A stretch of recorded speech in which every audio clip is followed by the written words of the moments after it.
All right, Donna, you're up. Okay, Arts Commission meeting, January 19, 2022. Call to order. This meeting of the Arts Commission is called to order at 6 p.m. Before we get started, I'd like to remind commissioners of some procedural items for this meeting. During the meeting, commissioners and participants should remain muted when not speaking. If commissioners or participants have a question or comment, please use the raise hand feature. Speakers will be called upon to speak one at a time. A random order voice vote will be administered by city staff for each vote. The Arts Commission meeting is being conducted utilizing teleconferencing and electronic means as allowed by Government Code Subdivision 54953E and Resolution 1089-21, reaffirmed by the City Council on January 4th, 2022. Members of the public may provide audio comment by connecting to the teleconferencing meeting online or by telephone. Use the raise hand feature to request to speak or *9 on the telephone. Teleconference meeting details are available on the Arts Commission meeting agenda. Comments on matters not on the agenda must be submitted prior to the time the chair calls the item for oral communications.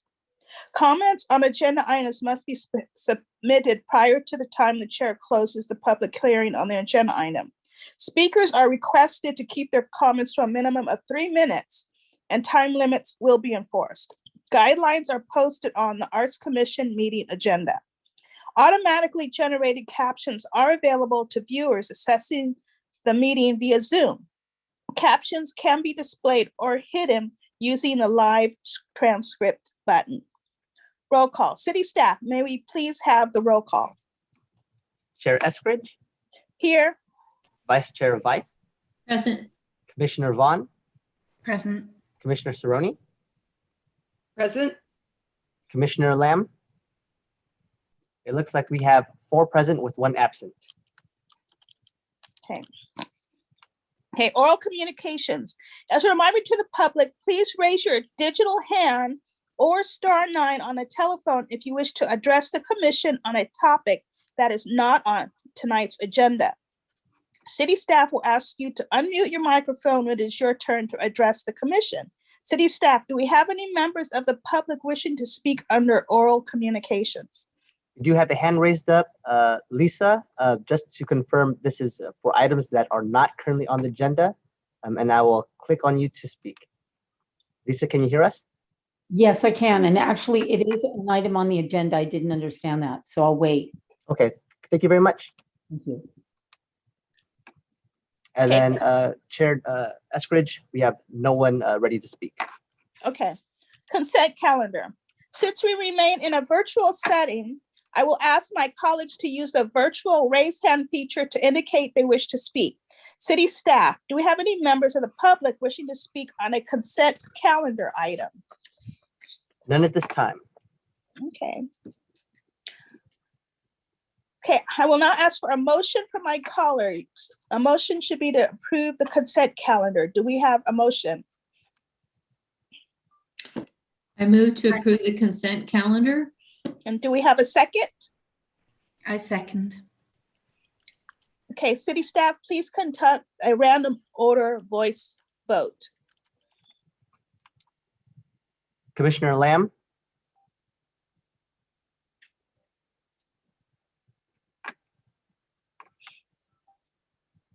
Can you please turn your mic? Thank you.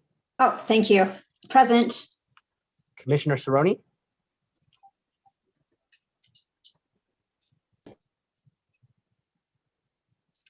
Commissioner Cerrone.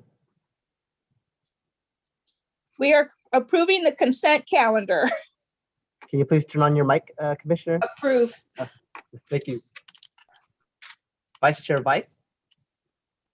Approve. Chair Eskridge. Approve. Commissioner Vaughn. Approved. The motion passes 5-0.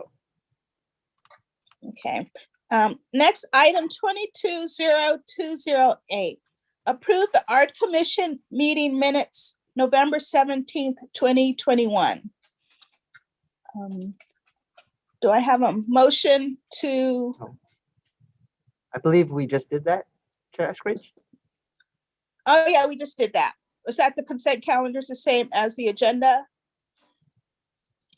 Yeah. Minutes, consent calendar and meeting minutes are the same thing? Mhm. Okay, all right. Public hearings and business. Item number 220157. Review and recommendation of public art for Civic Center Amphitheater. Since we remain in a virtual setting, I will ask my colleagues to use a virtual raise hand feature to indicate they wish to speak. Do we have any questions or feedback from commissioners or board members? I think we should,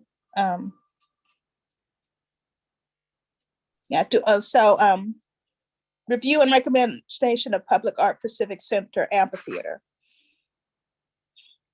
So prior to this, did we want to open oral communications for the general business and public hearing for the general business items? Hold on, Ricky, there we go. Does that happen after everyone does their presentations, Trenton? We can.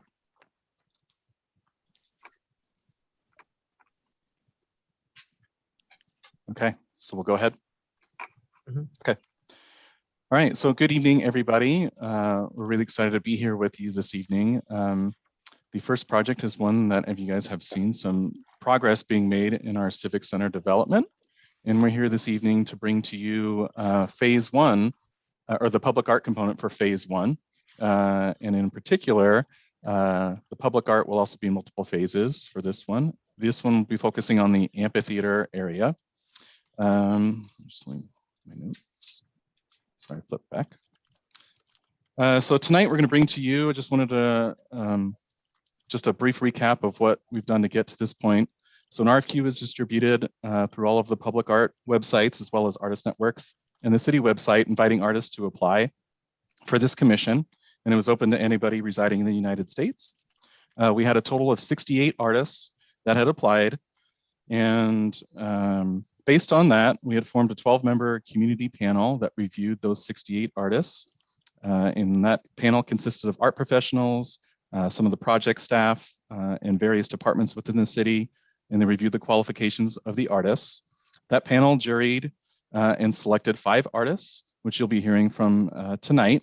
And those 5 artists developed conceptual designs. Each of them will have an opportunity to present their conceptual designs to you this evening. And so one thing to consider, tonight you'll basically be ranking these proposals. So of the 5 that will come through, when they've all presented, and we've done a Q&A session as well as provided comments, each commissioner will be ranking. And so we'll go through the 5 and each commissioner will provide, my number 1 choice is this, number 2 is that, number 3 is this. So you want to think about that as you go through these presentations.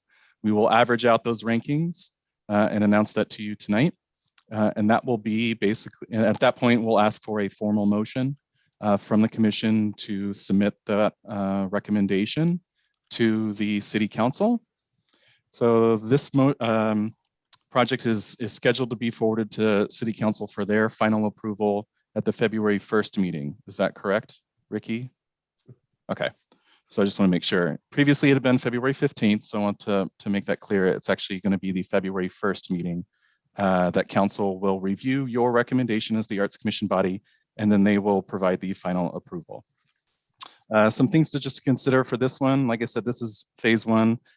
Some other future art locations will be the interior of the City Hall building, as well as the corner of All America Way and Matilda. But this is by far the largest commission for this center, or sorry, for this project. Just want to make sure. So just a timeline for that. It's basic, you'll see in the report, it's basically phased over the next 1.5 years or so. But this will be your first opportunity to hear these proposals. Okay, so we'll go ahead and start with the first proposal. This one was submitted by your sculptor, Elon Averbach, so I apologize. I hope I pronounced your name properly. So the village is a large-scale site-specific installation of 7 colorful cast concrete houses that are raised in Corten Steel stilts. The overall footprint of the house and the grouping will be about 35 feet long by 8 feet deep and 6 to 7 feet tall. And they're proposing to locate these sculptures behind the amphitheater seating in the green space. Let's see. The artists will provide some additional information in their presentation. Maintenance for this is meant to be negligible. The cast concrete and the Corten Steel are meant to withstand elements and don't require regular cleaning. And so without further ado, I'd like to invite our artists for their presentation. Hi, I'm Ilan Averbach, and this is my proposal for the Civic Center Amphitheater titled The Village. How do I move it? I think he's controlling. Are you controlling it or I'm controlling it? Hey, Lan, so then I will be controlling it. So just let me know whenever you're ready to go to the next slide. Next slide. I'm going to start with few samples of past work to give you a feeling of my work in the past, just few. Next. Avanim v'tzeadim is a stone ladder that come out of a pond and make us feel as if it's walking on water. I selected this image because it have that bent feeling of a walk. Next. Terra Incognita in Portland, Oregon, similar situation. As you can see, the stones are moving left and right, almost as if they are moving in the wind. Next. The Dove Tower and steps into the bottom of the pyramids, two objects, one very quiet going into the bottom of the ground where it's formed some kind of an amphitheater. People can stand and talk to people sitting on the steps, and another very looming large, slightly bent, a big tower fallen on its head. I call it the Dove Tower. Next. Theater of the Wind, a big frame through which we can look, and a bow of a boat emerging out of this frame. The bow of the boat have steps where you can sit on those steps and look through that big emptiness of the frame to the other side of the Salt River in Tempe, Arizona. You see on the other side the rocks, the rocky landscape, some development. On the right there is a big bridge that you see cars moving, and you can just sit there and meditate into this empty space. And because it have a little bit of an amphitheater in it, I selected it. Next. The house in the boat in the house, sculpture I built in Germany. Again, I entered a given, which was, there was a house completely fallen apart. I had to refurbish the house. There was a missing corner. The roof was caved completely. And so I rebuilt the house and then built a boat coming out of the attic of this house with a local wood that was cut in the forest around. Next. Tapensy is a recent sculpture that I built on a newly built bridge in New York. Used to be called Tapensy, and now it's called the Governor Mario M. Cuomo Bridge. So I built a sculpture just on the pedestrian bicycle walkway from the bridge that goes down from the bridge into town. And what you see is an image of 7 figures, abstracted figures carrying a canoe to commemorate the Lenape tribe that used to live in the area and walk with their canoes and their shoulder, cross the river and continue to walk on the other side. Next. Many of my sculptures have that emptiness that you see through the sculpture. So the sculpture is somewhere in the air or around, but you can see, and it becomes a very meaningful framing of the landscape around. Next. And that's the last slide from the past. It's the sun on the edge. It's a large sculpture in the center of St. Pete, Florida, with the image of the sun just touching the water and the Corten suggests the reflection of the sun touching the water. Next. The village. Next. So I started with a large drawing of what I would like. And so you see here the 7 houses, colorful houses, massive houses made of cast concrete. Next. So as it was introduced, it's a large site-specific installation, 18 feet high, 35 feet long, and 8 feet deep. A constellation of colorful cast concrete houses raised on by Corten weathering steel. Each house is approximately 5 by 6 by 4 feet, one piece. The Corten steel tubes are 6 by 6. And the work is to be installed in the green space behind the amphitheater seating. Each house is unique in color, height, and shape, varying slightly from its neighbor. The windows and doors suggest eyes and noses and read as expressive faces. The raised houses appear theatrical as a row of figures, much like a chorus line on high Corten steels. Their location behind the seating in the amphitheater suggests that they are part of the audience, intensely watching the actor on stage and joining in on the comedy, tragedy, melodrama, or music behind performed on stage. Yeah, next. The height of the work and placement on the apex of the hill will make the work visible from afar, and it will become a beacon in the park beyond the amphitheater. The elevated row of houses starting at 12 feet and going sometime higher, 13 feet, going to create also a kind of a roof for people that will have to hide from the heating sun, or the rain sometimes. So we will have a protection canopy.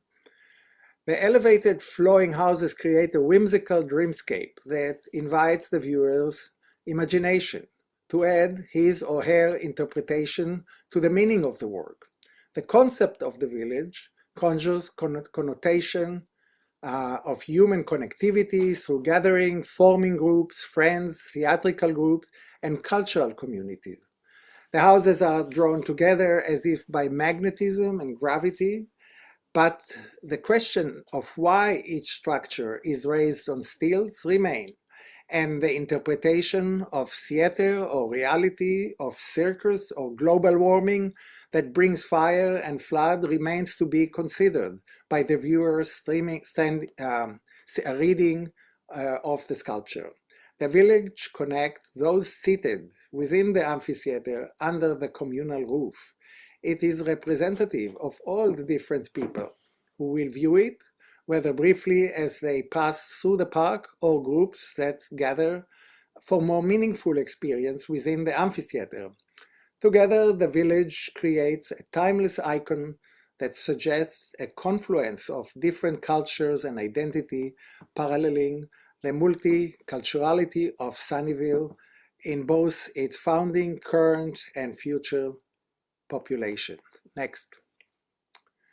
And here you have a model that I created of the village. You can see the colors and the spreads. There are some behind, some in front, and the angles of each one of them is different. They are all connected to each other, not just theoretically, but physically there will be a connection. Next. The material, cast concrete with pigment mixed in the concrete, so it's not painted, it's just a very faint tint that the concrete will have. And so it's essentially concrete, but with some coloration shine from within the material. Corten is a weathering steel. It's a steel that has some nickel in it, and what it does, it's rust superficially and stop, and the rusting process become a protective layer. Next. And here is the location within the amphitheater. You can see the amphitheater with the 3 rows, the stage, and in the back, the row of houses with their tentative connection to each other. As you can see, it's not placed right dead center. It's a little bit more to one side, and the idea is that as if they are walking into their place, just like people coming up the stairs and walking to their seat. They are finding the space within the apex of the hill. Next. And another drawing how it is from the half side, the houses and those steps with a performer that stands on stage on the right. And you see here 2 people chose to not sit on the seat, but to go under the houses for shade, for protection, or just because they feel like. Next. The profile of the sculpture and the amphitheater in sitting, you can see how it's occupied the hill that forms behind, before the trees, in the back. Next. The fabrication and installation. Fabrication will be in my studio in New York. There will be a consultation with engineer of the state of California, who will draw, based on geotechnical information, wind, seismic, and the location, a plan and calculation of what the thickness of the leg, what the connection will be like, and what kind of foundation we will need. The work will be then fabricated, and a month or 2 before we will create a foundation on the apex, and then we will bring the sculpture with semi-trailer to the site and lifted it with the help of a crane. The maintenance, there is no maintenance as was suggested. Concrete is durable, the Corten Steel is very durable and not painted. If somebody write graffiti, it can be easily removed and a layer of rust will form in no time. Next. Here you see the way the construction goes and the fabrication. Each house have 4 legs that connected into the house. Those 4 legs connected to a plate that connected to a foundation underground. You won't see the bottom part, so they will see just the legs coming to the ground. Next. And then suggested lighting plan, bottom-up lighting if I can. It's a diffuse light, LED, so it's not costly, it's durable, it's on the surface of the ground, buried in the ground with a connection to what will be decided. It can be the electricity of the amphitheater, so only when people are in the amphitheater it will be lit, or it can be part of the park lighting. And when light comes in the evening in the park, the sculpture will be lit. Next. And the last thing is a community involvement or community workshop idea. I gave here 2 options. One, embedding the community, I call it. A concrete casting workshop. I will form 7 wooden frame or more, a mold, which we will pour pigmented concrete in a workshop under the guidance of me. Community members are invited to draw their initial, make handprints, impress natural objects in the concrete to create relief, form that will be used as part of the installation and landscape design. Object, words, and images should relate to themes of community, togetherness, and gathering, like in a village. The finished concrete tiles block will be embedded into the earth, placed as a ribbon of color not far from the seating, right under the amphitheater or between the seating and the amphitheater. The 7 rectangular relief shapes or more mirror the 7 houses of the nearby sculpture, creating a dialogue between the work and the community contribution. The workshop will give opportunity to share how the work is made while making the while people making their own contribution to the making of the work. Option 2 is a time capsule. Community members are invited to bring photographs, objects, artifacts, artwork, and natural objects that tell a story of their connection to Sunnyvale and represent themes of community and gathering.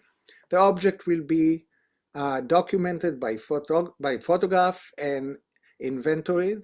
Contribution will be accompanied by a fact sheet, which include name of donor and instant photograph of the object, and a description by the donor.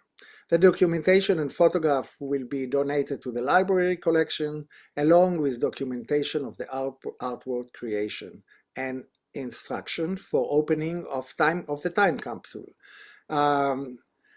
It can be happening, the committee can decide when they want to open it, in 40 years at the 150th anniversary of Sunnyvale, or earlier than that. The collection of time capsule the time capsule will be placed in one of the houses in a fabricated steel box, and will be open only at the time that the committee will decide. Next. This is it. That's my presentation, and I'm ready for question. And I think if we want, we can leave that image that we had if people, or go back to it if people want to ask specific question.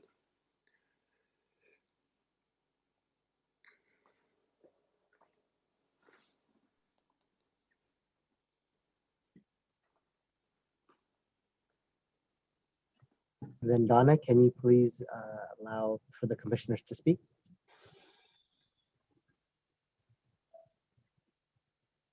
Okay, since we remain in a virtual setting, I'll ask my colleagues to use the virtual raise hand feature to indicate they wish to speak. Do we have any questions or feedback from commissioners or board members?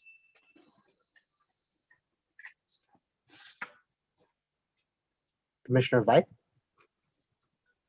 So I want to say I really like your sculpture. I think it's very cool and very whimsical. The only concern that I have is the evening lighting. And we have received some comments from the public via email. And I have learned over the last several months that lighting tends to be detrimental to bird populations. So I would wonder if we would consider lighting the sculpture only when there's an event in the amphitheater. Shall I answer? Yes, please. I gave the committee a free range about when do they want to use lighting. The lighting was also just a suggested lighting. You know, that I made a suggestion to light it from under up, because that's the least obtrusive things. But if people decide that they want not to have light directly on the sculpture, but just use the ambience light of the park and the amphitheater, that's fine for me too. Thank you. Commissioner Cerrone? Yeah, I also just fell in love when I saw this rendering. Wow. I mean, it has so much symbolic significance, which you explained very well, even more than I thought, to the amphitheater. One of the elements I'm missing, and it's not your fault, but you just happen to be the first presenter. I have a hard time imagining exactly how the sun passes over this area, and I don't see any north or south or east or west. So could you enlighten me on that? There was a slide of the direction, so I can't tell you right now. I have to go back to it, but there is a slide. I'm not sure right now, but no, I don't see it here. I can't tell you right now if the sun goes from left to right or from behind to the front. However, there is sun, and the amphitheater is active all day, sometimes at night, sometimes in the daytime. And so it can be quite hot. That's why I suggested that it's a very nice canopy, as well as being whimsical object. Yeah. So you're sure that the placement of the art would provide shade during the day? Yes, it's in a zenith hour, definitely, and in also before and after. And you don't have to stand right under. If the sun is coming from the left to the right, let's say, you can go to the right. But it's not shade for the seating. It's shade for the part above the seating. Yes, it shades for the green space behind the seating. I assume people would sit there anyhow on that green space, and so they can get up from their seat if they don't want to sit and watch and stand there or sit under. Just they have a freedom to choose to move and lean on it. Just if you want something to lean on as well. So it's a kind of a democratic space where you can move in and out. Have you thought at all? At all about any additional homes, and maybe one or two sprinkled somewhere else? Or are you dedicated to the group as it is? I didn't think of one of the houses somewhere else, but it can happen. We can, I concentrated on the amphitheater, but we can definitely put one house, let's say, in one of the entrances as a kind of a monolith, suggesting that there is something that's happening inside the theater. Mm-hmm. Okay, well, I think that's all the questions I have for now. Thank you. Commissioner Vaughn. Oh, hello, Ilan. Thank you for presenting. It's a wonderful opportunity to see your artwork here. Considering that, Sunnyvale is in an earthquake region of the world, did you think about that at all in terms of the fabrication? So as I look at this, it looks really tenuous in terms of, is this going to fall over in the event of an earthquake? So is there any stabilization or anything that you had thought of to support your structure? Yes, of course. I have quite few sculptures in California, and I think they're all along the earthquake line. And so when it comes to California, you immediately think of that. So what this sculpture have, and it was part of why this sculpture, beside all the other issue, is to create 4 legs for each individual house, and yet to connect all the houses to each other in such a way that there is elasticity between them. So it's not one solid 35-foot wall, but it's a wall that's made of a very small connected houses to each other. How exactly, whether it will be a solid steel or a cable, like let's say in the Salk Institute, where they connected, the entire building is held by cables, that will be a dialogue with the engineer, but we will find a way that it can be both, the individual can hold themselves and the raw is adding strength to the whole thing, like a community. Thank you, appreciate that. Commissioner Lamb. Hi, I really appreciate you showing us your portfolio of other public art projects prior to showing the village. I'm curious as to how you came to the village as the design for the Sunnyvale project, because I see a lot of tremendous artistry in your other projects too, like the staircase going down into the ground and like the open circle with the stones and all the other ones. And I suppose part of the question came from some of the comments that you also heard from other commissioners, like the effect of lighting on ecosystems, on birds, etc. And also the earlier comment about earthquake proof artwork. So I guess I'm curious to hear your thought process there, and also whether you have any flexibility to altering your design to something other than the village. So the first part, I would say, that how did I come to it? Because there was, when I read the information, a lot was about a place, about Sunnyvale, you know, and so I made my research about who are the people in Sunnyvale and how was it formed. And out of that concentration on a place, I thought came the idea of a village, of a, what is a village? A place where people come together to create homes, to create a place for themselves, work, and they stick together and create a community. However, they are very different from each other. So each house should be, each member should have the freedom to be different. And so that came out of that. The second part of your question, and that's why their houses are, each one is different color and slightly different shape. So the individuality is very important, although it's about the group. In terms of what was the question about lighting and hurting birds, I said, you know, we don't have to light it. That was, we were asked to propose in the proposal, if we want lighting, how should it be? So most of my sculptures are not lit by projectors. They have an ambience light of the surrounding, and it can be here too. And I assume that you will have plenty of light in the amphitheater, and when you will not want light in the amphitheater, the light will come down. And if it's a play where you need to be in the dark, then you sit in the dark. But there is an ambience light that will be around. So I don't insist on lighting at all. Now, the second question was about changing the artwork. What did you mean, how to change the artwork? I'll answer it if you can define a little bit.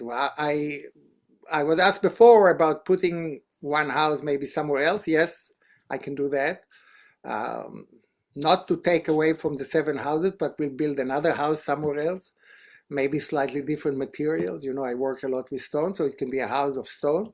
But if you will say specifically how do you want the artwork to change, I could answer if I can do it. Well, maybe this is more of a process question. And so, you know, to be polite, I think just to make sure I understand the process, you know, I think we're looking at like a fairly detailed concept or conceptual design, as opposed to kind of selecting you as an artist and the type of artwork that you have done. Is that right? Maybe Trenton could be the right person to answer that question.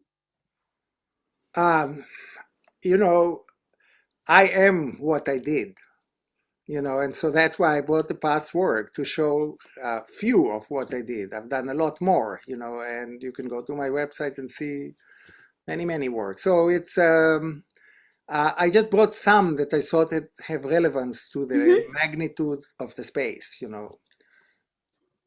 So, yeah, and just, yeah, thank you. And just to chime in related to the lighting, the artists are required to submit lighting plans for all public art projects.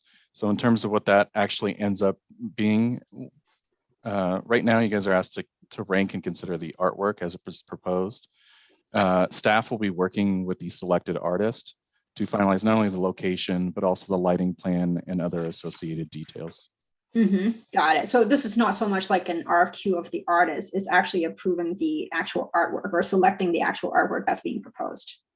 And it's still conceptual, as many of these little details will still have to be taken into account. You know, the physical actual location is one of the biggest ones. While this is the proposed location and each of the 5 have proposed locations, that will all depend on some of the other factors, you know, trees and roots, as well as other engineering factors that are out of my pay grade.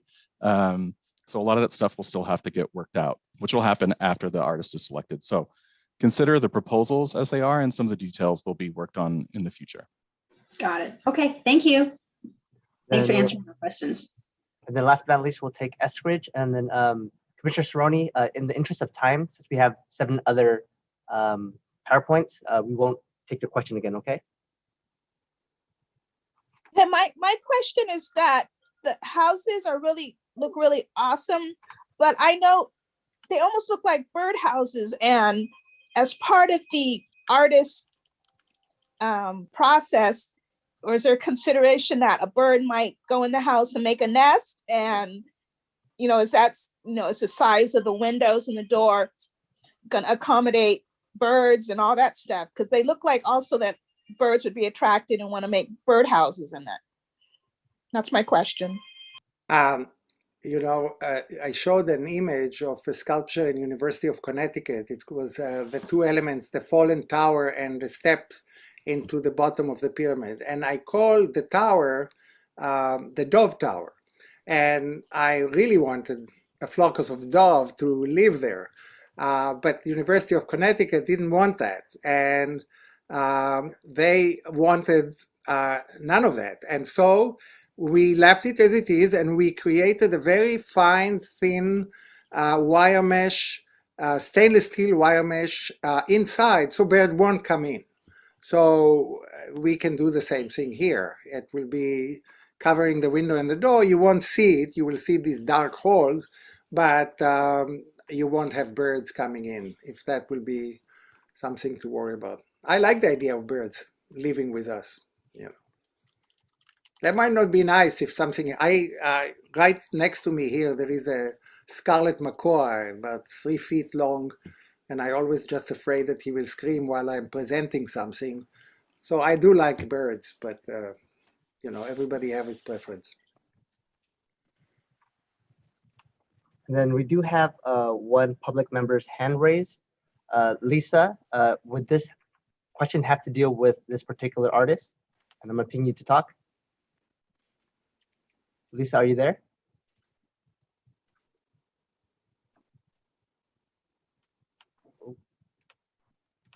Okay, so it looks like we'll move on to the next one. Thank you very much, Ilan. Okay, thank you for selecting me to present. And just before we move on to the next one, I wanted to invite Allison Boyer onto this. She's also with our engineering department, just to provide some clarification. Thanks, Trenton.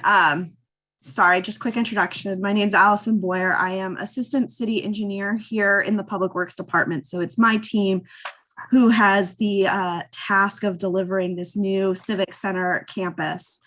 So just a couple things that I heard that I just want to let you guys kind of noodle on as you hear the rest of the presentations. I know somebody asked direction in general. The amphitheater, if you were sitting on the seats, you will be facing east. So it's almost a true, the benches are almost in a true north-south. So just, you were asking on directionality. That's for that there. One of the commissioners brought up the birds. I will tell you that the mayor just had like his 5th interview about what we're doing with the crows. So birds are a concern, and those houses do look hollow. So I appreciate that comment being brought up, because our parks and facilities guys would have to figure out something there. Other just general comments, City of Sunnyvale does have a dark skies policy. So whatever lighting we decide would have to follow that, and that will be universal throughout all of these arts installations. There was a comment, sorry, I'm just going through my list here. There was a comment about maybe expanding the art area. We are very constricted on space, as Trenton kind of mentioned. What this amphitheater is called is the Redwood Grove Amphitheater. It is in the middle of all of those existing lovely redwood trees we have on our campus. And so kind of expanding this footprint is difficult from a utilities perspective and just getting pieces in there. And so expanding that footprint is probably a little difficult. I think I've covered most of it. If you guys have any questions, my team is here today. If you are just curious on how things are set up or the direction. Oh, sorry, one more. All of these art installations will be required to get a building permit, which will help satisfy some of those concerns on seismic and what will happen. So they will all be required to go through that process as well. I think that covered most of it, but thanks, Trenton, and sorry, Ricky, to You're welcome anytime. Thank you for being here this evening. Okay, so we'll move on to our second proposal. This one is a Los Angeles-based artist team of Benjamin Ball and Gaston Nogues. So they're the Ball Nogues Design Studio. They're proposing a canopy of polycarbonate spheres in a dark amber hue or deep amber hue. They'll range in size from about 4 inches in diameter to about 16 inches in diameter.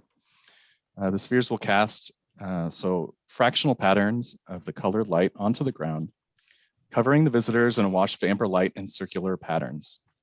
For this particular proposal, the artists are offering 3 options for placement, which they will show in their presentation. One is a single grouping that would be above the seating area. Number 2 would be 2 groupings, 2 separate groupings overhead on either side of the amphitheater at the pathway entrances. And then the third would be a single grouping above the stage area. Maintenance for this design would require some annual spray washing and wipe down with a soft cloth. Stainless steel and some polycarbonate are just naturally UV and weather resistant. And without further ado, we welcome our artist team. Thank you for joining us. Hi guys, thank you. Can you all hear me? Yes. Okay, hi, I'm Ben Ball. I'm also here with James Jones, who works in my studio, and I think he's invisible tonight, but he's there and he might chime in. James is project manager for us and has worked with me for, I don't know, probably 10 years now. And he was involved in putting this proposal together with me. So this project, as of yet, untitled. Thank you for the description, and thank you for having me. By the way, I'm really excited to be able to present something as a Californian up there, and we worked hard on this. So I want to give a little bit of a background of our work, show you a few other projects. I'm just going to say next, and you could perhaps go to the next slide. Next, please. Next, please. The reason I'm showing this project, next, please,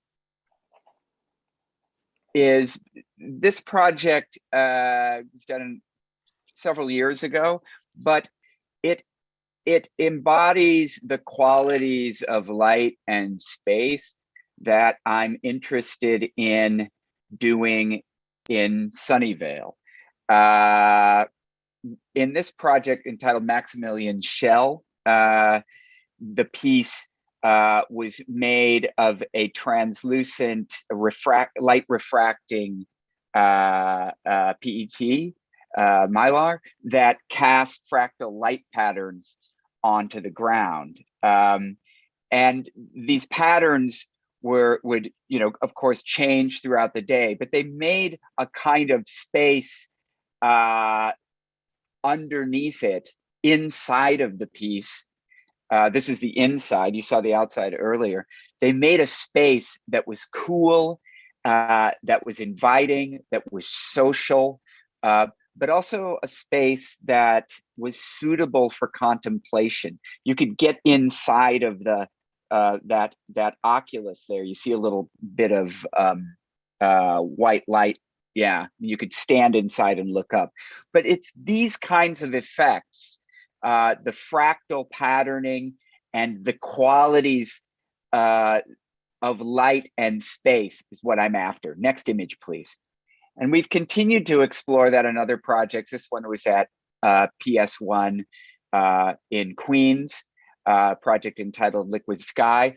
Similar ideas, but this time we're actually making a supporting structure and making an actual social space, a more activated social space by adding hammocks and actually supporting the canopy by way of these utility poles that hold it up.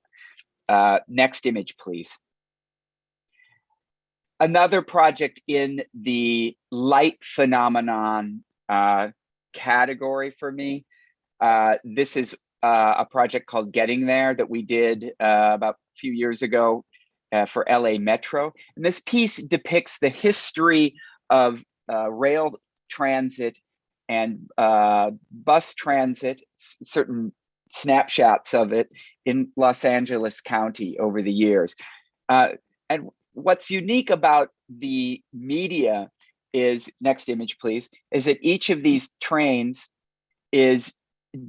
trains and buses is depicted by way of a pixelated cell of colored light that's projected by way from the sun onto an aluminum surface. So you see all of those little polycarbonate chips. Each of those is projecting a casting light onto the surface. So it's a kind of like almost like a pixelated or a video game image of a historical material. Next image, please. I've taken that idea further with this project called Shady Lane in New Orleans at LSU. And this project was more a kind of grand mural that spanned across like half a block, the same medium, but it depicted a live oak trees. Next image, please. Some close up. Next image. Next. And go one more. But that one, yeah. This is a project called Olive Tree that is using. We're not actually using polycarbonate in this project. What we're proposing to use is fused glass, and this is a fused glass project that we just finished in collaboration with Judson Studios in Los Angeles, the legendary fused and stained glass house in Highland Park. This is a depiction of a olive tree. Next image, please. Structurally, this project is based on this. This is a piece called Cradle. Next image. Next image. I hope you had some time maybe to read the text. Next image. Next image. So we have several site options. The piece, as I said, is related to the Cradle project, but instead of using stainless steel spheres, we're using cast glass.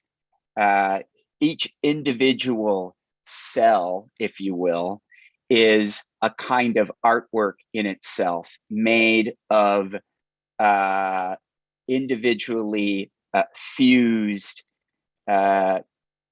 pieces of cast glass that are laminated onto a piece of float glass to give them to make them strong. The piece is meant to cast light onto the ground and to make a space below it. And we found that kind of space, that kind of phenomenon of light is something that's really universally appreciated by people, regardless of culture or age. Next image, please. It's a place and a space that's suitable for a variety of types of activities, relaxing, meditation. It's going to change throughout the day depending upon the sun and the location of the sun. Next image, please. At night, the idea is to mount lights to the supporting tube and project light through the piece, so it has a different presence at night. And as I mentioned, the glass be different colors, different variations on an amber hue, and each individual cell would be different. Next image, please. There's a little bit of speculation on the exact design of the cells. Each of these can be considered in a public engagement workshop where we would work with Judson up in Sunnyvale with members of the community and get them involved in the making of the glass, or at least making of the raw material that goes into the kiln when the glass is fired. Next image, please. It's one of the locations over the amphitheater, behind it. We're open to working with you on different locations. So we're going to propose 3 different ideas. Next image, please. It all clears the ground by an appropriate distance. I'm not going to really dwell on this that much, but it's all ADA compliant. Next image, please.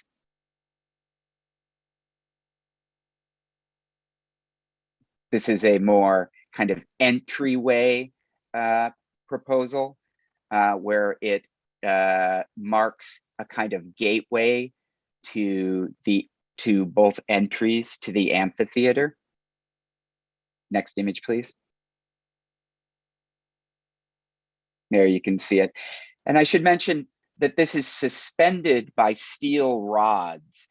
So the rods, while very, very thin, structurally prevent wind from uplifting these canopies or seismic events from moving them.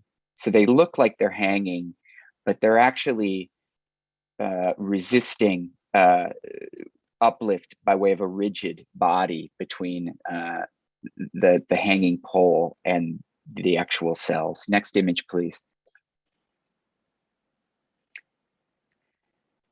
This piece is more over the, this version is more over the stage. Next image, please. So these pieces, next image, please, like the Maximilian shell project, are going to cool the space below them. The space below them, while your sunlight passes through the canopy changes the color of the light and filters out a lot of the radiation, and thereby casts a warm color, a warm complementary color to the people like to be within, but also it's cooling. It's taking out a lot of the intensity of the sun. Next image, please. A little bit about the process. This is an example of a cast glass cell. You can see it with light passing through it. Almost looks like a kind of eye or a kind of iris. Next image, please. It's about anywhere from 1 to 3 inches deep. And these are, because they're fused glass, we can work with a lot of different colors and a lot of different compositions within each individual cell. Each individual cell becomes like an artwork in and of itself, where we can work with community to compose these, each individual one. It doesn't take a lot of technical skill to do that, because you're just placing pieces of glass, whether they're fritted glass, which is like a powder, or they're shards of glass or granular glass. You can create all different kinds of compositions, and then we melt them together to make this cast piece. Next image, please. The pieces are then laminated onto a piece of float glass. So, you know, we know what annealed glass is. That's not what we're using. We're not using tempered glass. We're using laminated glass, which is the kind of safety glass that you would see in most architectural applications. Next image, please. So you have a layer of float glass, just standard clear glass, laminated onto the cast glass with a plastic interlayer polylaminate injected between them so that they bind together and they hold together in the very unlikely event that it ever cracked. But these things are, keep in mind, these things are over an inch thick. So it's going to be stronger than any glass you see in a building facade by far. And these are far smaller elements. They're only, you know, anywhere from 10 centimeters to 40 centimeters. So it would take, you couldn't break these with a hammer. Next image, please. There's silicone then into the steel, and then the rods support them. Next image, please. The rods converge into another tube to bind them together, as I said, and to keep the piece from moving in the wind or uplifting due to seismic events or wind events. Next image, please. All of this is stainless steel. The top connection tube would be CNC fabricated in stainless, 316 stainless, which is what we used for the mounting element at the cradle installation in Santa Monica, which I showed you earlier. You can see it up there in the dashed red. Next image, please. The rings themselves would be made using a CNC rolling process. Next image, please. So there's your palette of materials. You've got the cast glass stainless steel tube, stainless steel rods, they're stainless rings. The rings are welded. Stainless steel ring connectors would be made out of sheets of stainless steel, and the poles themselves would be made out of mild steel with a zinc paint galvanizing applied to them and then painted. Next image, please. Maintenance, not much in the way of maintenance. You might want to wash it down every year. In graffiti, we've outlined what one could do in the event that there was graffiti. But again, stainless steel and glass, pretty durable materials. You see them in transportation infrastructure. That's why we're using them here, because of their longevity, both short-term and long-term. Next image, please. Timeline, I won't get into that, but too much, but the year is quite doable. Next image, please. Finally, I just wanted to say that we want the work to nod to the history of our work, the history of the studio, and the history of light-based installation in California. But we're also adding the aspect of digital technology and space-aged materials to make it a kind of fitting emblem for the visionary culture of Sunnyvale, a forward-thinking place, but we're also looking to history and referencing history with some of the themes in the work. Next image, please. If you want to look at cut sheets, we have information on all of the cast glass from Judson Studios, who've done laminating and testing and breaking in a kind of controlled environment for structural purposes. These guys have done 100 years of glass work. They made the stained glass at Unity Temple for Frank Lloyd Wright in Chicago. They made the glass at some of the greenhouses around California, among many, many others. And they've been working nonstop for the entire 20th century. Next image, please.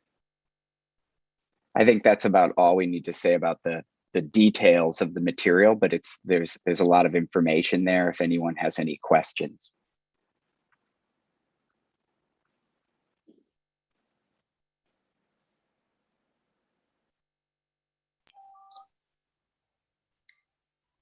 Okay, since we remain in a virtual setting, I will ask my colleagues to use the virtual raise hand feature to indicate they wish to speak. Commissioners or board members, do we have any questions or feedback? Mr. Cerrone? It looks like you're currently on mute. I'll try and keep this very brief. A couple of questions. You mentioned community involvement by people, taking powdered glass and different forms of glass and putting them, I guess, on the cast, on the whatever you call it. You're putting it into a mold. You're putting it into the mold. Okay, so first of all, how many are there of the molds? About 240. Okay, and so would this mold then be assembled here, but then taken to one of the places that you mentioned and melted there, and then brought back? That's correct. Yeah. Okay. We would. Judson Studios is in Los Angeles, but we could easily transport them back. Yep.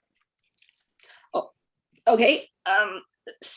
So the other thing, I'm having a little trouble visualizing sitting under that glass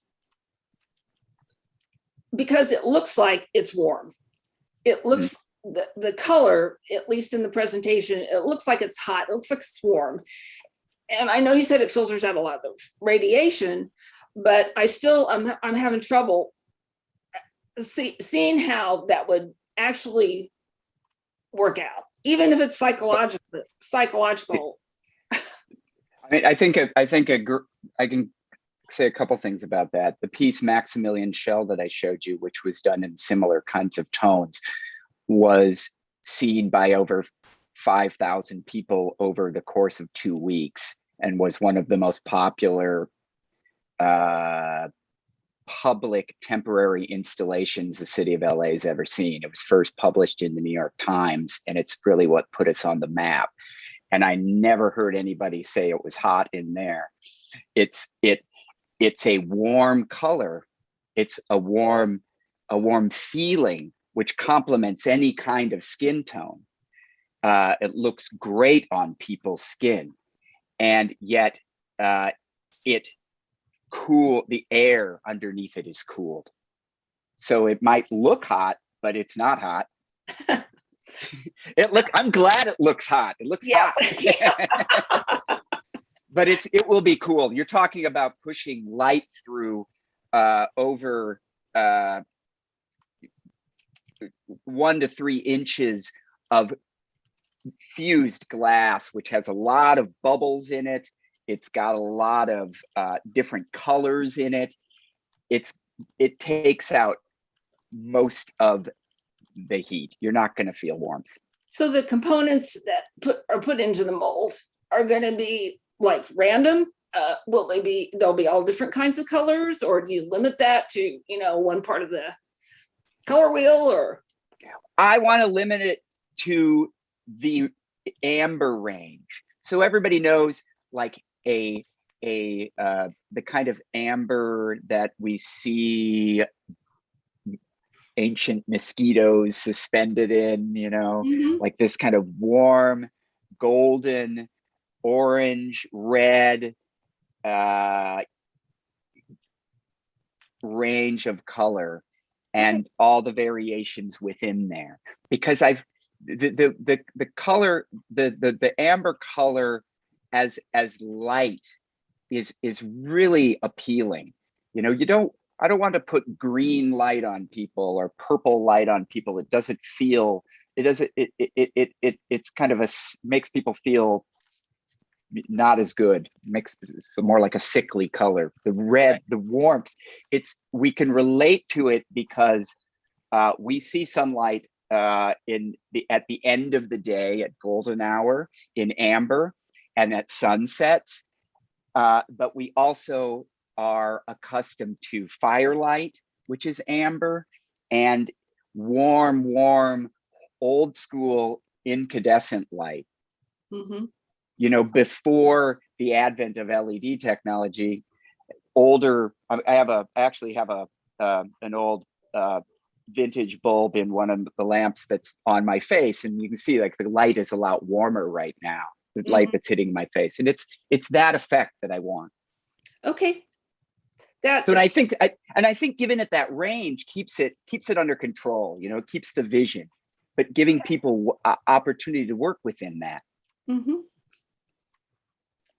I get the amber analogy. It's cool. Okay. Thank you. Thank you. There's some more questions. Looks like somebody's hand's up. Commissioner Vaughn? For sure, and I'll just keep it brief. Thank you also for coming in and sharing. I think also the amber colors are kind of a nod to Sunnyvale, you know, and our namesake for our city. So that was a kind of something extra there. But have you given any consideration, or is this even a factor when I think of sun and glass and magnifying glasses and being able to start fires? Is there anything is that even a thing that would happen? No, these are not optically clear lenses. So that would not happen, I can assure you. That's a good question, and it's a reasonable thing to ask. But if we go back to the images of the lenses that I showed, or the look like lenses, when we're blasting light through them, you'll see there's very little light. You know, it's not all the light is not making its way through there. So it's not going to produce that effect. There's too much distortion, and there's too much interference with the color and the bubbles. When you look at fused glass, it's not like looking at, say, a scientific lens, which focuses the light. These pieces not only diffuse the light by virtue of their shape, they're not a focusing shape, they're a diffusing shape, and the interference of the bubbles and the finish of the glass doesn't allow the kind of resolution that you're thinking of. It's not the same. Imagine more like looking through a stained glass window. That's the goal. Thank you. Yep. Chair Eskridge?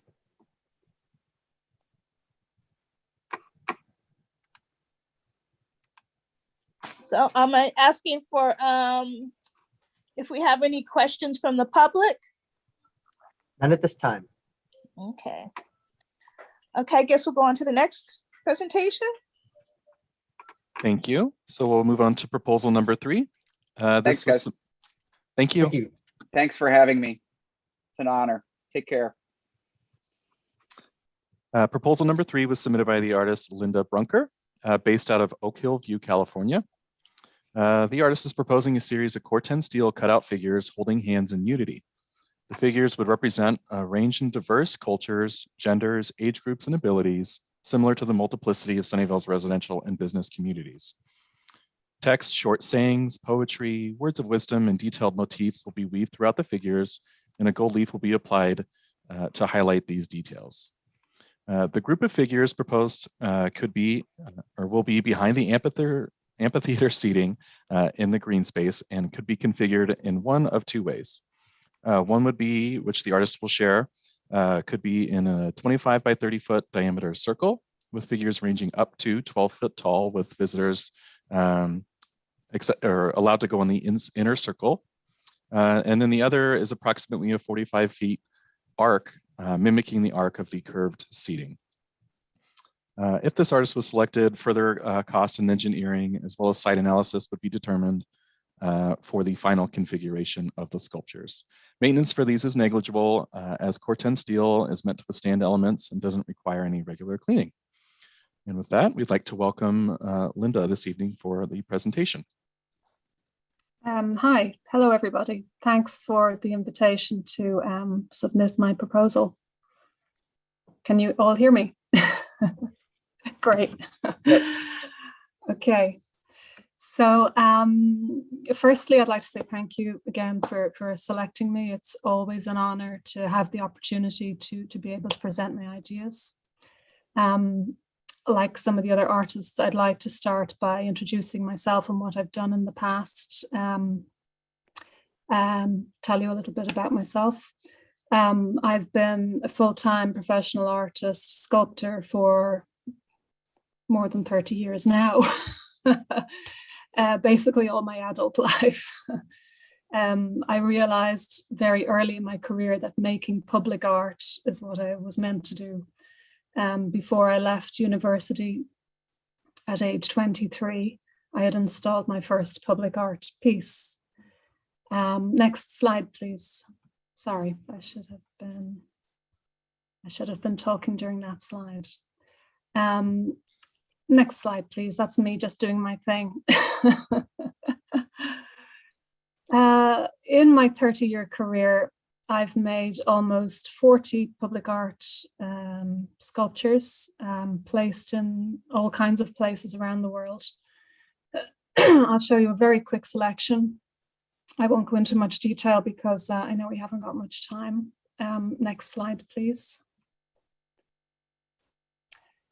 I've always been passionate about placing art outdoors rather than gallery spaces. Outdoor art seems to be right for me and what I do, in particular public spaces. And the reason for that is I really like people to be, all kinds of people to be able to enjoy my art. So not regardless of their cultural or economic background. You know, it's everybody can enjoy it, and that's what I love about public art. Next slide, please.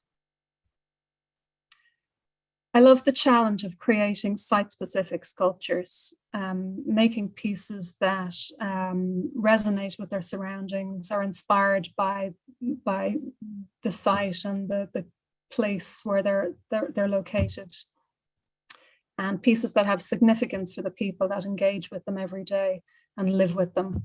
For me, it's the most fulfilling and rewarding art form. Next, please. I understand both sides of the commissioning process. I've sat on selection panels myself in various countries to choose public art. I've helped develop the 1% scheme for public art in Ireland, which was adopted by the Irish government many years ago. I've mentored many young artists, so I have a good understanding of every aspect of the process of making public art. Next slide, please. I've worked with architects, engineers, contractors, fabricators, planners, the public. So I know what's required to make a successful piece of public art. Well, I think I do. Anyway, I'm learning all the time, of course. Next slide, please. I've worked mostly with metal, bronze, stainless steel. It's heavy and it's static and it's rigid, but my style, the style that I've developed, I try to make the work appear very light and fluid often. I like to open it up and create spaces and let light and air flow through. I tend to add a lot of details, and I like people to be able to discover new things in the work, especially if people see them on a regular basis. You know, if you put a piece of public art on somebody's doorstep, I don't want them to get bored with it really quickly. I like them to be able to find new aspects and new interesting things that they hadn't seen before. So that's kind of one of the things that I do. I like people to be able to, you know, get enjoyment from what I create and return often. I like people to make friends with my sculpture, and it might seem like a strange thing to say, but actually people do seem to do that. I get emails regularly from people who enjoy my sculptures, and I'll illustrate that now in the next slide, please. Here's an example. It's called Lake Angel, and it's one of my earliest public pieces. I made it, I think, around 1991. And it's located beside a lake in Ireland. And a group of women meet every day at this sculpture and go for a swim in the lake, in the freshwater lake. They call themselves the Chili Dippers. It is Ireland. And they often message me to tell me how they appreciate the Lake Angel watching over them. And so it's become a valuable part of their community, connecting them together, connecting them with their environment. I also wanted to show you this piece because since its installation in 1991, it's had no maintenance. It remains in perfect condition. In fact, every piece of public art I've made is still in place and still in good condition, even after 30 years. I've not had to do any repairs. Everything I've made is still enjoyed by the public and endures. Next slide, please. I'm told sunsets and full moons are always viewed in the company of this sculpture in Laguna Beach. It's called Voyager. Again, it's loved by the community and very well photographed with sunsets and full moon backgrounds. Next slide, please. Next slide, please. I strive to make artworks that are more than just the materials they're made of, more than just physical form. I believe there's energy in everything, and a good artwork can develop an unseen energy that's all its own, especially over time. When this is successful, public sculpture can really uplift and really move the viewer, and takes on this energy of its own. And that's what I strive to do. Next slide, please. In Ireland, this sculpture called the Wishing Hand has become a symbol for education in Ireland. It's at a government office for education in Dublin. Next slide, please. Newscasts and political interviews that relate to education in Ireland are now done in front of it. My mother always calls me when it's on the TV or in the newspaper. So again, another piece that's become part of, an important part actually of the community where it's located. Next slide, please. This is my latest public sculpture installation, just before the holidays it went up. And it's 40 feet long, made from polished stainless steel. And it's in Cartersville, Georgia, at the entrance to the new Savoy Automobile Museum. Apologies for the poor quality photo. I'm waiting to finish the base a little bit before I photograph it properly. It's called Spirit of Speed, and it sums up what car enthusiasts love and adore about fine vintage automobiles, but it also encapsulates joy and love of life that people who see it seem to be appreciating. Next slide, please. Next slide, please. Next slide, please.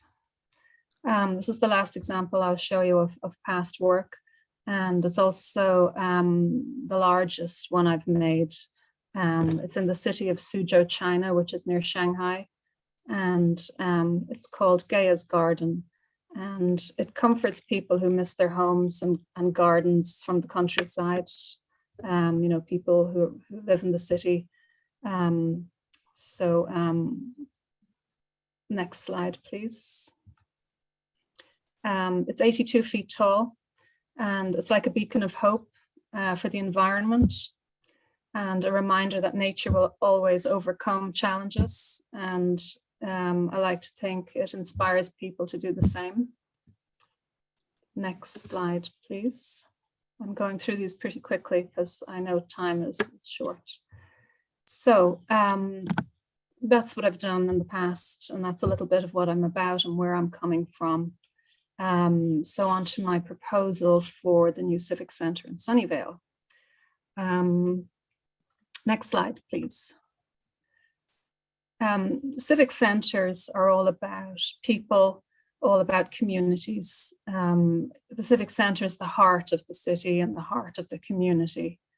And the idea of community is really what I'm focusing on as my inspiration for this design. Next slide, please. My design will be inspired by the people of Sunnyvale themselves. I would like to create an artwork that has some input from the people of Sunnyvale. It should be about them, it should be for them, it should be inspired by them and inspiring for them. Next slide, please. I'm suggesting that people can be invited, maybe as part of the artist workshop on a particular day, to a photo session event. I'll photograph silhouettes of a range of Sunnyvale people in a COVID safe way, if that's required.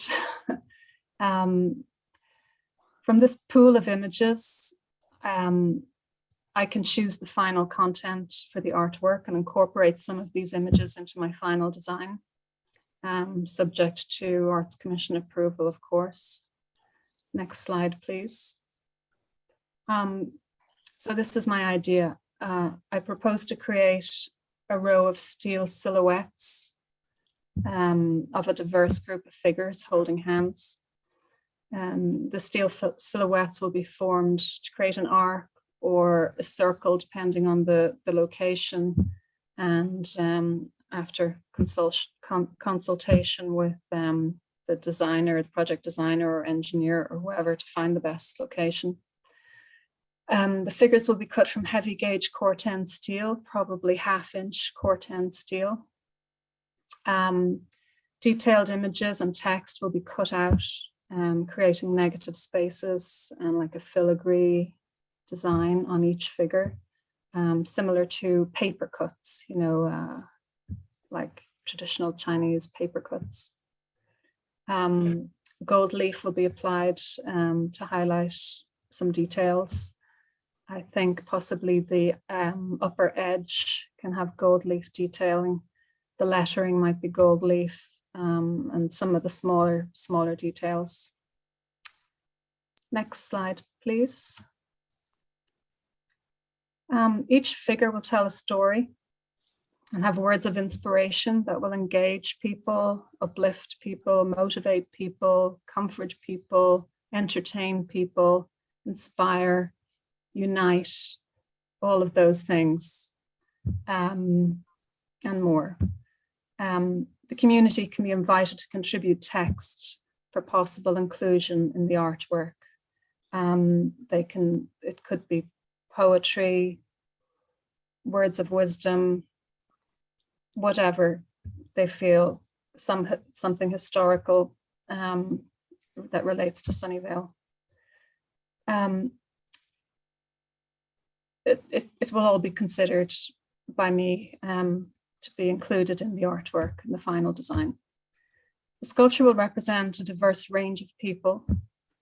So figures from different races, different genders, different age groups, people with disabilities, whatever, different cultures, the full gambit of people in Sunnyvale. Next slide, please. Excuse me. So yes, many aspects of the Sunnyvale community can be represented. Perhaps it's the indigenous people, you know, farming community, contemporary business and innovation, all of those aspects of Sunnyvale can be represented, and their story can be told in the figures of this sculpture. I thought some Braille text could also be added to the sculpture, which would be kind of nice for any visually impaired people.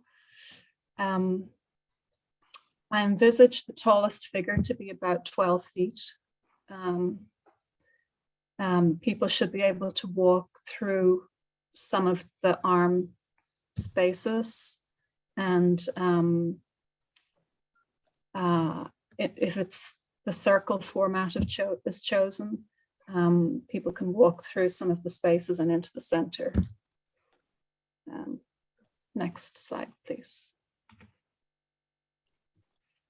So I know that the area behind the amphitheater, that is bordered by the roads, is there's a lot of trees there, and the exact location needs to be discussed and negotiated. But I'm suggesting two formats. Behind the top step of the amphitheater, following the curve of the top step, it could form an arc there, spanning more or less the full width of that top step. I like this location because it provides natural elevation. It would be visible from a lot of different places, and possibly seen against the sky in some places, which would really highlight the cutout filigree effect. The other option is to create a circle somewhere in that green space behind the amphitheater. And this is all open to discussion and with the designer or the engineer, if I was to be selected. Next slide, please. So each figure will be decorated with a lot of detail. Various motifs telling stories or illustrating some of the text will be cut out into the steel, and I plan to have it, like as I've done before, a lot of detail in these sculptures that will engage the viewer, and the more they look at it, the more they'll see and the more they'll discover. This is just a sample range of figures. And as I said, it's still a little bit open in terms of what comes in from the community and what images I would get from the community. I would really like to incorporate some real people and silhouettes of real people rather than just random people. I would like some of these people to be people from the Sunnyvale community, and have it connected and relevant in that way. Next slide, please. And also the stories and the images that are incorporated into it. I would like them to come, from Sunnyvale and from the people and from the community and from the environment. Next slide, please. This is a sample figure. So as you can see, this one says the earth has music for those who listen. So I always try to make works that are very positive and uplifting, and inspire people in some way. Not just look pretty, but give people something to think about. And this is an example of one of the figures, a suggestion for one of the figures. The top edge, I'm thinking, might be gold leaf, which would give just a very subtle glow. When the sun hits it, it'll shine a little bit. Nothing very glitzy or dramatic, but just add some nice warmth and detail. and lift that Corten Steel to something, you know, more elegant. Next slide, please. This is just another example of a suggested figure and suggested text. Again, quite positive, quite a positive message. So I'd like, you know, different figures in the sculpture to speak to different people. So, you know, different people would relate to the different characters or the different stories or the different pieces of text. And at different times, you know, they would mean something to some more to somebody at a particular time if they're going through a particular issue or whatever. Next slide, please. This is another example. So I would like it to relate I would like all kinds of people to relate to it. So children, you know, anybody will see something in the sculpture that can mean something to them. Next slide, please. One more example. So this is Corten Steel. Let's see, some of the other artists are suggesting using Corten Steel, and it is a great material for public sculpture because it is so durable and it looks beautiful as well. So the surface oxidizes and gives this lovely rich color, but the oxidization doesn't penetrate through the metal. It acts as a protective layer. So it doesn't need any maintenance. It doesn't need any rust proofing or painting or treatment. It should stay pretty much the same. And I felt like the warm tones of the Corten Steel will work well with, it'll complement the materials used in the Civic buildings from what I've seen. It's also a good contrast against green. You know, the orange and the green work really well together, so it'll look well against the green trees and the green grass. Excuse me, let me take a quick drink here.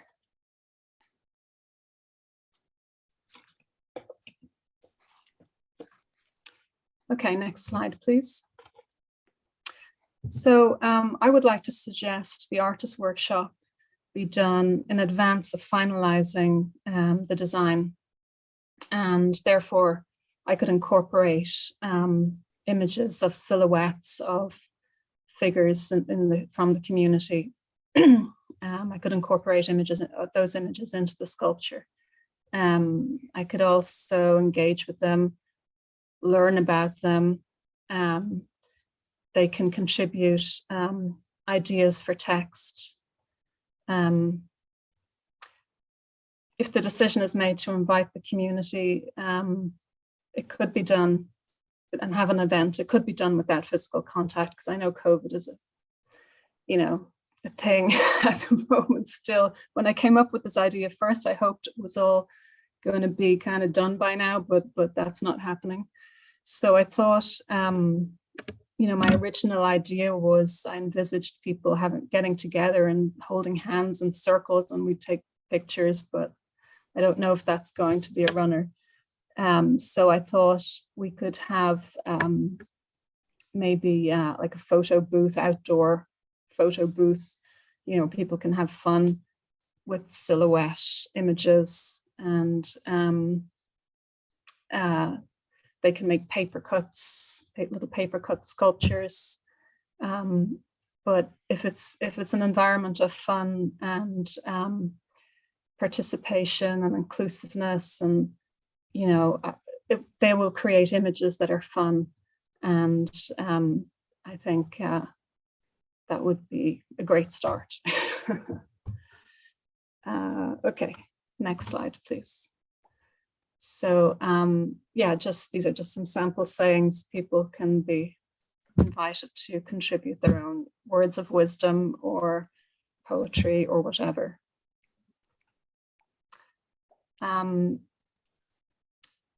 Next slide, please. So yeah, here's a reminder of my design. It's about celebrating diversity. It's about uniting people in the community. It's about bringing joy. It's about inspiring positivity and telling Sunnyvale's story. I think the concept of connecting people from the community is more relevant now even than when I designed the sculpture. How many months ago that was, I'm not sure. Technically,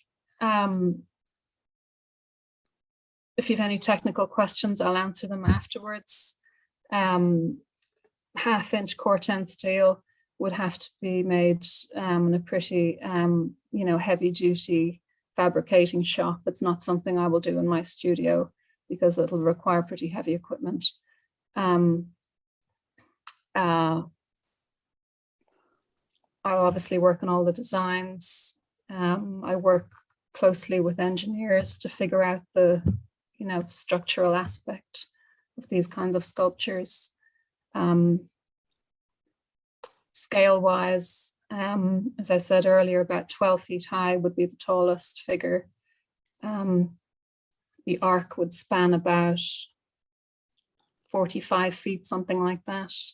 The final size and the final format, I think, should be decided after consultation with the designer and the engineer, and talking in detail about the pros and cons of the site and how it's envisaged that it's used.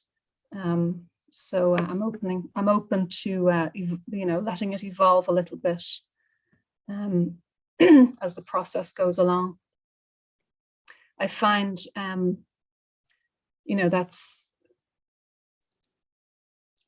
that's when a sculpture is best, when there's a little bit of room for to allow it to evolve and develop as the commissioning process goes along. Usually my sculptures are better than the original design, because my talent is not in illustrating. My talent is not in talking about my work, actually, or presenting my work. My talent is in making things, and that's what I do best. So you can bear that in mind, that the finished sculpture will be better, way better than my original design. And next slide, please. Are we there? Yeah, that's it, just a recap of my sculpture.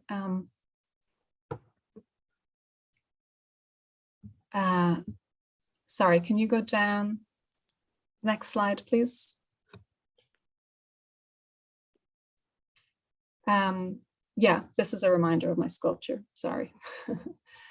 And next slide, please. I'll just finish showing you my illustration of how I think it might look. I think that's pretty much it. I'd love to make this sculpture. I'd love to make something meaningful for Sunnyvale, something that people will enjoy and be inspired by. And I, in turn, will probably be inspired by them. And good luck with your process. And if you have any questions, go for it.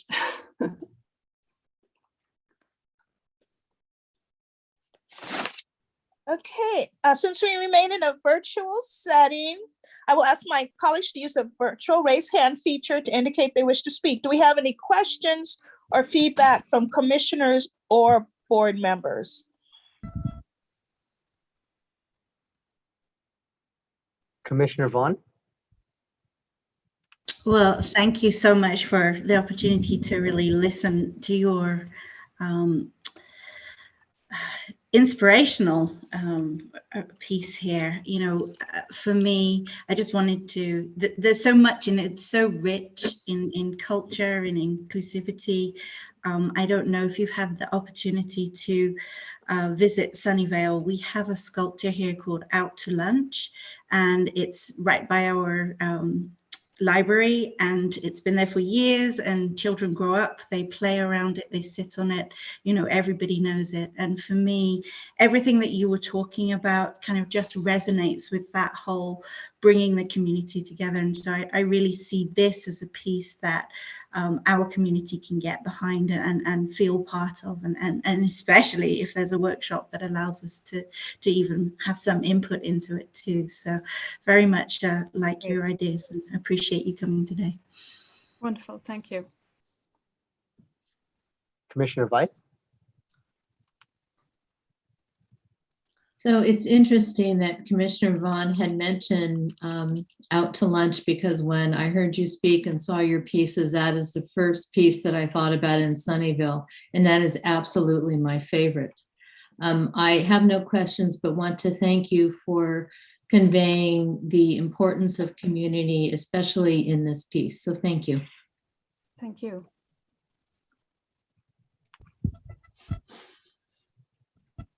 Commissioner Lamb? Hi, I really enjoyed your presentation. One of my favorite comments from your presentation before you unveiled the concept is your philosophy that public art should not be a static piece of a sculpture, and that I think I forgot exactly what words you had used, but every time someone approaches a piece of public art, they should have a different experience with it. They'll discover something new.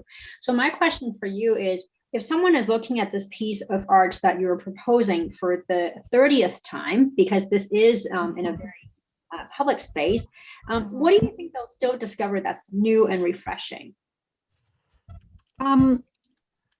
Well, I usually have a lot of small details, and it's very hard to incorporate the level of detail that I envisage into an illustration that's this size, or a model that's this size when the sculpture is 12 feet tall.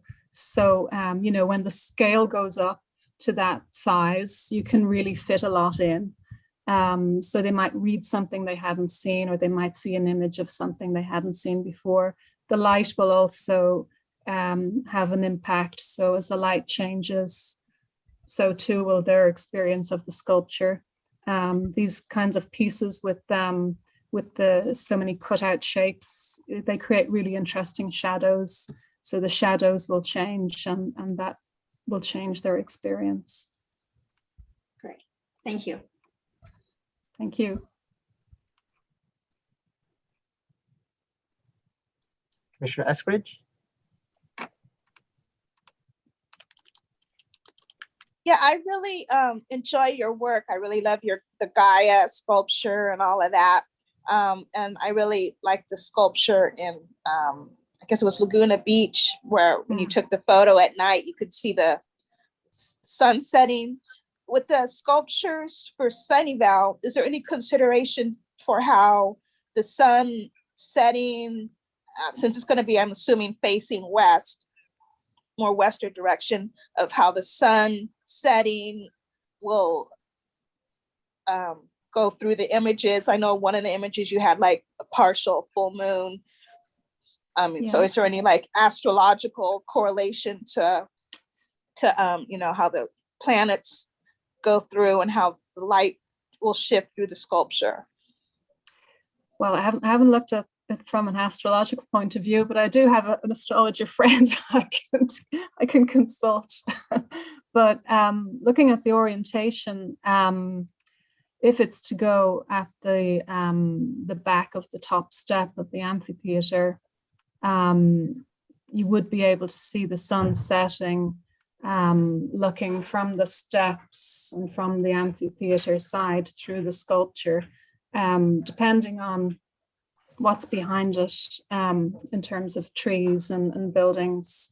I'm not sure about the levels, but if it goes in that location at the back of the amphitheater, there's a little bit of natural elevation which will bring it up a little bit into the sky. So it's certainly possible that you could see the sunset with the silhouettes in front of it, for sure.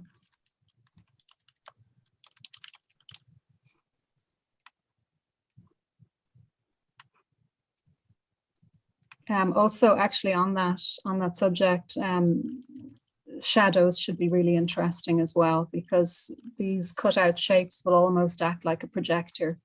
So, you know, if there's strong sunlight also coming through, it'll create very interesting shapes on the ground. Yeah, and I also noticed that you didn't have any like base lighting or anything. So with your sculptures, it would all be pretty much natural lighting. There wouldn't be any nighttime lighting or anything. Yeah, well, I didn't include much. I didn't include an image of night, of how it should be at night. I kind of like the idea of having the top edge gold leafed and a very subtle glow, and trying to illuminate that in some way. I note that you have a low light policy, night light policy in Sunnyvale. So I think in this situation, it may not be appropriate to have very bright lighting on it, but certainly some lighting should be considered, even if it's very subtle.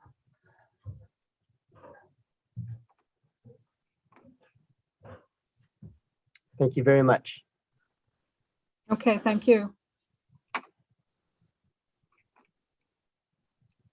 Are we finished? Any more questions? Donna, you want to open up to the public? Okay, Okay, since great. we remain in a virtual setting, I will ask the public to use the virtual raise hand feature or star 9 on a telephone to indicate they wish to speak.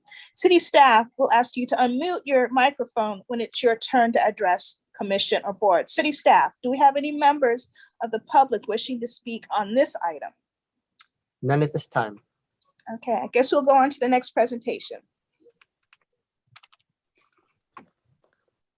Okay, thank you. So proposal number 4, we are having a little bit of technical issues getting the artist to join us. So we're actually gonna skip ahead. Hey,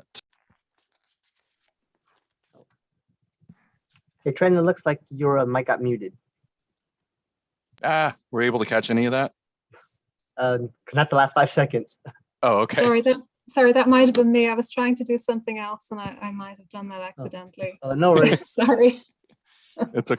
We're having technical issues, not just on my end, but also with the artist for proposal number 4. So we're hoping to get those resolved and that they'll be able to join us shortly. So we're going to go ahead and skip to proposal 5 and circle back right after this presentation. Trent, it looks like you got muted again randomly. I don't know what's going on here. Sorry about that. So Shan, we're going to have you up next. Oh, Trenton.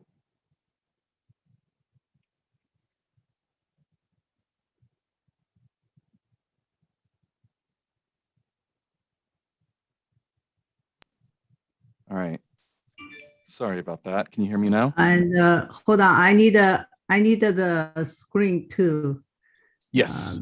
I'll give you I'll go ahead okay, and do yes, I'll do a quick intro and Ricky will be queuing that up for you as I give you an intro. So here's, thank you. Proposal number 5 is Shan Shang, the owner of the East West Art Studio in San Francisco. The artist is proposing a large-scale sculpture entitled Cosmos. This large-scale sculpture represents the forward-thinking and innovative nature of Sunnyvale, the heart of Silicon Valley. Created from large painted sheets of architectural glass, bent and wrapped around a steel frame, the sculpture stands 20 feet high and 20 feet in diameter. Embedded in the sculpture will be some solar light fixtures that will illuminate the sculpture at night, providing a different energy and set of color tones than those generated during the day from natural light. One item of note, the artist is currently showing the location of the sculpture on the corner of West Olive Avenue and All America Way. However, this location is not under consideration due to the existing redwood trees that are there, and there's an immense root system. Therefore, if this one is selected, we will work with the artist to find an exact location that will require also a site and engineering analysis. Maintenance for this would be minimal, requiring only annual rinsing and wipe down, similar to a cleaning for a window. And so we'd like to introduce Shan Sheng. Thank you for joining us.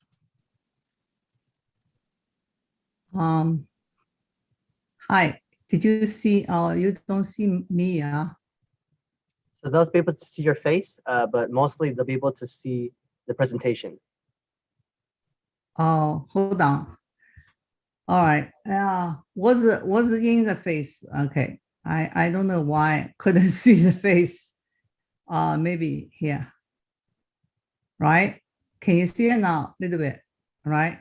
So everyone should be seeing the presentation. Okay, yeah, sure, of course. Okay, yeah. Okay, so you are the one control my presentation anyway. Uh-oh. So just let me know whenever you want me to go to the Wait, next page. something happened. I don't see your screen. Hold on. Oh, something happened. Oh God. Talk about technical difficulty, right? There's a little problem because I can't see. Hold on. Let me do something. Okay, for sure. And can everyone else see my screen? Okay, thank you. No, hold on. I have tried something. Let me see.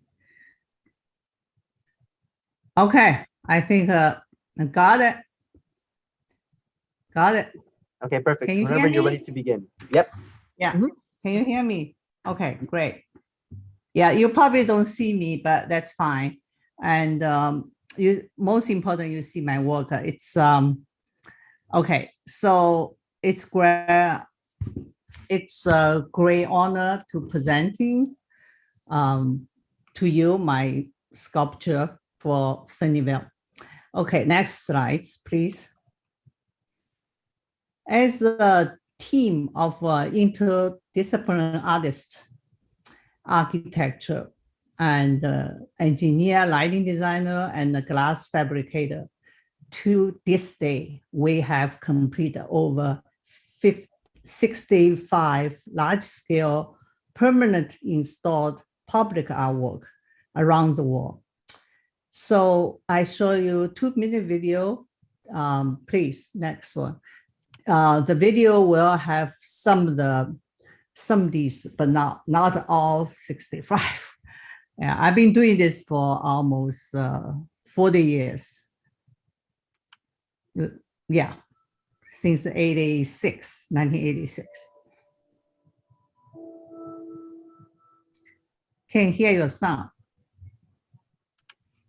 Give me 1 second. Let me try to share one more time, okay? There's the audio there.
Yeah, that's it.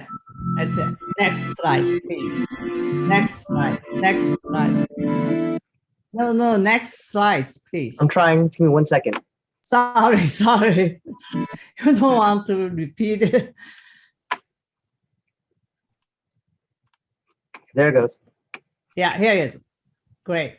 So now I'm presenting your project, and you see all the projects in 2 minutes. So basically, I showed in there is all glass sculpture in public space. Those I selected to show you.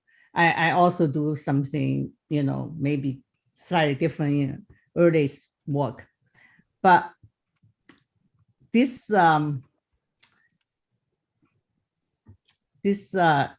okay, sorry. It's okay. So I would like to introduce my sculpture, my concept to the city of Sunnyvale and the people who lives there. And it's titled Cosmo. What does Cosmo mean to us or to you? This is a symbol of innovative, a metaphor of discovery.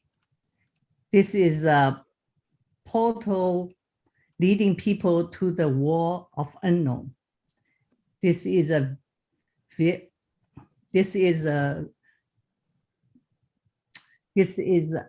vehicle for attractive, curious mind and let imagination to flourish.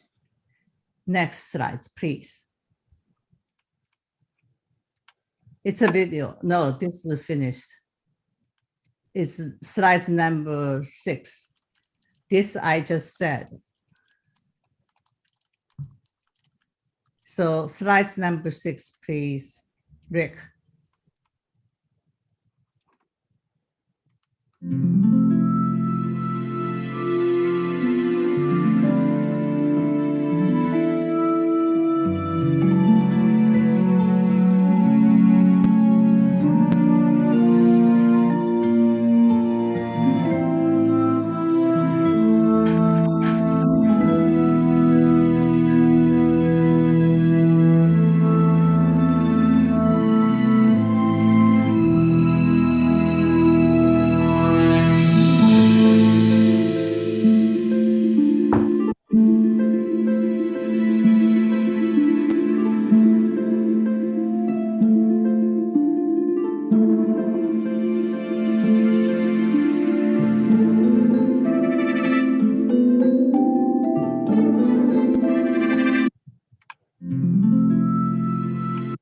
Okay, that's finished. It's done looping. Okay. So next slide, I didn't know you see this is off the chart. So that's the original I thinking. But you say if I think there's plenty space we can look. I visited the site, but it's construction, right? And I live there, so I can see because I not live there now. I used to live in Sunnyvale. So so I just imagine this is a better place. But anyway, I'm open to any location. I think the sculpture is most important. Location doesn't matter. You guys can decide. This is a good everywhere, probably. Yeah. Okay. So let's move on. Let's move on. Yeah. Oh, concept. Perfect. Okay. Concept. Cosmo is futuristic and emulates the marvelous spirit of driving Silicon Valley to expand humankind beyond our world into the exciting unknown. So you kind of see, yeah, this is very futuristic, because I think we in this kind of time, we have imagination what future will be. Okay, next one.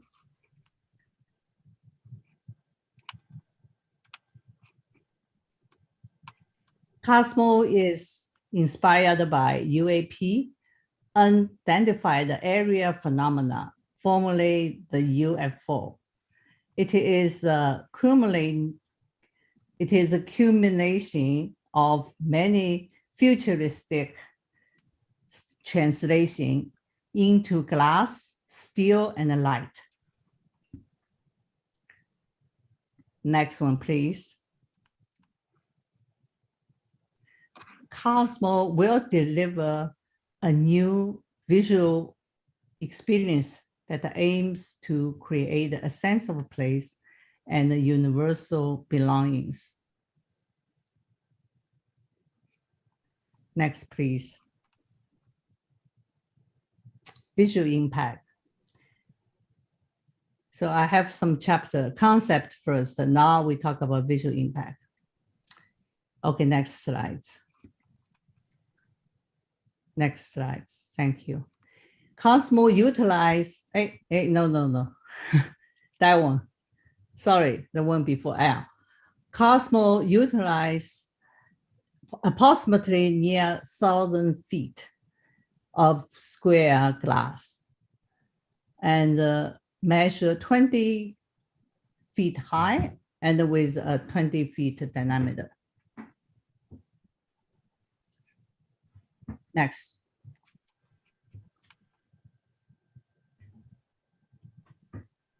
Yeah, see we already did some the structure and some how to support the Cosmo. So it will be using about 2,000 feet of stainless steel tubes and the structure, because we are so excited. We already work a lot with this, this proposal.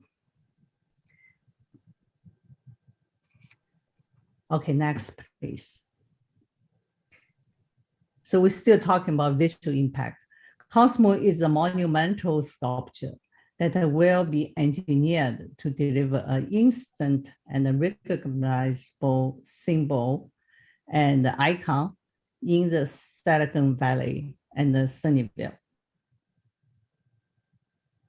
I mean, heart of Silicon Valley is Sunnyvale. Okay, next one. By using architectural art glass, the stainless steel enabled artwork shining and shimmering both during the day and the night. The material gives an iridescent effect, mimic a starry night sky. Very romantic, beautiful. Okay, next. At dusk, the sky will activate the cosmos and meditatively current the light and the color. The artwork will standing like a shining beacon in the luminous day and the night. And the shadow will reflect the sundial. So they will have a sun in the, I think in the movie that you show, there's a sun slowly coming, and then we will follow the sundial. So the shadow will correspond with sundial, the time. And I think we in California, we always see this beautiful night, dusk. In my studio, I can always see almost sunny day, they see on the dusk when sunset, the beautiful color. So I think this is will be really has nature and a harmony with this sculpture. Okay, next. Innovative design. Next. So here we talk about the design. Wow, this is something very exciting. Yeah, this is one of piece that most exciting, and for my work is one of the most exciting piece, most new. sculpture form is novel, and the material will be utilized in a manner that scale that is unprecedented. Unprecedented for me, but unprecedented in the sculpture making of architectural art glass in that scale. So there are lots of interesting challenge, but we will do it. Next one, please.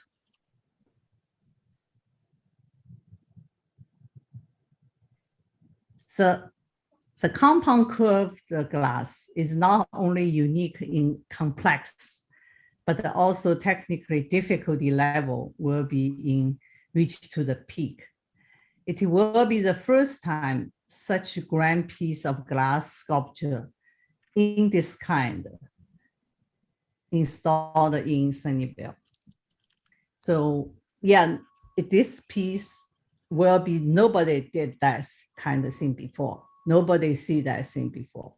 And as far as, because the glass sculpture, large scale was very small, only Shehuri and a couple people, but we're doing architectural art glass. No one did that.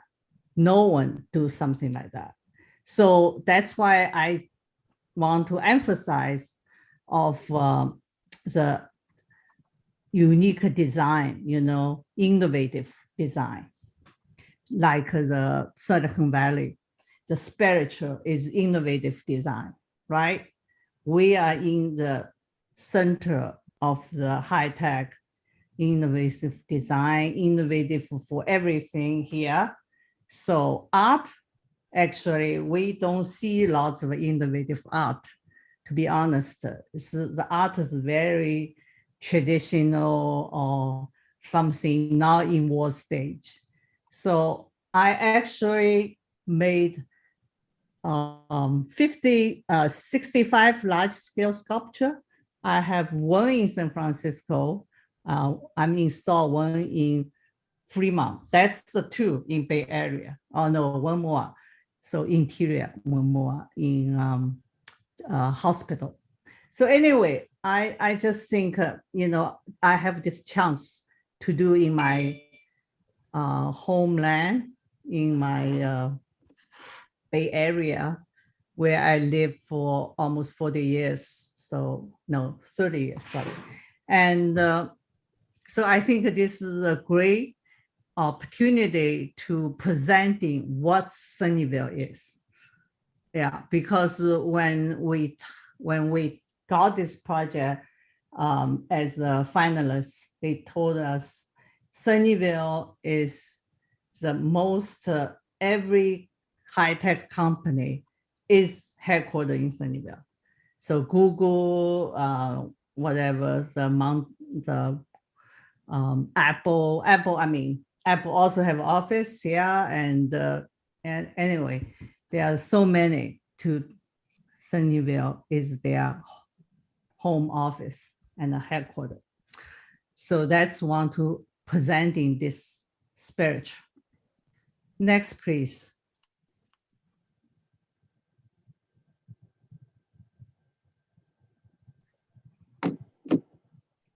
Sorry.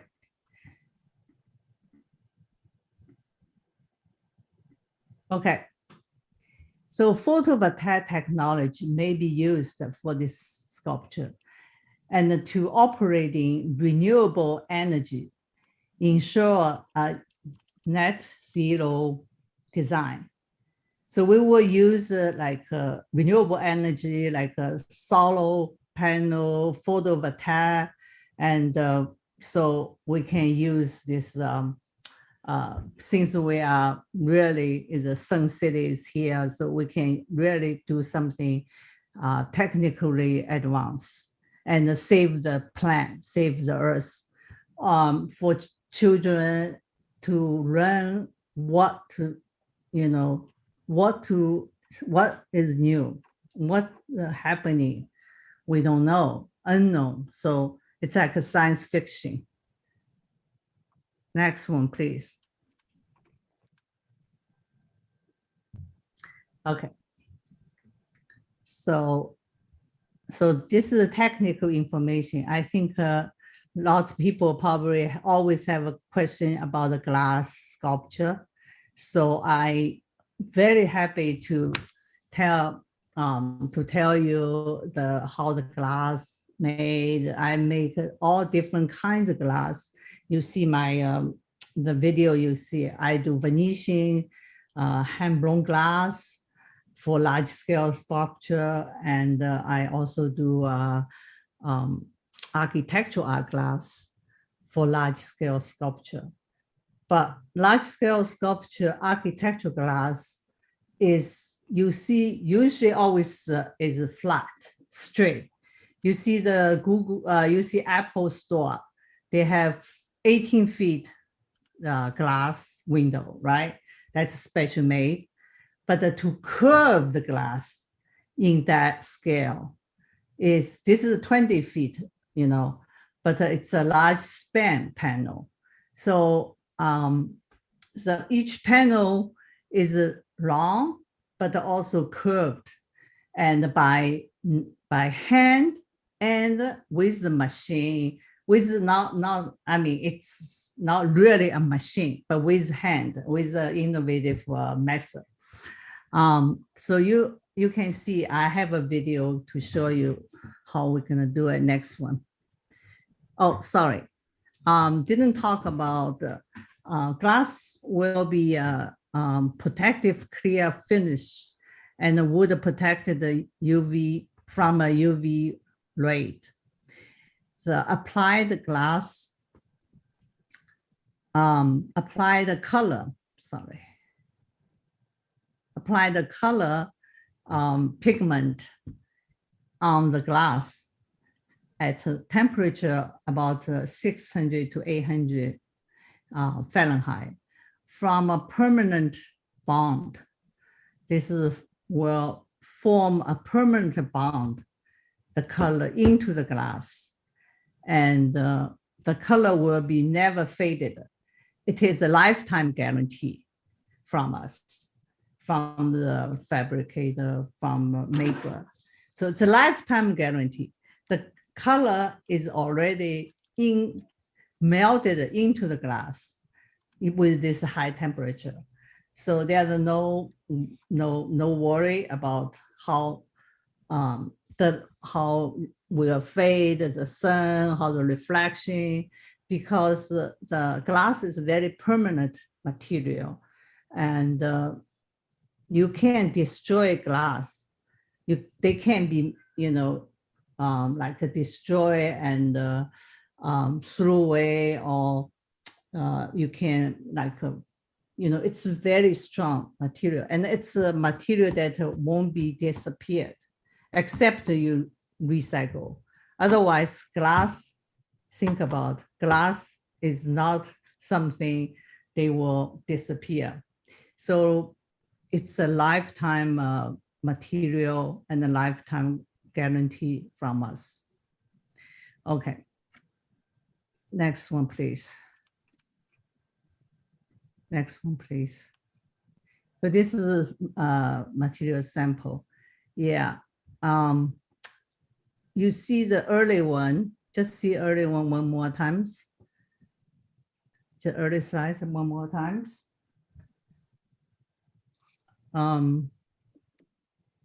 Okay, if you can, don't worry, I continue. So the glass will be laminated and tempered, same as outdoor structure. Will be meeting all the building code, the state of California, like the engineer was saying. Yeah, we will just like a building, a glass building. Next one, no, sorry.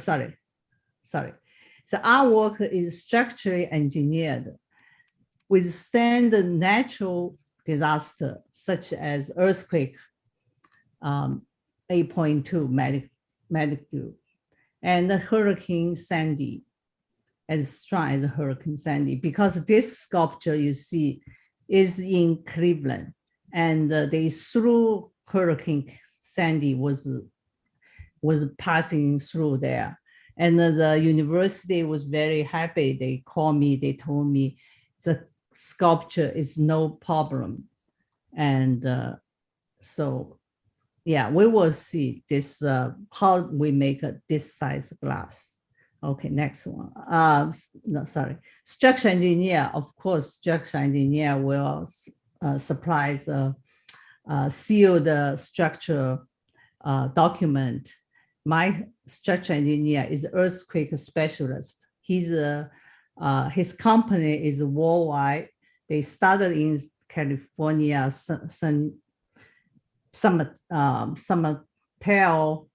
Sacramento, sorry. Yeah, they are the specialists for earthquake. So yeah, so they will provide, they work with me for, lots of sculpture you saw in my video. They are the engineer. We work for many years, 20 years at least.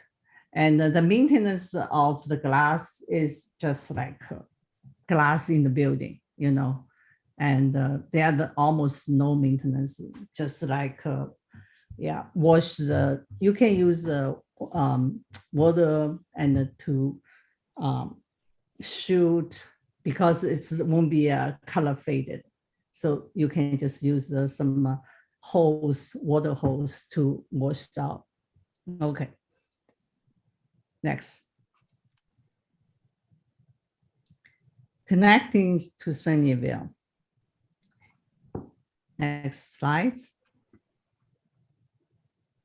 So as I said, I lived at Sunnyvale for a few years when I first came to Bay Area. I developed a special tie and affection to the city. I witnessed its blooming. Sunnyvale is from where I been there and to now is big development. It's the heart of Silicon Valley and deserve a sculpture that is forward facing. The artwork will be defined as innovative. Innovation is perfect example of future focused spirit of the city. We talk about future focus. Okay. I think next slide. Yeah, please. Okay, so the large scale sculpture Cosmo is luminescent and dynamic color and commanding the space, presence, innovative material, and the sense of time. So we talk about time. The sculpture is made 2022, and we want to showing this is 2022 time, contemporary time. The time has a big influence, or this you will see, oh, this people when see this sculpture, they will say, oh, okay, this is a contemporary. It's not like an old kind of traditional method. Yeah, although although we make using the traditional material, but it's innovative to use in the art sculpture, large scale architectural art glass sculpture. And the studio is 100 years old, and they is most innovative to using the glass and to open mind to make all kinds of shape, form to do a sculpture. They only focus on do sculpture. And if you can see in this, okay, next slide, sorry. Yeah, if you can see I complete a public art project using architecture art glass in the location around the world. So next time I show you, next slide, please. Yeah, I did the opposite with other artists. Artists, they show their work first, and then they show the proposal. I show your proposal first, then my artwork. So I think it's more important we spend more time to show your work. Anyway, this sculpture is 30 feet tall, and it's architectural art glass, and nobody did that scale, 30 feet tall, and 5 towers. And we spent 3 years to research, to actually lots of experimental and lots of engineer working, and so to create this sculpture. And yeah, it's cost over $1 million to make it. So because do a lot of work, yeah, takes 3 years. Anyway, this is a five piece of a huge sculpture, a huge glass tower, and standing already through. It's in Shenzhen, China, which is next to Hong Kong. They every year they have a typhoon, so they already went through two years typhoon season. Like they have a 0.10 typhoon. I don't know if it makes sense to you. It's a real big typhoon. So this you see the people, the early one, you see the people so small. Yeah, you still here. Yeah, you see the people here, the scale, you can tell.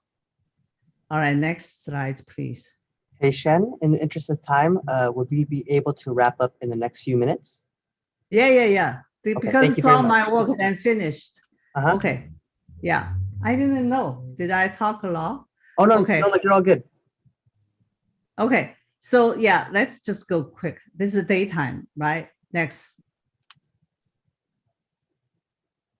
slide. Yeah, this is still children. Wait. Children will play hack and seek. Yeah. Anyway, next. Not this is not next. This is the one. Oh God. Okay. So anyway, you will see how we're gonna make that. So this is DNA sculpture, and it's Texas Tech University. Next one, please.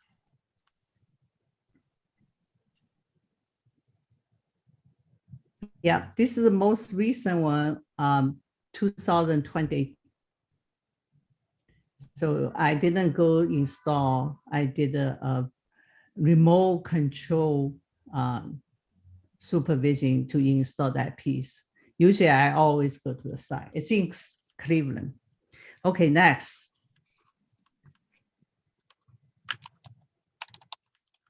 Yeah, next, please.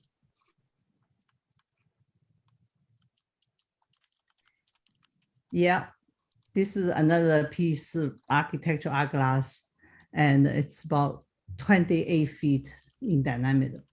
Okay, that's next. Okay, I'm finished. Next, please. Next. Yes. So tonight we talk at night. Oh God. Okay. What did I succeed a lot of time already? Sorry. No, like you did good. Okay. So if you anybody have questions, I probably, if I show you 2-minute video on your Q&A, so we'll answer lots of questions you have, I'm pretty sure. So next slides, please. Do you agree? Oh, I'm sorry, do you have more slides? No slides. The next one, 39. It's a 2. Okay, so let me put that on for you. Yeah. Give me 1 second. Yeah. It's a 2-minute video. Yes.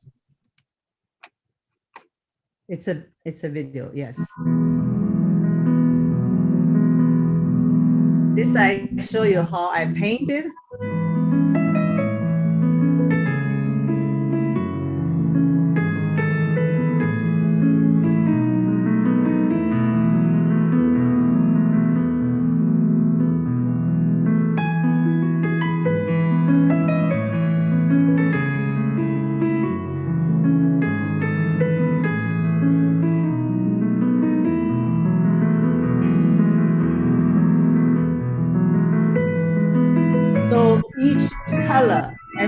go to the oven. But this is a huge oven, and so it was a 5 color. Each color we go.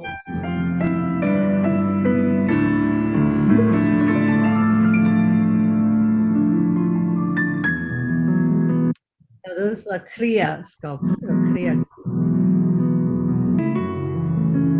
Now we painted it. So now each one, the one color, and we painted the next one.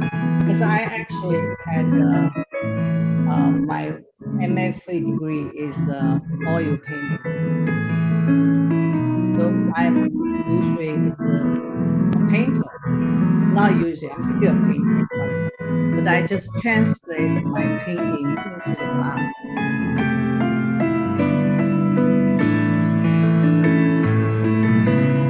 Talk about handmade. This is handmade.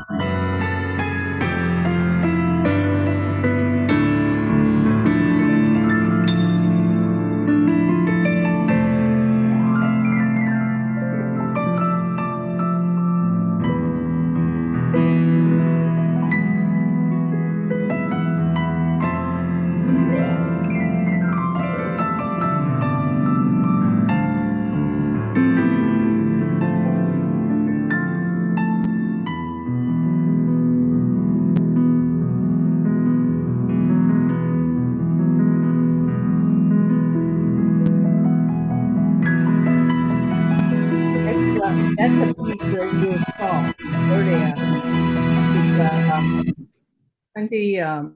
It's 2 feet. I'm sorry, it's 12 feet tall, and it's one piece. 12 feet tall by 8 feet tall. Okay, any questions, please? Since we remain in a virtual setting, I will ask my colleagues to use the virtual raise hand feature to indicate they wish to speak. Do we have any questions or feedback from commissioners or board members? Commissioner Vaughn? Really quick, and I don't know if maybe I had missed it, but a lot of the other artists had incorporated the community and how we bring the community in. Into creating. Yeah, he cut off. Sorry. Yeah, I have the plan. Is in the last one. I will talk about the community workshop. So that's your question, or I'm sorry to interrupt. That's your questions, right? Yeah. So it was how are you going to embed the community in production? Right. So the community, I'm one of my own community is here, right? And so since I'm a local, I can do lots of workshop. So one thing is my technology, how to do the glass. And I have 20 years experience doing architectural art glass, large scale, which I will show the student and young people or art profession. So this is a brand new field, and not many people will understand or have a education for that. I think it's very valuable, and for community to learn, to know how to do it. And I will have a workshop. I can do not only one workshop. Because I'm in San Francisco, I can do multiple workshops. I can do 2, 3, 4, maybe 3 times at least, to show the history of art, how the art glass making, and also I can show them how I painted in glass, because painting in glass is something very different than you painting in the paper or canvas, because glass doesn't absorbing. So these are all the technique, all the things can be intriguing the people and students something new and something they can learn. And I think lots of people not many people understand glass as a contemporary art material. So this, I think it's very, very good opportunity. Yeah. Commissioner Cerrone? It looks like you're still Mike. There goes. Hi, I want to applaud your vision of Sunnyvale as the heart of Silicon Valley for its innovation and its forward thinking, its forward looking zeitgeist. I think I would love to see something like this somewhere in Sunnyvale, for sure. I think we need something like that. I wanted to ask you though, in terms of the interaction between the sculpture and people, is there a way that people can like go into it? It looked like maybe there was a way to go into it and look up. Yes. Yeah, and it's like you envision it on a platform. Yes. And I can't hear you. I'm sorry. The lighting is natural lighting in the day. Because the glass is natural lighting, yes. Yeah. Yeah, you don't need any lights. And I will position them in sundial position. So they will, shadow will follow the sundial. So there are lots of things that we can do with this sculpture, and it's interactive, so people can see, and there are like you see, there are the slides very quickly. People will play hide and seek. The children was doing that. So anyway, it's interactive. Yes. Yeah, big enough, 20 feet by 20 feet. It's like a glass dome almost, except no top. So the top is just like my background that you see the sky. Thank you. You're welcome. Chair Eskridge?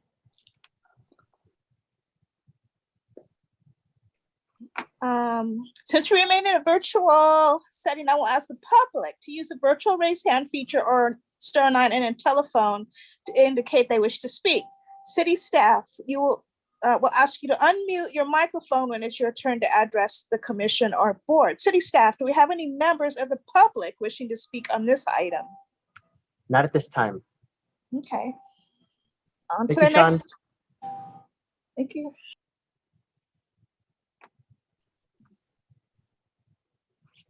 Okay. Thank you for that. And we'll go on to it's proposal number 4. It'll be your 5th presentation this evening. So thank you again. So proposal number 4, it's submitted by the artistic team of Laura Haddad and Thomas Drugan. So they are then the artist team of Haddad Drugan. The artists are proposing 2 approaches based on rainbows, which inspire destiny and dreams and symbolize multiculturalism, diversity, inclusivity, hope, good fortune, and peace, and manifest 2 natural phenomena necessary to sustain life, sunlight and rain. So based on some scientific investigation on how light reflects and refracts into rainbows, coupled with a series of site studies, the artists have developed 2 designs. The first one is a reflection portal, and it's a sculpture portal / archway that'll be located on one side of the amphitheater and could potentially be on the other side of the amphitheater, pending a thorough cost and engineering site analysis to see if a second portal would be feasible, and the artist will provide greater detail on that. The second one is an aerial sculpture that's composed of colored 3-inch diameter round tubes formed into angular refraction and reflection paths on the 6 orders of the rainbow. And these sculptures are formed to be suspended from poles and cables located around the edges of the amphitheater seating way. Maintenance for either of these proposed approaches will be minimal, consisting of low pressure wash with mild soap and paint touch-ups as needed. And we're really excited to announce that they don't have we've got those technical issues resolved. And so without further ado, we have our team of Haddad Drugan here to present their proposal. Hello, everyone. Can you hear and see me? This is Laura. All right, I'm representing Haddad Drigan tonight. My name is Laura Haddad, and we are a Seattle-based team of public artists. Our work is very site-specific, so as you can see in the images up now, it really varies from place to place, responding to the context and the community. One of the through lines in our work is the use of light, natural light, and LED lighting. And we also do incorporate a lot of color, so hence our interest in rainbows. So you can go to the next slide, please. So the concept we're presenting tonight is entitled Spectra. And I think the next couple of slides are just our resume, which I don't think anyone really needs to read here. So maybe we could skip through those and get to the next images. So we're just going to share a few examples of past work that have some relevance to the proposal. This is a suspended sculpture at the Denver Museum of Nature and Science. So here we use prisms and metal rods to create kind of a cloud-like shape that has prisms that iridesce and cast rainbows. And this is suspended with a cable system similar to what we would be using on one of the two pieces we're proposing tonight. So next slide. And then leading up to that sculpture is an arcing path that moves through the colors of the spectrum. So kind of the concept here was really to just talk about light and color and spark the imagination of children who use this path and this entrance to get into the museum. Next slide. A lot of our sculpture is formed metal. So this is stainless steel at the Edmonton Valley Zoo in Canada. This sculpture, similar to the portal we're proposing, is interactive in that people can move through it and really kind of become one with the sculpture for a moment. Next slide. And then just a simple painted metal sculpture. This was at a railroad station, obviously, and just an example of paints that we've used in exterior settings. Next slide. This is a recently completed artwork here in Seattle at the Climate Pledge Arena. So this is an interactive space that is kind of designed as a stage and a performance space. And I won't go into the details of the concept, but you can see a lot of light and color incorporated here. Next slide. And then around the corner at the same arena is an LED lighting installation on a historic architectural feature that was part of the Century 21 World's Fair. So using light to highlight that. Next, please. And then the last of these precedent examples is a mural that was installed in San Francisco on a grain terminal where we painted a mural and then used colored lighting to bring out different images in the mural. So it had a kind of animated magical effect. And I think you can go to the next slide and we'll talk more about the Sunnyvale ideas. So our conceptual investigation, please go to the next slide. We weren't able to come down to Sunnyvale due to various pandemic and I don't know, scheduling related things. So we did a lot of, we have been there before, but we did quite a bit of investigating from afar. Our work is really based in the research about the place. So I'm just going to read the next couple of slides here just to kind of be succinct. So with a name and a logo that both mean Sunny Valley, Sunnyvale's identity is rooted in the natural splendor that has infused and informed the city's culture and industry. Dubbed the City of Destiny by its early developers, Sunnyvale has evolved into a place where destiny can meet dreams. The art concept Spectra plays with ideas about light, wonder, and discovery to create a site-specific artwork that alludes to the bright optimism, idealism, and imagination of Sunnyvale. Next slide. Sunnyvale's storied sunlight has resulted in the region's vibrant agricultural history of fruit orchards and canneries. Also essential to the bounty of the orchards is the other natural phenomenon of rainfall. Next slide. So we kind of came up on, thinking about this idea of the rainbow as it manifests both the sunlight and the rain that are necessary to sustain life. We also thought there was this interesting correlation in that a rainbow also represents fortune and destiny, and the city's motto was about destiny. Next slide.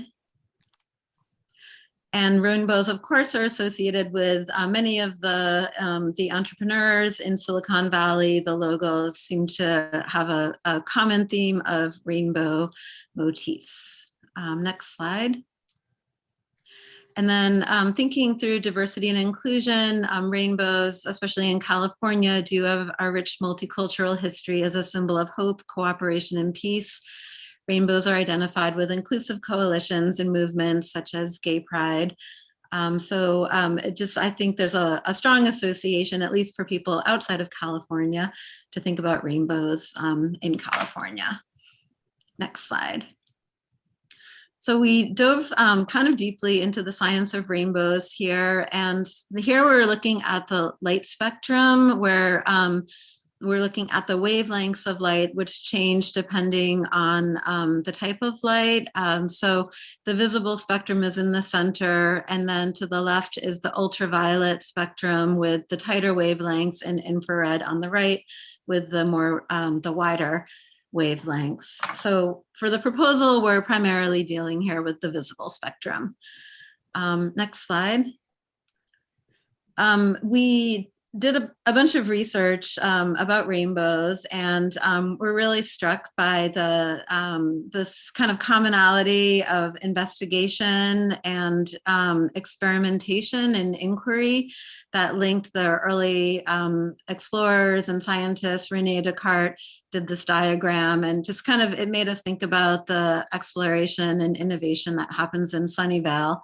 So Descartes recognize that rainbows are actually, they occur when sunlight moves through individual rain droplets. So the trajectory of light here moves from the sun, point A in the diagram, to point B in the raindrop, where it refracts into the raindrop. At point C, it reflects off of the back of the raindrop, and then at point D, it refracts back out. And point E is the observer's vision cone. So, so each rainbow does this each rain droplet does this individually. The next slide shows how kind of within the raindrop, how the white sunlight refracts and breaks apart into the many colors of the spectrum. So this is called dispersion. So I think, as you know, part of the community engagement, what we would love to do is have a workshop where we talk about both the science and the magic of rainbows, and you know, have some interesting devices that break apart light and kind of have an aesthetic component as well as an educational component. Next slide. So the orders of rainbows were something that was new to us in this investigation. So there are six orders of rainbows. The two most common that we see are the first and the second. So the orders are numbered after the numbers of times that light reflects inside the raindrop. So as the light reflects more and more, the rainbow becomes dimmer and dimmer. The next slide shows how this kind of works. So the primary and secondary rainbows are visible when you look away from the sun, and you can see the secondary rainbow is dimmer. Next slide, please. And the third and the fourth order rainbows are visible when you look towards the sun, and they actually wrap around the sun. So we were kind of interested in this idea of a rainbow that wraps around the sun for the proposal. So next slide. So we did some diagrams here, just some studies to kind of get our heads around the site. So you can go to the next slide and talk a little bit about some of our goals. So just from what we've seen in the photos, there's this pretty spectacular redwood grove on site. And so what we wanted to do is create an artwork with universal and magical appeal that is discovered amongst the redwood trees. So something that's really kind of in the middle. Next slide. We have a couple ways of thinking about that. The first is to create sculptural portals on the edges of the amphitheater that would, in one way, transition people in and out of the space. And then in a second way, once you are in the space, they act as frames that create kind of a backdrop for the performance that you're about to see, but they don't interfere with views of the stage. Next slide. And then the second approach is a canopy, and this is an immersive artwork that would be suspended between the trees above the seating area. That would be a focal point during event times as well as non-event times. So something to really come into the space and experience in a more immersive way. Next slide. And then we have a few diagrams that just apply this idea of rainbows to the site. So you can skip to the next slide here. So this is a little bit more of a conceptual investigation where we were thinking about the stage as a sun and the paths around it as these rainbow shapes. So they could be pathways, they could be sculptural portals, they could be steps that are colored. So just some kind of fun ways to think about applying this idea. Next slide. So this one is similar, but here we've got two portals flanking the amphitheater, and one on the north side is in cool colors and the portal on the right side is in warm colors, and then a green pathway or band really links the two on the back of the stage. And here we were also just playing with ideas of infrared being kind of red aggregates on one of the paths, and then in the redwood trees placing ultraviolet lights that would make the space kind of glow and animate people who walk through it at night. Next slide.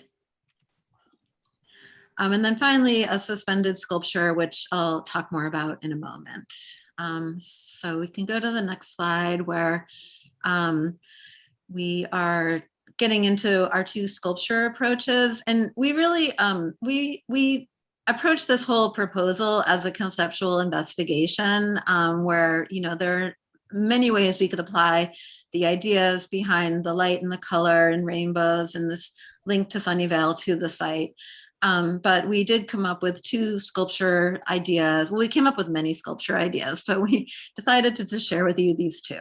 So the first is the reflection portal, and the second is the light paths. And we see opportunities to combine these with some of the pathway features that I just spoke about. So you can go to the next slide and we'll talk first about the reflection portal.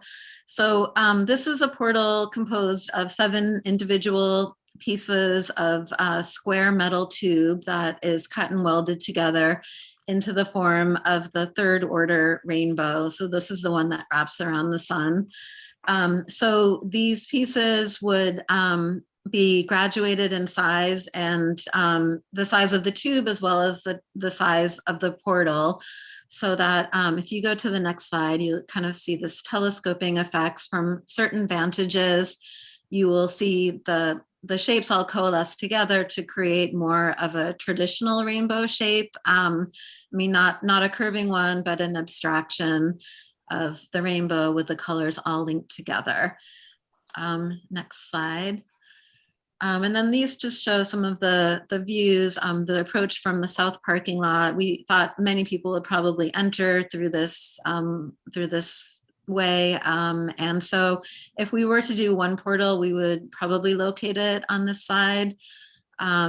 We think that there is a strong possibility we can do 2, but we are, I think it really depends on the engineering and the size of the portal. And if you go to the next slide, we can also talk about some of the lighting effects, and we can make these. I think what we were thinking essentially is we can do some simple lighting on this portal where we put in-grade light fixtures on the path on the inside of the portal and illuminate it and create kind of a glow.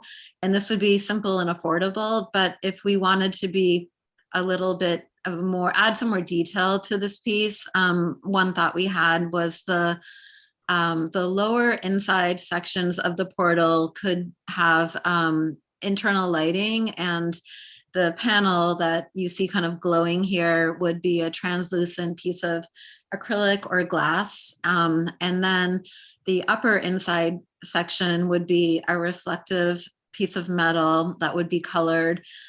So you would kind of have this reflection of the light into the upper piece, and it would also reflect people as they pass through the portal. So if we were to do this, I think it would be really pretty cool to have these reflections that you experience as you're moving through. You really become a part of the artwork, but it adds some complexity. So the trade-off would be that we might not be able to do 2 portals. So again, we're really just kind of in the initial phase. So the portal could be, the rainbow spectrum that you see here. And then the next slide, we were exploring kind of a more limited section of a spectrum. So here, going from blues to oranges, if we were to do 2 of these portals, we might have the cool colors on one side and the warm colors on the other, with that green band linking them. Next slide. And then this just shows us at night, and this is kind of the lighting in the ground that would make the whole inside glow. Next slide.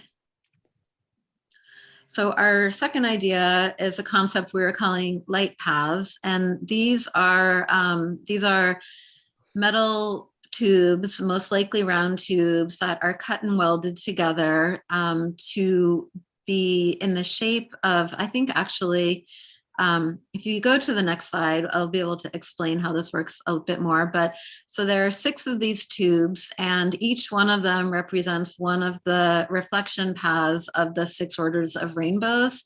So here, each one of the paths is painted one of the colors of the spectrum.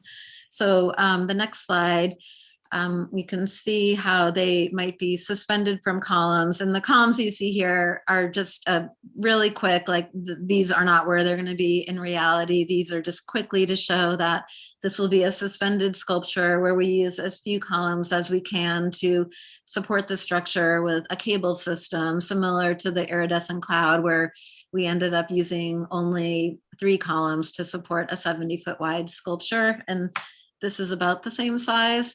So we will use cables coming from the vertical columns, and potentially could use some stainless steel rods that would fasten to the individual rainbow order pieces to help hold them in place.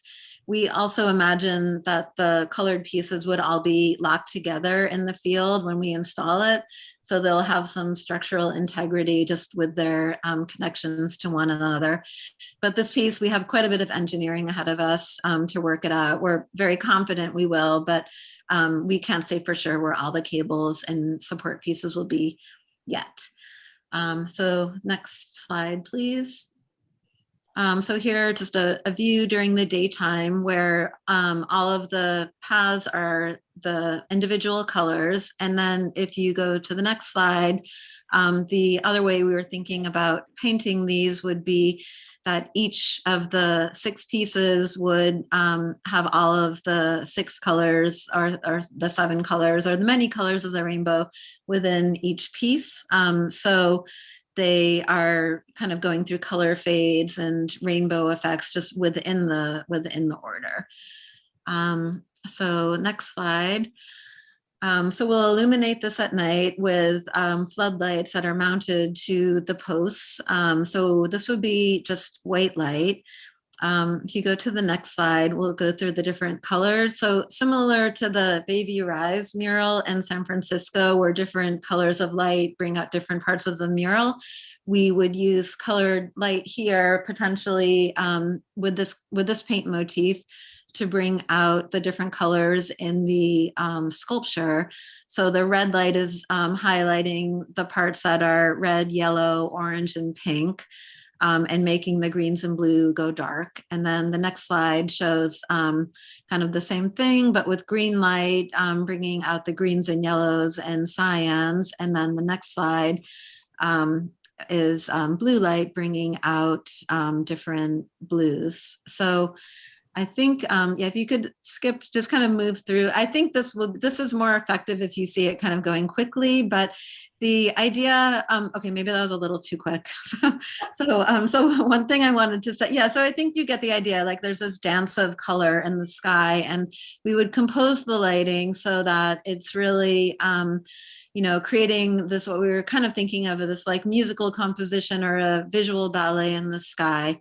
That's perfect, thank you. And so that might be very active before, that might be really active, you know, before a performance, but then goes still during. So I think you could move ahead to the material section. We're almost through here. So both of these proposals, the sculptures would be made out of metal. The reflection portal would be stainless, or it would be stainless steel tube in these graduated sizes of tubing, square tubing, mitered and welded and painted. And then the sculpture above with the reflective surface is the kind of this idea of the reflection on the upper edges that would bring the ground up into the sky.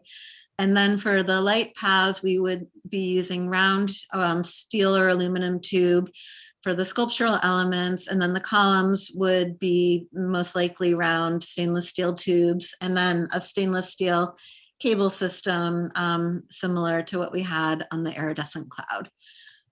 Next, please.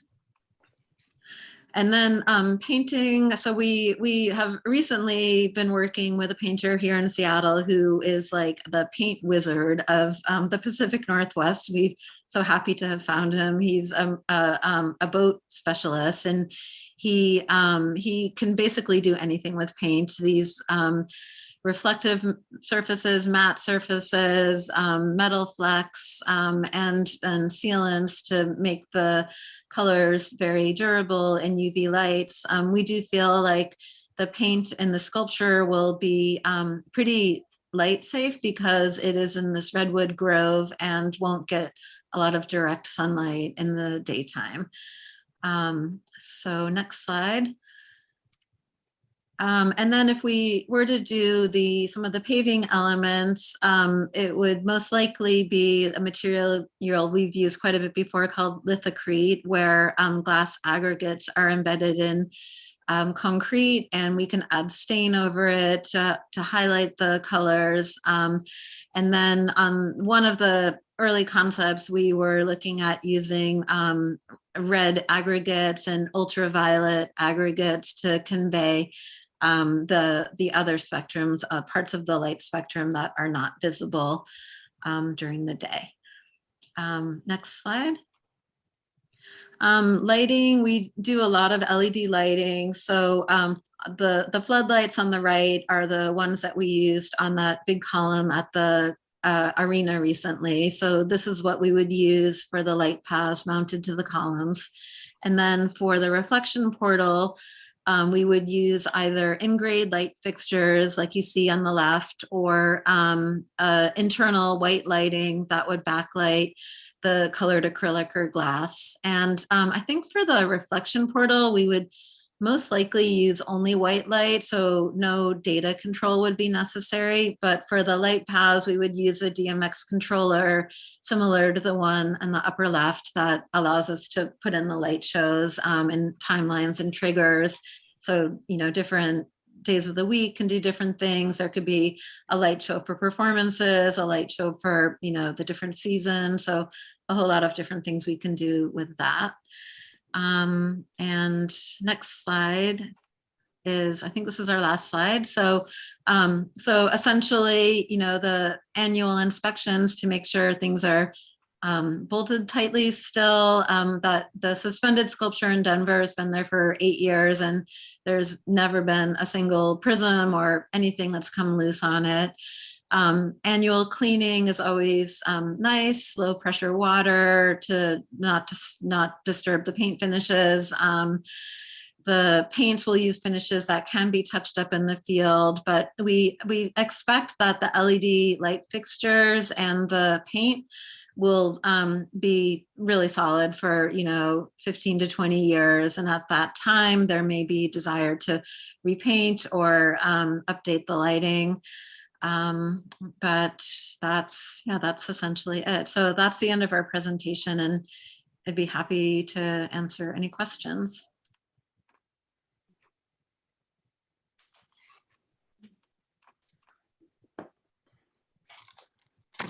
Okay, since we remain in a virtual setting, I will ask my colleagues to use the virtual raise hand feature to indicate they wish to speak. Do we have any questions or feedback from commissioners or board members? Commissioner Lamb? Yeah, I just have a quick question. So I really love the design. I love the theme of diversity and inclusion. For the first drawing you did with like the diamond shaped walkway thing, can you alter the light colors over time? So let's say, you know, it's rainbow colors most of the time, but let's say for some holiday, you make it some other color or something like that. Yeah, we could do that. So what I was just saying is we were imagining using white light in there, but I think, you know, like I said, this is the beginning of an exploration, and this is exactly the kind of dialogue we'd love to have with you all, is like, what, you know, what are the priorities? And if we did move forward with the portal, I think there are a lot of ways we can make it change from night to night and use light to do that. I mean, I think that's actually a great idea. So yes, it's all possible right now. Thank you so much.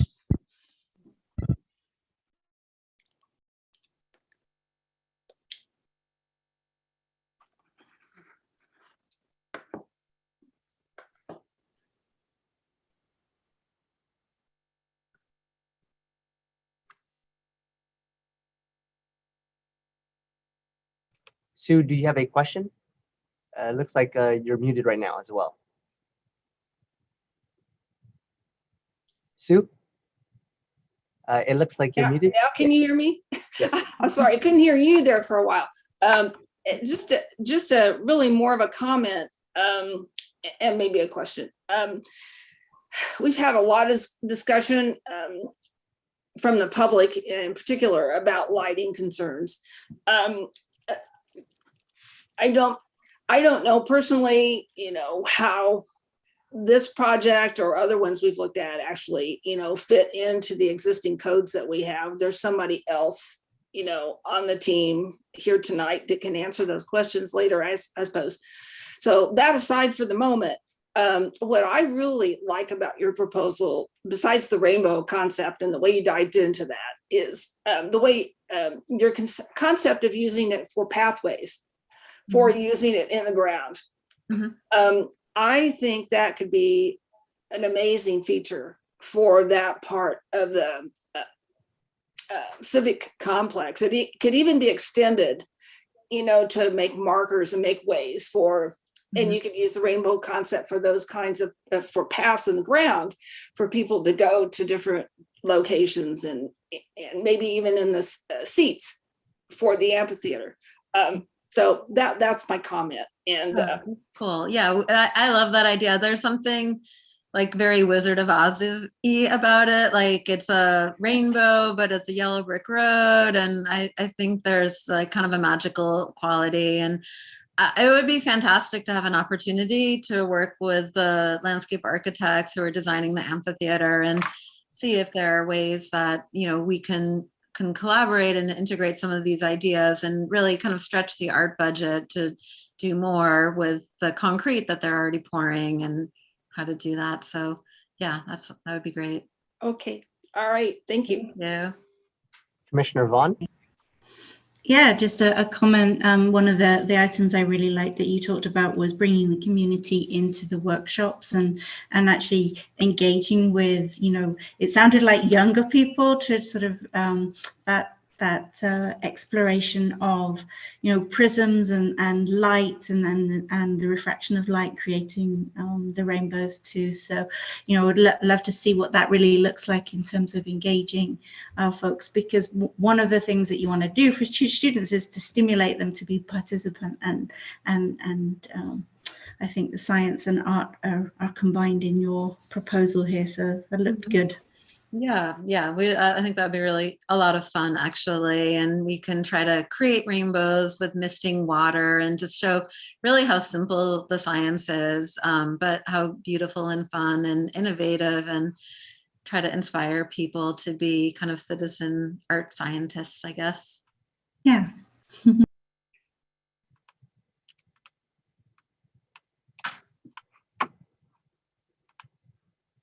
Chair Eskridge. Since we remain in a virtual setting, I will ask the public to use the raise hand feature or star 9 on telephone to indicate they wish to speak. City staff will ask you to unmute your microphone when it's your turn to address commission or board. City staff, do we have any members of the public wishing to speak on this item? None at this time. Okay, so at this point, I want to ask for a discussion. I guess we're supposed to be ranking these. So it's so the wording is a little different. So do you still ask for discussion or a motion? So do we want to discuss this amongst ourselves before we do Correct. Yeah. Order preference?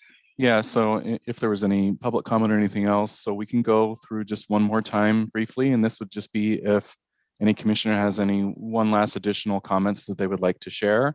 And so, like I said, this is just if you have anything else that you haven't shared already or anything else you would like to just reiterate, this would be the opportunity. Once everybody's had one last chance to kind of say something, then we'll proceed to a ranking and hopefully a motion. Commissioner Vaughn. Yeah, just wanted to appreciate, all the artists for coming forward and submitting their proposals, and it's amazing talent, and they're all diverse, and they all have their, positives and some things that appeal to different folks. So really appreciate the spirit of collaboration and bringing yourselves forward. Thank you. Also, just really quick, just would also like to add, if you guys also have any questions of staff, myself and Allison and Stephen are available to help answer any questions as well.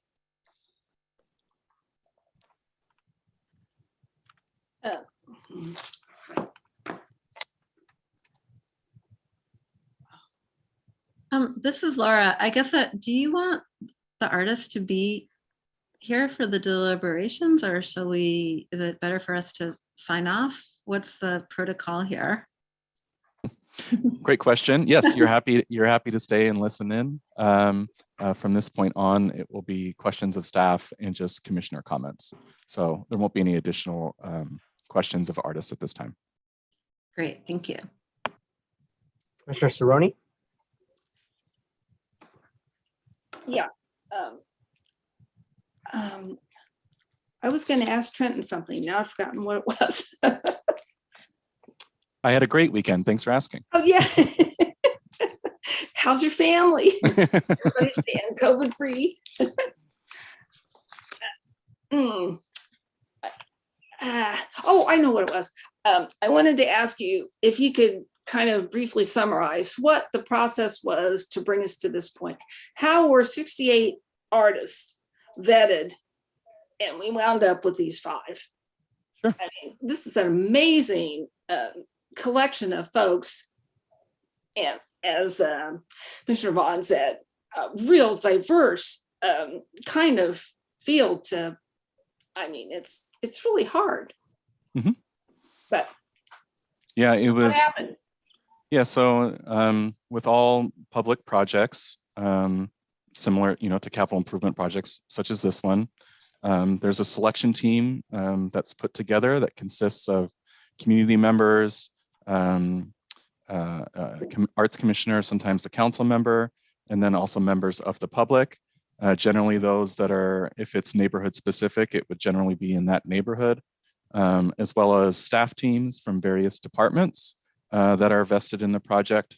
So this one was a 12-member panel, as well as a few additional people that did not vote, that were just sitting members, such as myself. I did not vote. I was just there as an observing party. So they literally went through every single artist and ranked them. It got down to somewhere around 20 or so. And then there was another round of discussion and a ranking. And it was not super clear, but it was pretty clear that these top 5 proposals were ones that should be considered to develop an actual proposal. So that first round of 68, whittled down to 20, whittled down to 5, was all based on their qualifications and their previous work. We then asked those 5 artists to look at the site and provide an actual design proposal, which you received tonight and is also included in the packet as well. And so that's what they received tonight. So after this process, when you select or recommend the one or the top one, all 5 will go to council for review, and they will review your recommendations. These are, like, I just want to remember, these are design proposals. So they will go through, once the artist is selected by council, they will at that point go through the more detailed, rigorous engineering, building review. All of that stuff will happen at that point. Right now, it's all conceptual. Okay, but nobody had seen the design proposals till it came to us. Well, the review committee did see them. Are you talking about in a public forum? Yeah, because you said they saw previous artwork, but not not the proposals for the amphitheater. Correct. Okay. Okay. Thanks.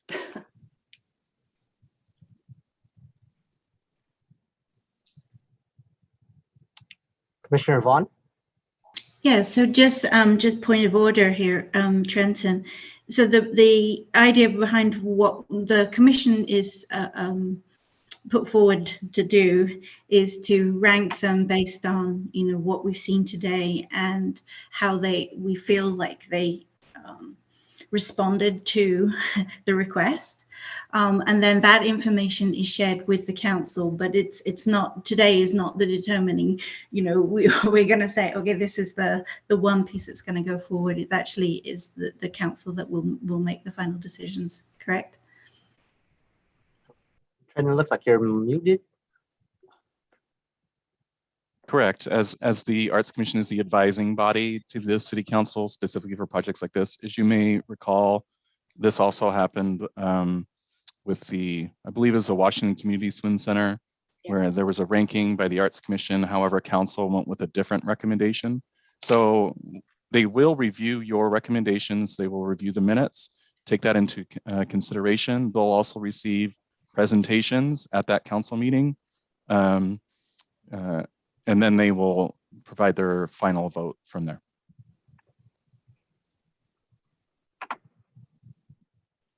So this really is a great opportunity for us to ask the artists, is there anything else that they want to share that makes this easier for us? Well, at this point, we are done with the artists' presentations. And so it was just a commissioner comment at this time or any clarification questions of staff. Gotcha. Thank you. Mr. Cerrone? Yeah. So I had a comment about the Cosmos proposal. From Shanshan? Pardon me? From Shanshan Cheng? Shanshan Cheng, correct. I really think it's neat. I like, you know, things I said already about it, but I honestly don't feel that the amphitheater area, I know it wasn't, she didn't say that, or the staff, you guys decided that there wasn't really a place for it right there at the amphitheater, but I have a hard time putting that in this proposal, in this amphitheater venue. I would really like to see it somewhere where it's not surrounded by trees, for example. It's kind of like a conflict between what she's proposing and the venue. For me, I like to see it in a different place, you know, that's a wider open space. That's not in a wooded area, for example. Maybe in Redwood Plaza in downtown Sunnyvale, or, you know, someplace that's more inhabited yet not so surrounded. Anyway, that's what I would say. Commissioner Lamb? Yeah, so I just wanted to clarify. I think Commissioner Cerrone's question brought up an interesting point. I think our role as arts commissioners is simply to vote on kind of the ranking of these 5 proposals. Like, it is not our role, I believe, to say, we want to, discard one of the proposals, right? Like, these 5 artists are already kind of, advancing to the next stage. Did I understand that correctly? Correct. Yes, all 5 of the proposals have been reviewed by staff and have met the requirements to proceed. So there's nobody that's excluded. So it would just be a ranking 1, 2, 3, 4, 5. So if there is one that you favor more, you would rank that 1 as your number 1 choice. If there's one that you favor less, that would be number 5 as your least. Gotcha. Thank you. Commissioner Vaughn?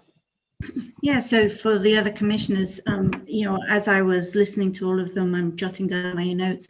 I feel confident and comfortable in having already made a decision of how I rank them. I just wondered, are other folks in that same position right now, or do we need to do more of a deliberation?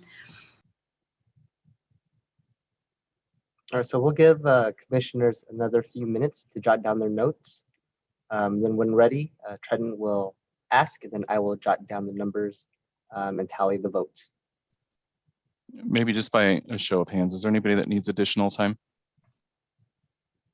A raise hand feature or something? Okay. All right, so we'll just do a quick 2 minutes and then we'll reconvene.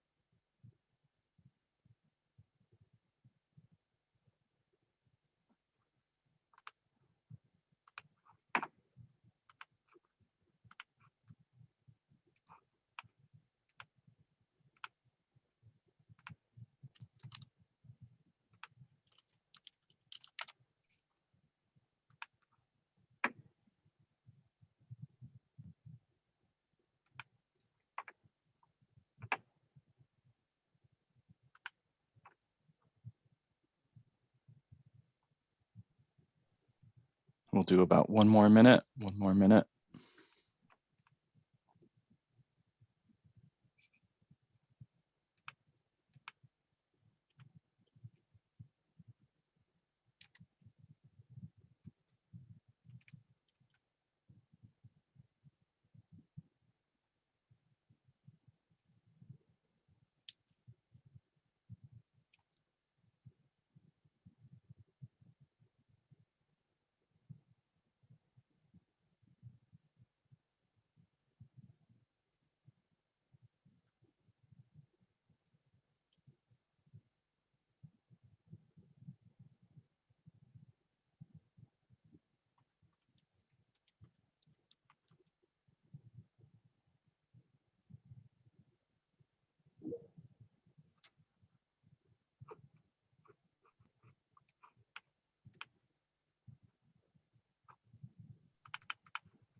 Okay, thank you all.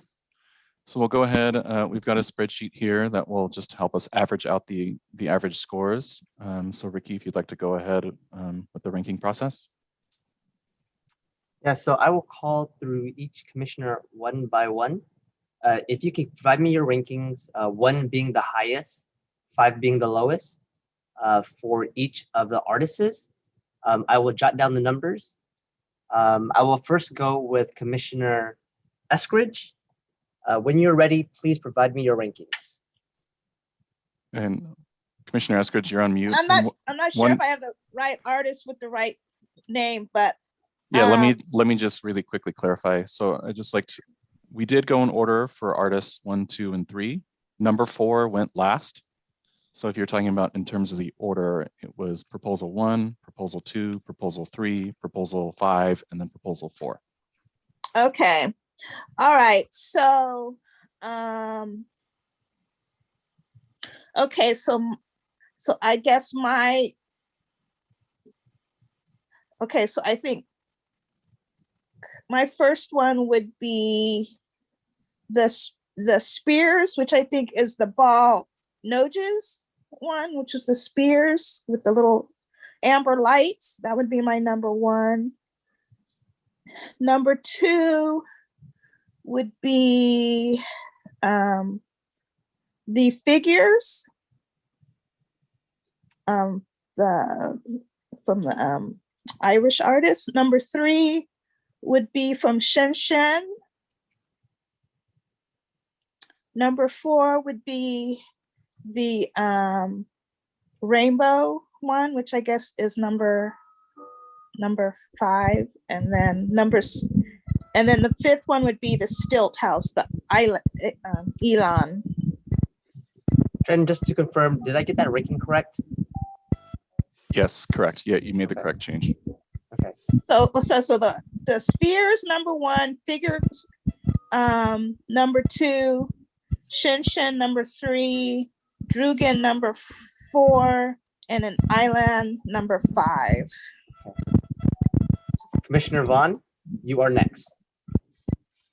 Oh, thank you. Okay, so proposal number three would be my top one. And then number two, number four, number one, and so when you say number four, do you mean Haggad? Sorry, yes. Okay, so my top one is the proposal number three is correct. Proposal number two is also correct. The next one would be Haddad. The next one would be number one, Averbudge. And the last one would be Shen Shen. Okay, thank you very much. Commissioner Veith? Okay, so I rank Averbach number one. Mm-hmm. I rank proposal number two as 5. Let's see, I rank Brunker as 2 and Far East Studios as 3. And then Haddad is 4. Thank you. Commissioner Lamb? All right, my first choice is the Rainbow Lights, which I believe is Haddad. My second choice is the Village Houses, which was the first presenter, I guess, hour back, perhaps. My third choice is that Amphitheater roof cover thing. I think that's Mr. Ball Noakes. And then my fourth choice is Cosmo by East West Art Studio. My last one is that community characters art. Thank you. And then Sue Cerrone, you are the last one.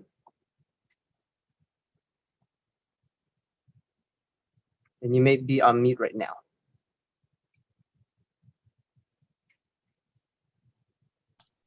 Okay. Am I back? Yes. Okay. My first choice is number Brunker, proposal 3. My second choice is proposal 1, Averbach. My third choice is proposal 4, Haddad Drugan. My fourth choice is proposal number 2, Ball Noakes. And my last, fifth choice would be number 5. Yeah. Thank you very much. So in terms of the rankings, we have number 1 being Brunker. Number 2, we have Averbach. Number 3, we have Ball. Number 4, we have Haddad Drugan. And number 5, we have East West Art Studio. So if any commissioners are able to do a motion to accept the rankings as proposed, we could take a second and then do a voice vote. I'd be happy to do the motion to accept the ranking as proposed. I second.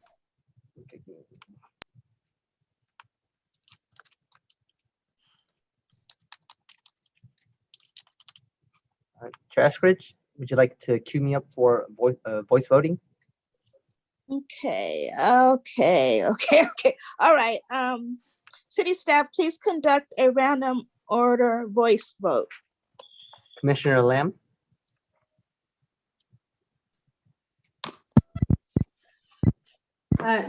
To vote for what we had just voted for? No, so now you would accept the motion as that ranking. Okay, I accept the motion. Commissioner Vythe, Yes. Commissioner Vaughn, Approved. Vice Chair, Vythe already, Commissioner Cerrone, Yes. Chair Eskridge. Yes. The motion passes 5-0. Thank you to all the artists for joining. We really appreciate your time. We know that it's getting late, so feel free to drop off. Feel free to drop on and watch the commission meeting on February 1st. And Kristen will be following up with the artists over the next week or so, or myself. You'll hear from one of us very shortly. Thank you. Yay. Okay. All right. I know it's been a long night. We've already been running here 3.5 hours. Wait. Before we begin, So- does anyone want to take a quick few-minute break to go to the restroom or get some water? If not, then we can proceed. I think we're good. All right.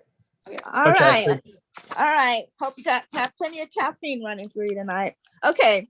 Item number 220213.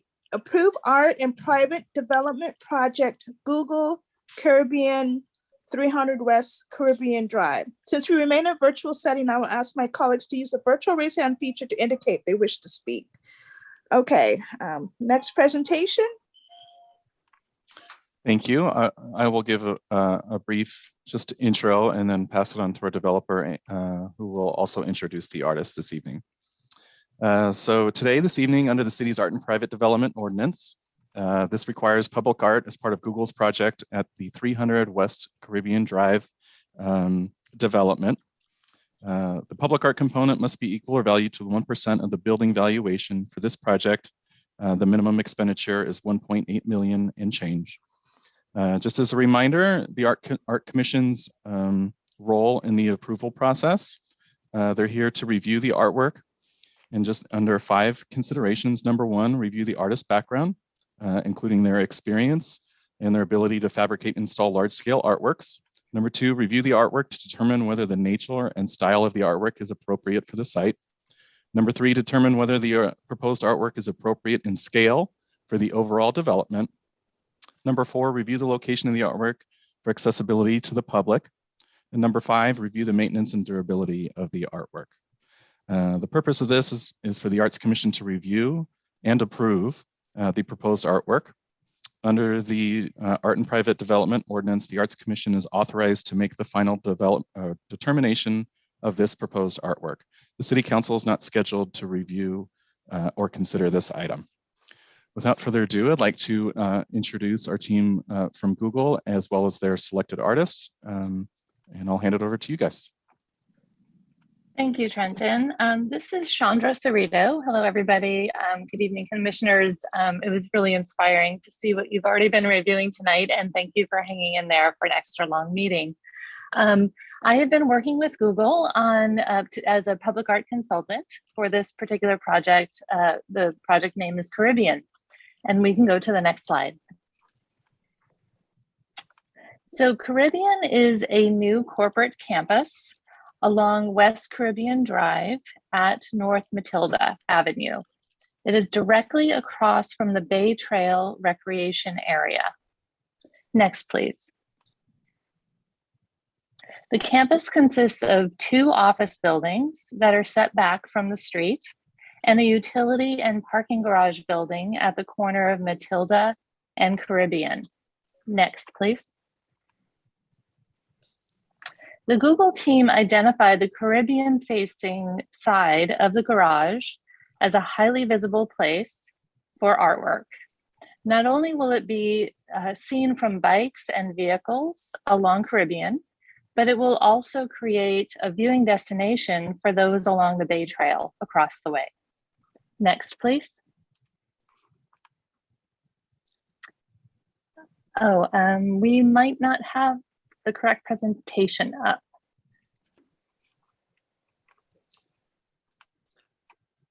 If you're able to send it to my email really fast, and I can download it and I can present it. Okay, it was actually larger than email can support. Let's see.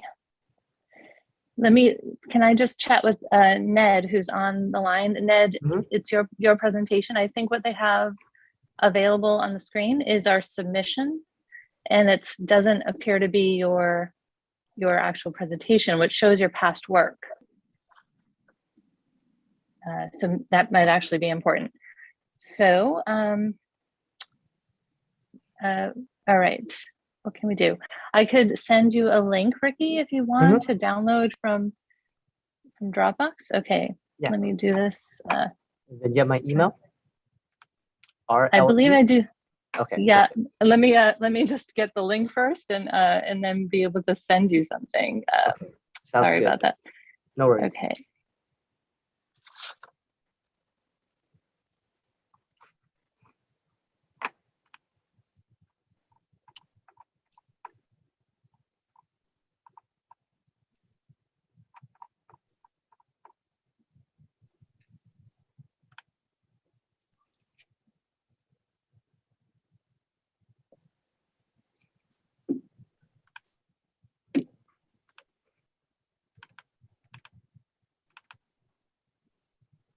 My apologies for this.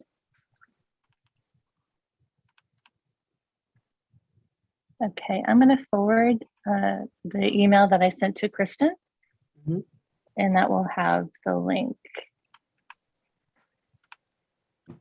And would you mind just saying your email one more time? rle@sunnyvale.ca.gov. Okay, great. Then I'm also checking to see if I have it in our hard drive too. Okay, thank you.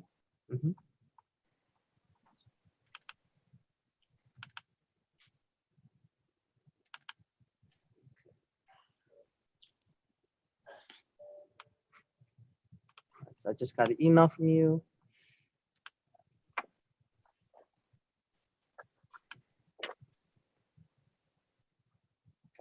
So it's downloading in 10 seconds. So stand by. Thank you so much. Thank you.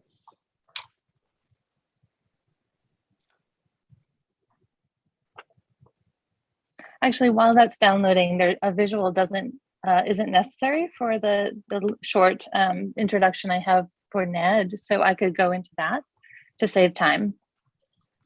Oh, thank you. Okay, so since we're here, you can advance.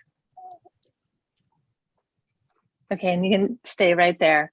Thank you. So I just wanted to let you know about sort of how we got around to selecting NedCon for this project. When we were considering possible artists and types of artwork, a few of Google's objectives came to the forefront. Number one, the team really wanted to prioritize local artists.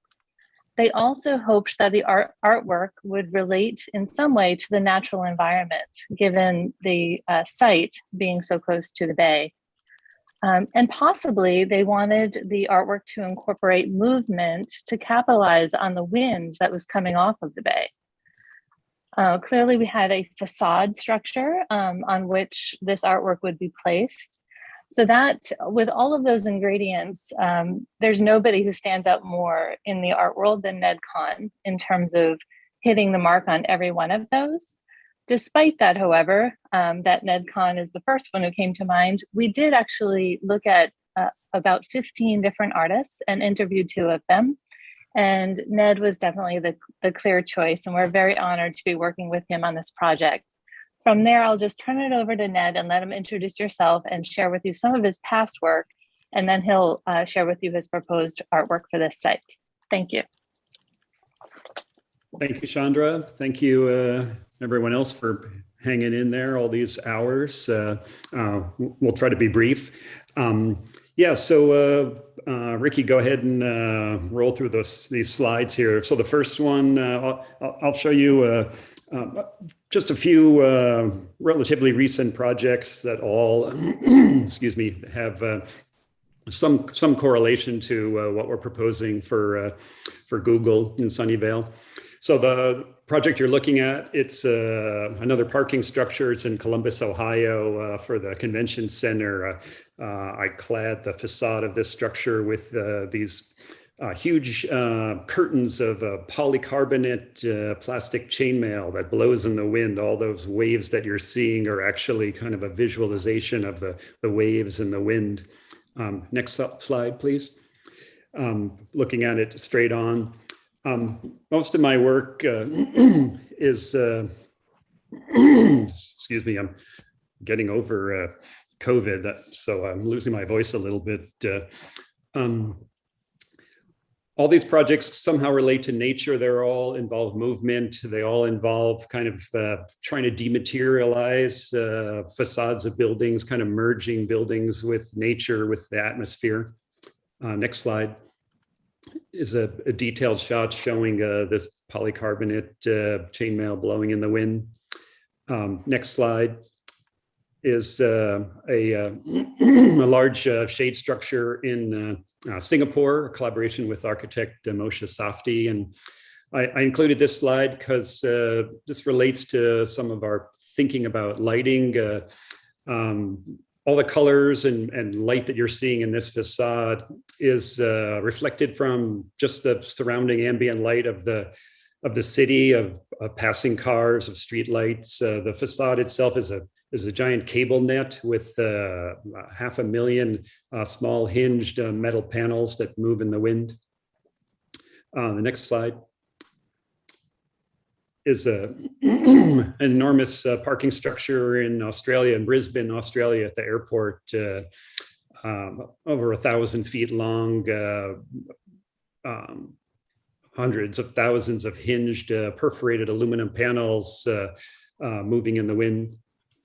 Next slide is another parking structure in LA, just a couple blocks from the basketball arena.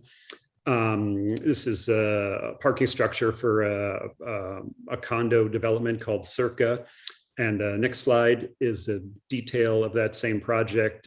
So it's vertical cables stretched across this facade, and then moving on these cables are these hinged polycarbonate elements that can pivot 360 degrees around and basically reflect different amounts of color and light depending on the direction and the velocity of the wind and the angle of the sun. And then the next slide is another installation, also using similar materials, a polycarbonate panels moving in the wind attached to, in this case, a horizontal cable net that stretches over a public space in Toronto, Canada. And next slide is a detail showing the moving elements, and all designed, engineered to hold up to hurricane force winds and snow and ice and all the roasting sun, all the weather varieties of Toronto. And then the next slide is another parking structure, this one in Los Angeles and Inglewood. This is in conjunction with the new football arena, SoFi Arena, and the new headquarters for the NFL. We covered three sides of this enormous parking structure with these counterbalanced aluminum elements that move in the wind and kind of, again, sort of dissolve the boundary of this very brutal, hard piece of, urban infrastructure with nature, with the atmosphere. And I think maybe there's one more slide of that project. And you can see the roof of the football stadium in the background. And so that is a brief introduction to some of the other kinetic parking garage projects that I've completed over the years. And yeah, we could move on to the next slide. Is kind of an inspirational image for the Caribbean project, a photograph of the Caribbean Ocean. And What inspired me about this picture was just the way that water becomes kind of a fragmented mirror of the sky, kind of this very sensitive, changeable surface that reflects the sky, but also reflects the trees and the land. And so, next slide. So this is a mock-up of what we're proposing for the parking structure in Sunnyvale. So this is set up in a sculpture garden that I'm currently building in downtown Sebastopol, where I live. And this has been up for about a year now, so we've got to see it in a whole bunch of different wind and light conditions. And so basically kind of a test to see if there's any issues with longevity or bird safety or anything like that. It's been a year-long test, and so basically the structure consists of a cable net. So there's 1/8-inch diameter stainless steel cables running horizontally and vertically. They're woven together with special connectors at every junction. And then basically in the cells created by this grid, there's a hinged silver-colored polycarbonate element that sways in the wind. And so next slide is kind of how we're proposing to attach this to the parking structure. So basically, at the top of the parking structure, there'll be a stainless steel angle, and then 2 floors down, another stainless steel angle, and then basically these cable nets kind of stretch between those two. Next slide shows kind of the elevation. Basically, we're covering kind of the top half of the parking structure. Next slide. The lower half of the parking structure is clad with a, I forget the name of it, but it's basically a screen for growing plants on it, a green screen. So part of the concept here was that half this building, the upper half where the wind is most active and the light is most potent and would be responding to the atmosphere of the earth. And then the lower half basically becomes almost like a vertical landscape. And part of the inspiration came from, of this idea came from the architecture of the buildings that Google is creating, which have a very beautiful kind of rhythmic interplay between nature and kind of built structure. There's a series of kind of angled planes where people who work in these buildings can see a lot of nature. They have to walk through nature to get from one building to another. And so the idea was that the parking structure would kind of, play with this theme also. Next slide. Shows a little bit of a closer detail. Next slide is kind of showing the wind animated area at the top half and the green screen below that. Next slide. These are some images of a possible lighting scheme. We were told that the city of Sunnyvale really likes to have artworks illuminated, so we explored lighting this with a deep cobalt blue light. Next slide shows kind of the idea is that at the base of this cable net, there'd be a line of blue LED lights. And the idea is that the lights would pretty much be contained within the facade. Just as the moving elements are pushed by the wind, they would catch this light. It's come to our attention that there might be some issues with birds and lighting. And because this is a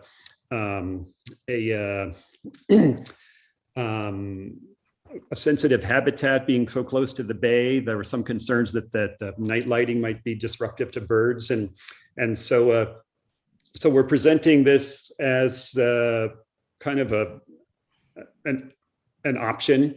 If it turns out to be an insurmountable thing to have any kind of lighting with problems with birds, then it's the whole art concept is not contingent on the lighting being part of it. It could very well be similar to that slide that I showed in my previous projects in Singapore.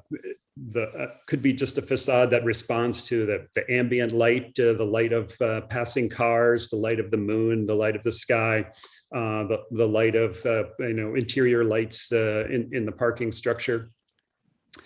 Next slide. Shows the kind of full expanse of the artwork. So you can see that it embraces the entire north facade and a small section of the east facade on the left, and then it curves and it wraps around the west facade. And so the height of the kinetic area is about 3 stories, about 30 feet tall, and the entire linear length is about 500 feet. So it's really quite a massive surface area of artwork. Next slide.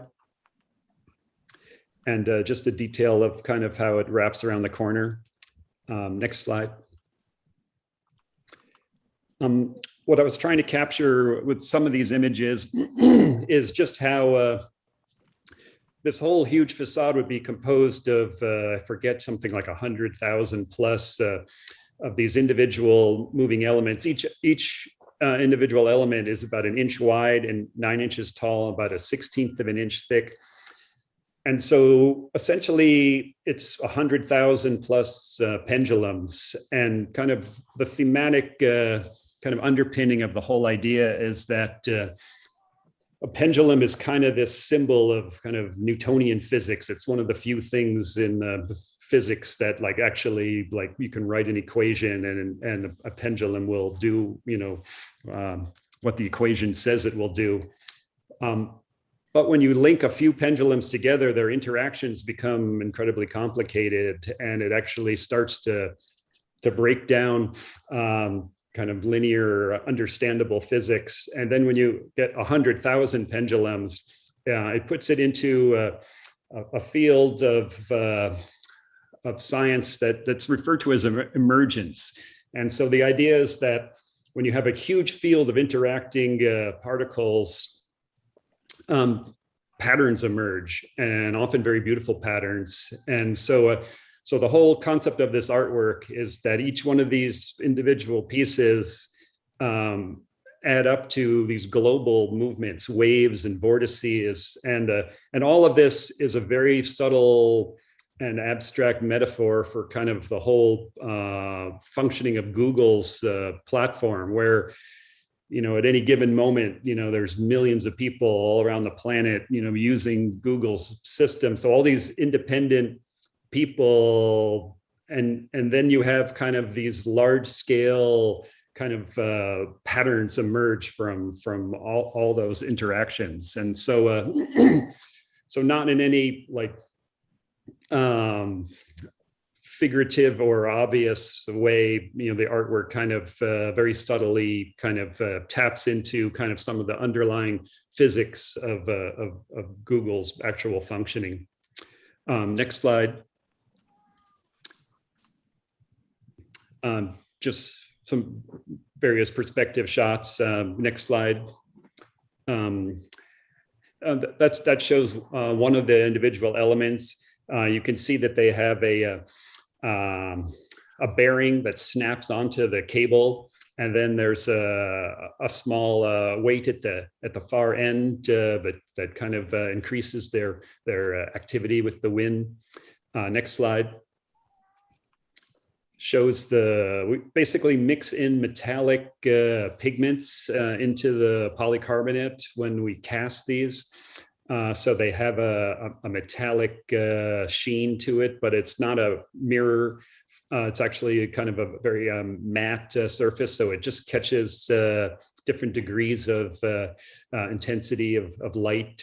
And then next slide shows the cable connections. So basically every place where a horizontal and a vertical cable cross, we have these beautiful little stainless steel fittings that a special machine squishes these together and binds the two cables permanently to each other. It basically produces this incredibly strong net.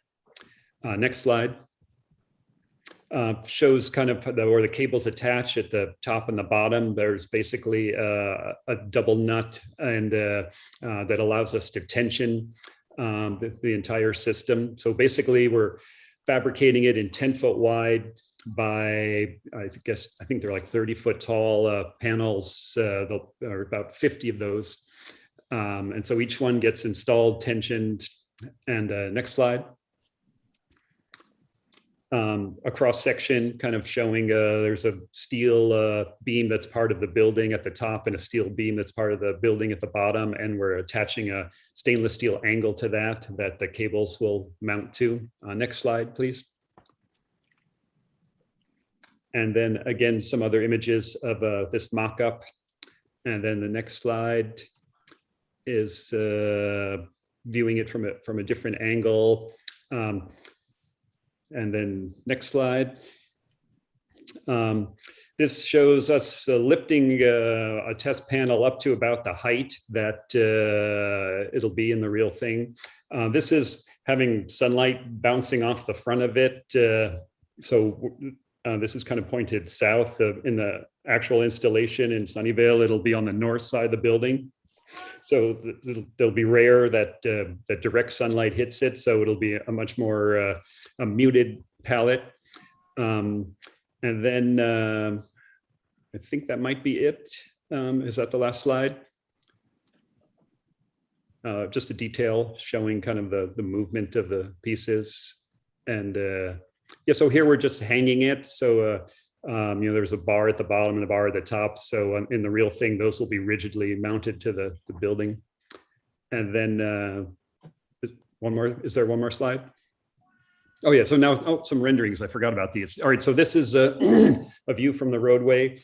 So the artwork will be very visible from cars driving by, from the sidewalks, from people walking, from the Bay Trail, from the kind of hill across right along the bay. And then, yeah, next slide is kind of just a closer up view. So you can see how there's a line of trees, mandated trees as part of the city's planning requirements. The artwork will kind of rise up above those trees. Next slide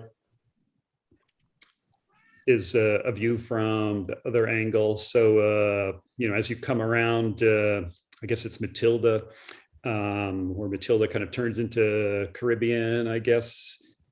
This is the view from that side. So kind of showing the angled end and kind of the west facade. And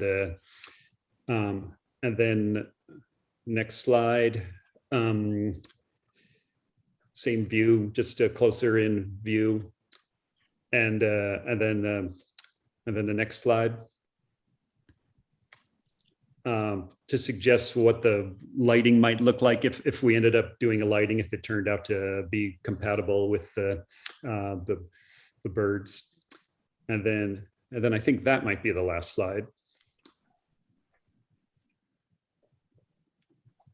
And then we also submitted a video. I don't know if you have it, Ricky, of the prototype blowing in the wind, but maybe while we're showing that, we could open the floor up to questions or comments. So I have the video up. Give me 1 second.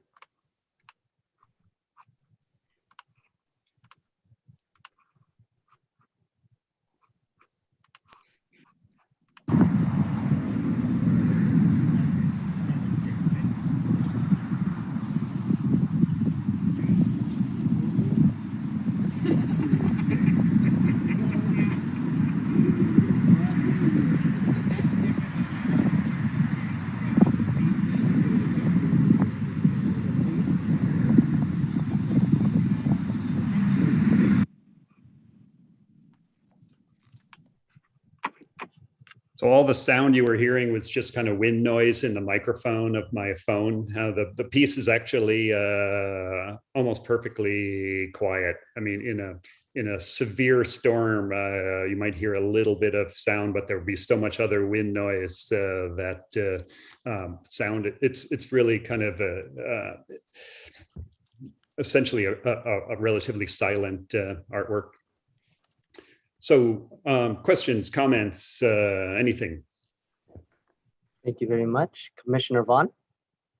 Oh, so you mentioned it looks beautiful. I like the flow that the metallic brings in it. But you mentioned metallic pigment, and so I was wondering is there any definition of what that metal will look like? Is it a dark color? Like from the things that we've seen, it feels fairly light. So does it reflect?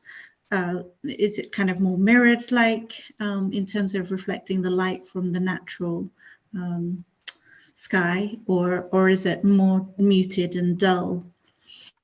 Well, the video that you just saw, that has the metallic pigments in it, so it'll look identical to that. Yeah, the idea is without the metallic pigments, the polycarbonate has natural, or they mix in UV stabilizing into the plastic, which gives it sort of a dull, a gray look. So the metallic pigments really make it much more alive, much more kind of capturing of whatever light and color is in the environment. And so whatever blues of the sky will be captured in it, during sunsets where, the sky has all kinds of beautiful colors, that'll be captured in it. And then, the fact that it's mostly on the north facade, sunlight will actually be coming through the parking structure. So the other side of it will be lit up by the sun. And what happens is, as the panels move, they'll bounce light onto their neighbors. So it adds a whole subtle layer of kind of moving light and shadow. Awesome, thank you. Commissioner Vice? Well, I think anytime we can camouflage a parking lot, that's a good thing, or a parking structure, so well done. I really like your concept. My only concern, as I had mentioned, what was literally hours ago, is the idea that lighting would be detrimental to birds. But perhaps a nice compromise would be, I think your piece would look lovely if it was lit. Maybe if it was only lit like from dusk for maybe an hour or two after dusk, that would be a compromise. But I think your piece is lovely. Well done. Yeah, thank you. Yeah, I'm totally open to any compromise that would work for the birds. I mean, I actually really love birds, and so I don't want to do anything that messes up them in any way. So yeah, if it turned out to be those hours, or didn't hurt them, I'd be totally on board with that. And then, as I mentioned before, I mean, the whole idea with kind of the aiming of these lights was basically to kind of keep the light all within the facade. So not, bleeding light out into the environment at all. And so yeah, I think the lighting could be beautiful, but I'd only be supportive of it if it's non-harmful. Thank you. Commissioner Cerrone? Yeah, I had wanted to see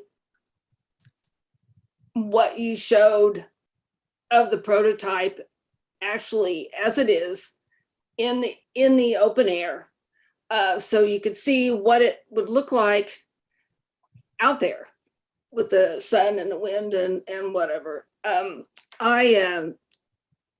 I think I'm having a hard time understanding why it needs to be lit, given that it is such a dynamic piece and would be such a dynamic piece in that location.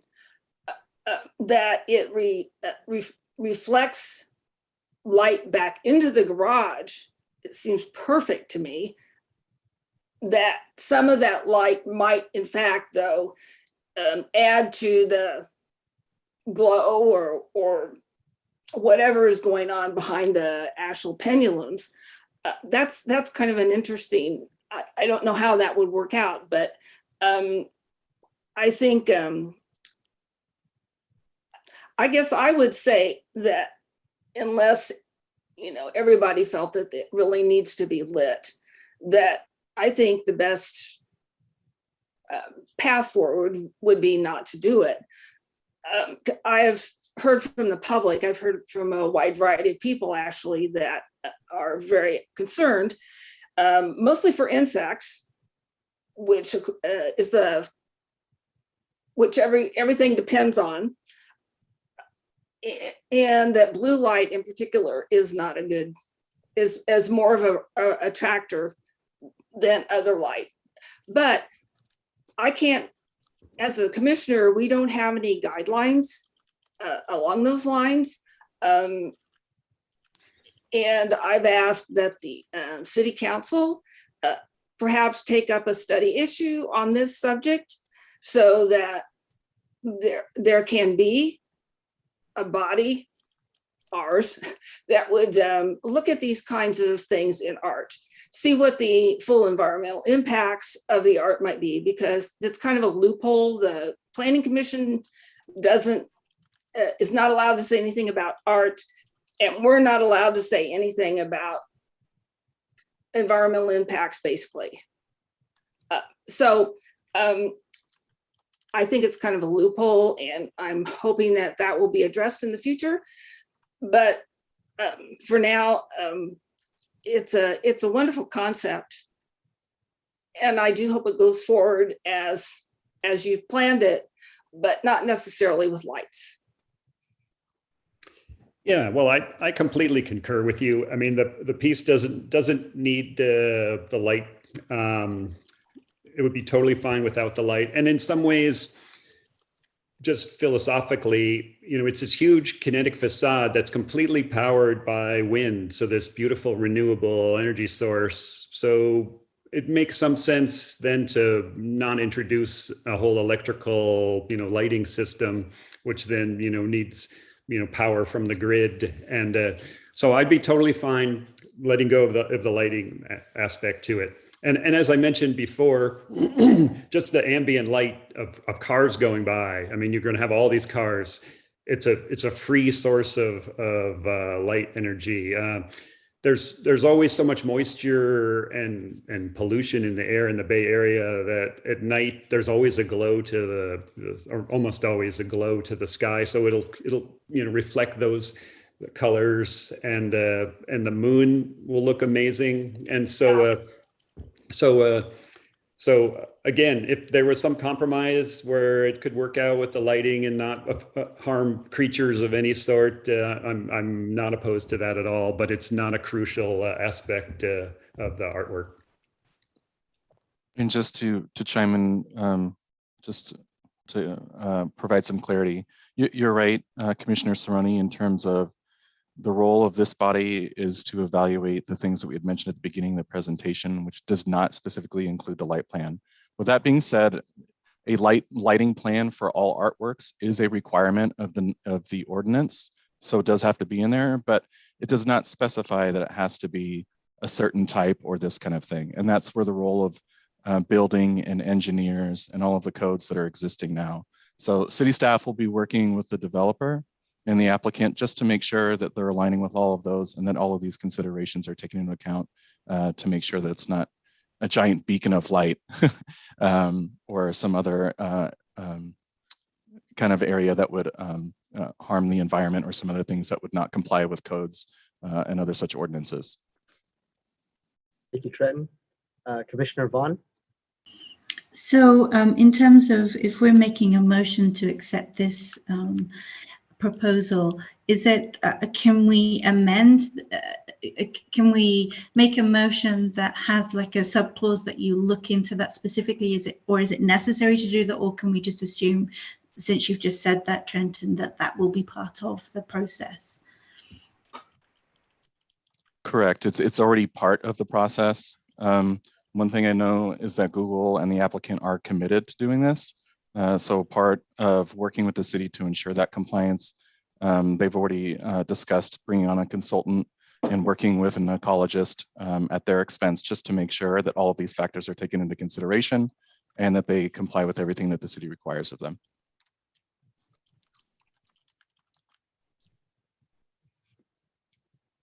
And Chair Eskridge, would you like to open up to the public?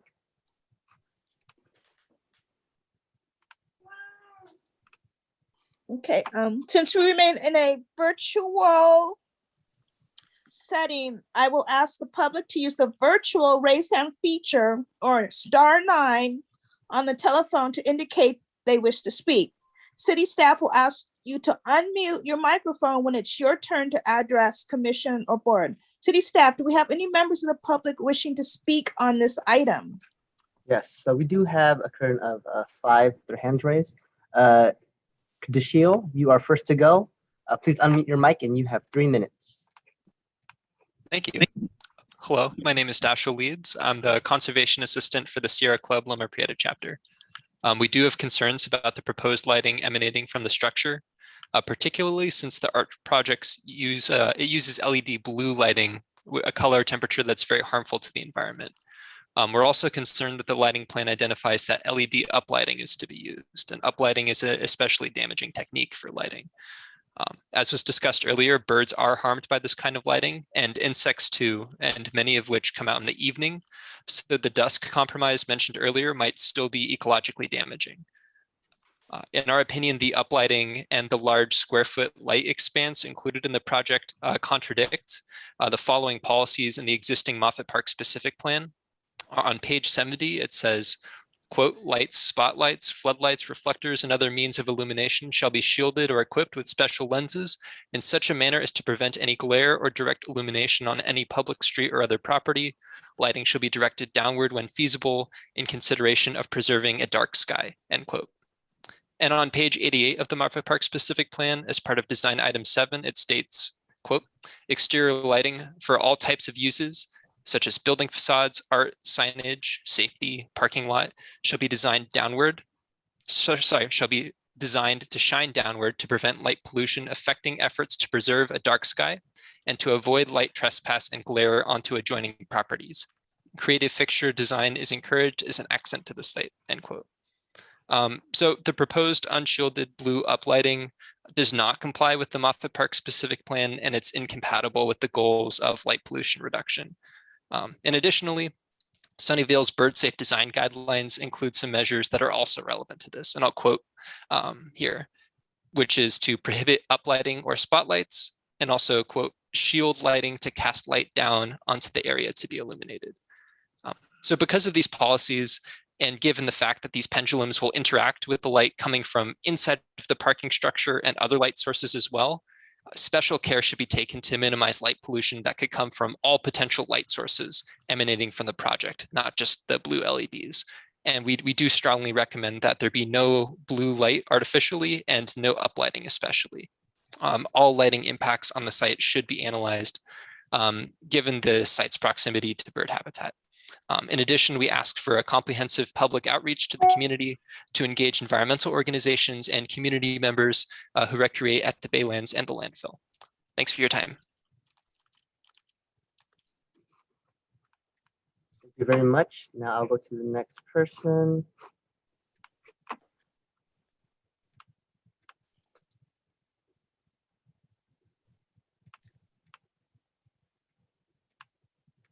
Barry, you are on.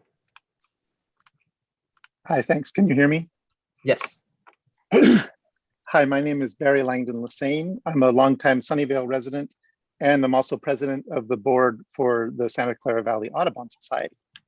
I'm also an avid user of the natural areas accessible from Caribbean Drive, enjoying the many birds at that location, including burrowing owls, white-tailed kites, hawks, herons, egrets, as well as migratory ducks and geese. As both a resident and a representative of a local conservation group, I'm opposed to any large lighting project that will artificially illuminate our baylands and disrupt wildlife there. The illumination of the art project at 300 West Caribbean Drive with cobalt blue LED lights will negatively affect birds, insects, and other wildlife in the water channels and nearby wetlands. Please don't allow these lights in this location. I realize a lot of this is redundant because you guys are already really aware of the problem, but I just wanted to get my comments in for the record. So thank you very much. Thank you.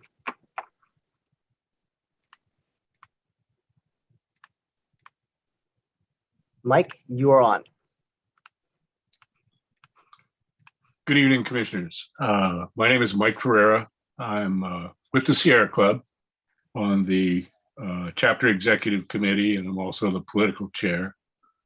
And I'm actually a former city council member and planning commissioner going back 20 years or so in a different town, of course.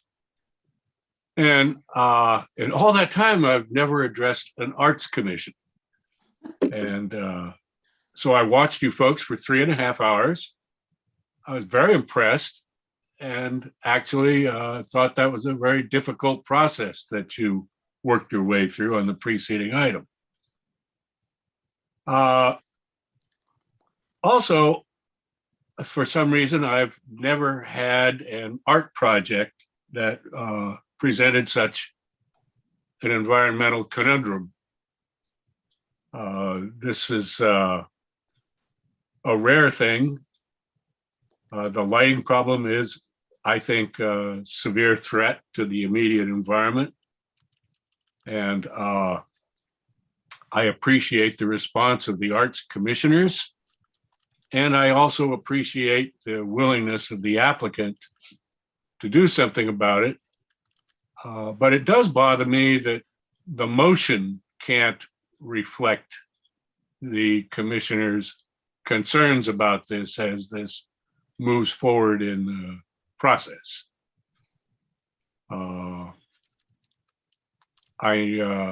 We have been working with Google for more than 10 years and have a relatively good relationship on several projects. Somehow this one escaped us until now. I am hopeful that in the good spirit that they've presented to us in the past, that we can work our way through this and get to a situation where there is no lighting on this project. And I think it'll look pretty darn good in the daytime, and reflected or ambient light that would look something like that project in Singapore would be great. That would be nice. So again, thank you for your attention to this, and I'm hopeful that this can be resolved. Thank you. Thank you.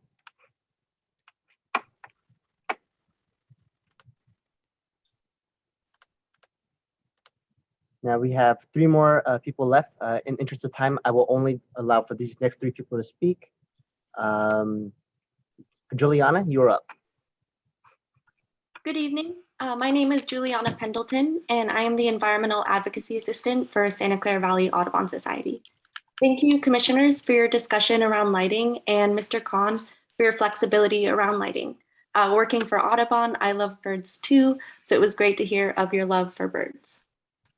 In a community outreach visioning survey for Moffett Park Specific Plan from 2020, 50% of participants prioritized supporting urban ecology to enhance biodiversity. 70% of participants voted to prioritize connecting people and nature to the Bay. Additionally, one of the 7 guiding principles for the Moffett Park Specific Plan is to create a healthy, resilient, and biodiverse environment. This includes designing new developments and open spaces that would enhance ecosystems and support biodiversity, and providing open spaces and natural buffers around ecological resources to restore biological function and habitat quality. Approving a large light installation in the very area communities members want to protect as an eco-district and to enhance urban biodiversity would ruin rather than restore wildlife populations. This amount of blue light in a natural community will harm everything from insect populations to pollination to foraging, migration, and nesting behavior. please deny the lighting of the proposed art installation at 300 Caribbean Drive or defer until further environmental review is conducted. And I believe the commissioner's conversation earlier highlighted the need for this environmental review. Thank you.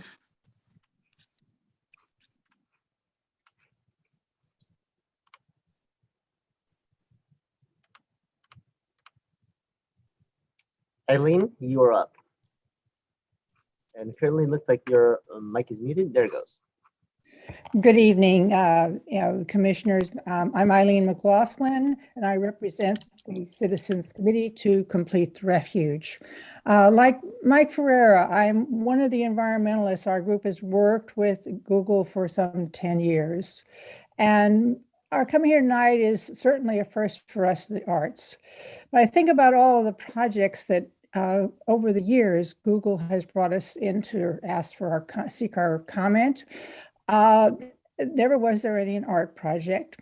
And perhaps that's how this one fell out of that. And it was such a surprise to us just this last weekend to see this project in our heart of hearts and our science of science knew that this was the lights were the wrong thing here. I admire the art, as it would present during the daytime. I think that looks really nice.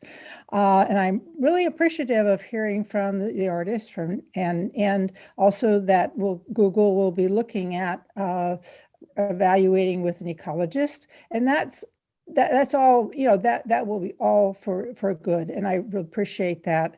I look at that wall and I think all that, I thought it was for four football fields of this blue light. There would be a bug zapper gone crazy and taking all the insects that are needed as a part of the chain for wildlife. So I just want to say that I appreciate what I hear here tonight, and I hope that the resolution is one that we all can live with and the wildlife can too. Thank you.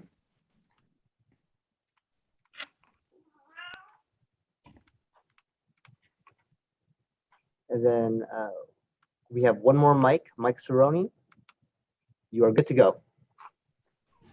Good evening, commissioners. I think this is a beautiful art project and would enhance, and in terms of just strictly the art, I think this would easily pass and should pass. In terms of the lighting, I think it would be important to consider the larger environment of light in Moffett Park. Moffett Park will not be completely dark except for this project. So it is not like, if this project is dim, then there will be no light there. And as pointed out, this is wrapped around a parking garage, which is no doubt lighted as well. And the artwork and the green screen and everything will mute the lighting from inside the garage. So I think that should be taken into consideration. This is any lighting would be LED lighting and could be pretty muted lighting. So I think that should be considered too.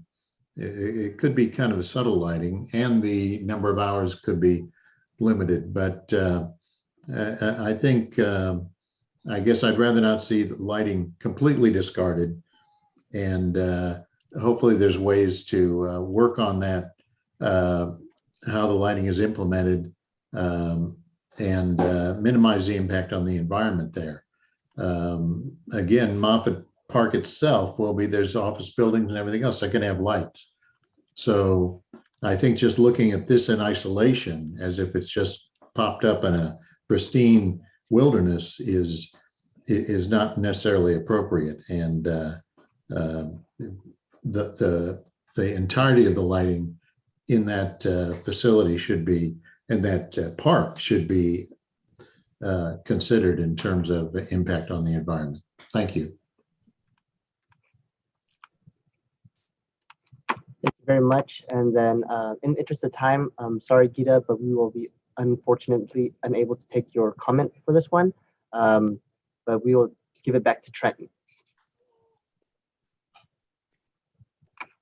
Sorry, thank you. At this time, we can go ahead with commissioner comments and then proceed from there.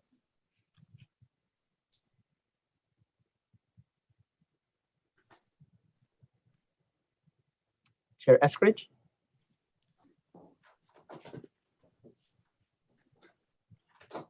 Okay, so let me see. So do we have any questions or feedback from commissioners or board members? Oh, actually, we already did that. And we already did the public. So now ask for discussion or a motion from my colleagues. City staff, please conduct a random order voice vote. The first one Okay, needs so a second. Yeah, Oh, I'll make okay. Sure, I'll make an motion to approve the art and private development project for Google Caribbean, 300 West Caribbean Drive. Second.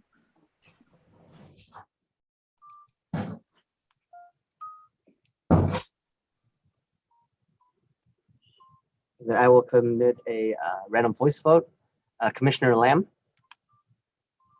Hey, Ricky. So as we discussed in the last Arts Commission meeting, I'm going to abstain myself from voting in this project.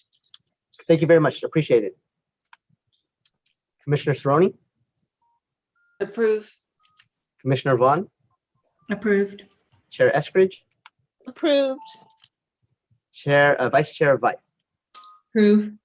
The motion passes 4 with 1 absentee, and we're good to go on that one. Thank you, everyone.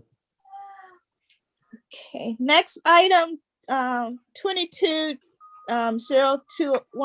approve art and private development project, Google Mass Timber, 1265 Borregas Avenue. And since we remain in a virtual setting, I will ask my colleagues to use the virtual raise hand feature to indicate they wish to speak. Next presentation. Good evening, everybody. And lastly, this evening, as part of the city's art and private development ordinance, the project for Google's Mass Timber project at 1265 Borregas Avenue is required to have public art. The public art component must be equal to the value of 1%. And in this case, the minimum art expenditure for this project is $165,000. As stated previously, the procedure for this in reviewing the artwork, number 1 is to review the artist's background, including their experience and ability to design, fabricate, and install large-scale artworks. Number 2, reviewing the artwork to determine the nature and style of the artwork is appropriate for the site. 3, determine whether the proposed artwork is appropriate in scale for the overall development. Number 4, review the location of the artwork for accessibility to the public. And number 5, review the maintenance and durability of the artwork. The purpose of this report is to provide your review and approve the proposed artwork. Under the Art and Private Development Ordinance, the Commission is authorized to make the final determination for the proposed artwork. The Council is not scheduled to consider this item at this time. Staff have reviewed the proposal and determined that it meets all of the requirements and are recommending alternative 1, recommend approval of the artwork as proposed. And at this time, we'd like to welcome the developer and the artist for their presentation. Yes, thank you, Trenton. My name is David Gensimer. I don't know if you can see me, but I assume you can hear me, correct? Okay, great.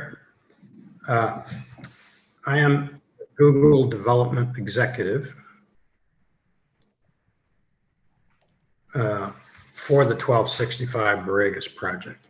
First off, I'd like to thank you for the opportunity to present our proposed public artwork project to you today as someone who spends a good deal of time in the city of Sunnyvale. I've grown to appreciate the public art as a vital part of the fabric where so many of us live, work, and play. We feel very fortunate to be able to contribute to the public artwork portfolio through our development projects. That being said, I think it is especially important that we use our public art to celebrate history of Sunnyvale as well. This 1265 Borrega site has been some really fun and rich history to it, and we have tried to pay homage to that with our proposed artwork being presented today. We hope you will like it, and now I'll hand off the baton to Chandra. Chandra? Thank you, David, and hello, everyone. Again, Chandra Cerrito, public art consultant, and this time here to help introduce the Mass Timber project. And you could advance to the next slide, please. So Mass Timber is a 5-story office building at the corner of Gibraltar Court and Borregas Avenue. Not very far from where we just were with the other project. It is walking distance to another of Google's campuses called the Humboldt campus, and that is shown here on the map. For that campus, you actually approved an artwork by Po-Shu Wang last July. If that comes to mind, what's interesting about the fact that these are in proximity to each other is you could enjoy them on a short art walk. We can go to the next slide, please. So after studying this site and reviewing it with Kristen Dance, the Google team and I determined that the best and most publicly visible location for art is at the small plaza that's at the corner of Gibraltar and Borregas. And why don't we go to the next slide? Art at this location will be accessible to pedestrians and very visible to bikers and vehicles on the roads. There are benches nearby that will allow pedestrians to sit and appreciate the artwork. You can go to the next slide. So in considering artists for this project, one aspect of the site became an important factor, and David sort of alluded to this already. The site was actually the world headquarters of Atari, the video game pioneer. Google and many Sunnyvale community members wanted to celebrate this very special history. After reviewing approximately 30 artists and interviewing 4 of them, the team selected California and now Utah-based artist Mike Whiting.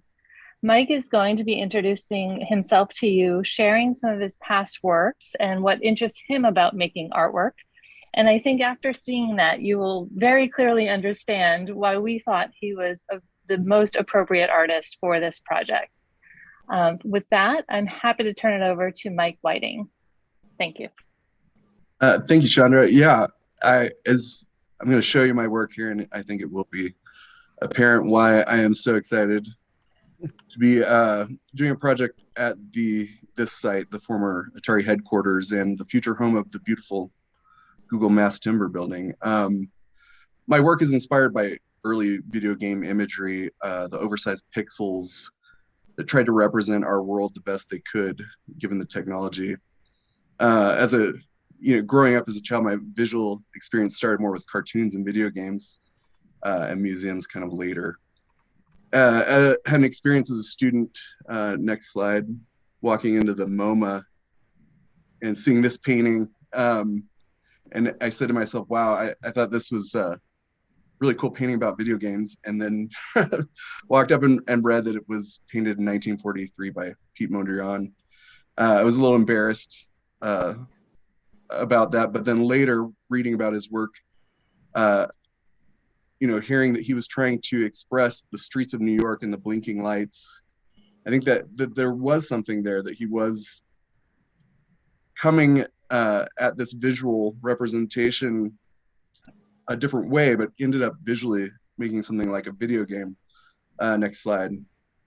Kind of like the mazes of Pac-Man or this Atari game. It's a plot race. So it looked a lot like the mazes from video games in my youth.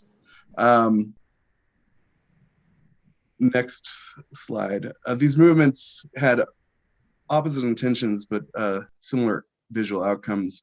My work explores this idea, simplifying an image with the fewest squares possible, like these squirrels here.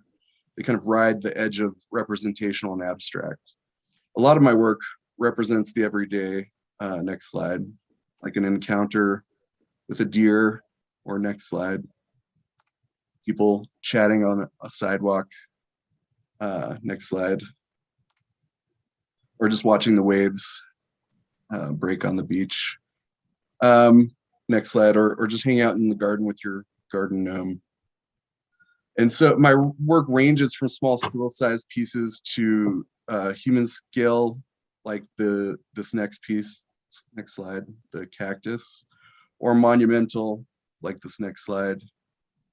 These are 14-foot tall, like a green, it's a little, the one's called Little Green Man, is a green alien, and then Lucky Rabbit head there, which happened to be the same sculpture, just flipped in a different color, kind of a visual palindrome. Or these, next slide, these large skateboard figures,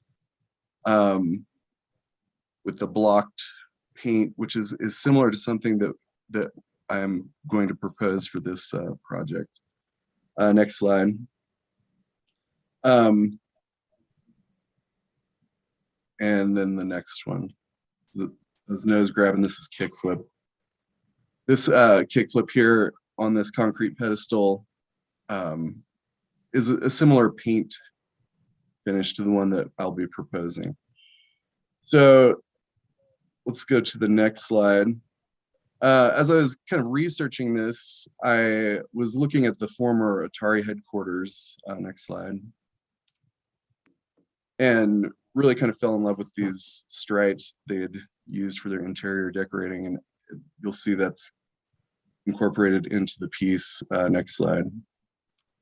One thing I was thinking about, though, is the use of this building, and you know, spaceships came to mind, this idea of science fiction and how it influences technology, whether that advancement was just a video game you can play in your house, or like this George Jetson thing we're doing right now, talking to each other on screens.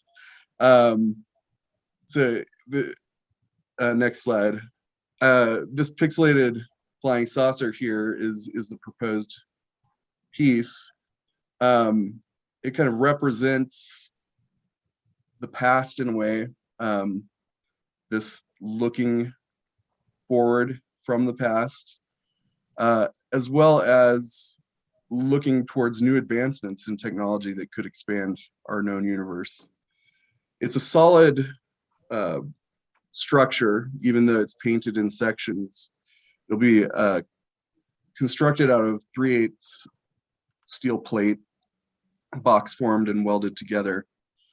Top will be silver, kind of referencing even further back, like 50s images of spacecraft.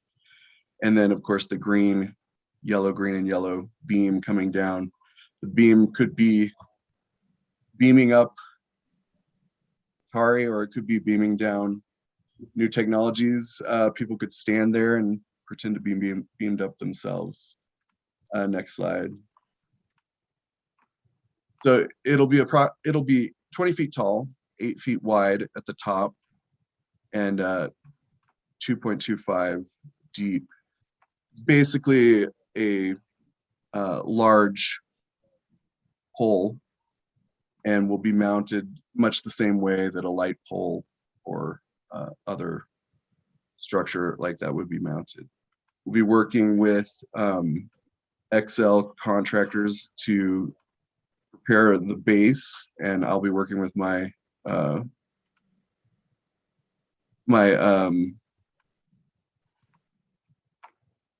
my guy to do the the connection on the sculpture, the engineer.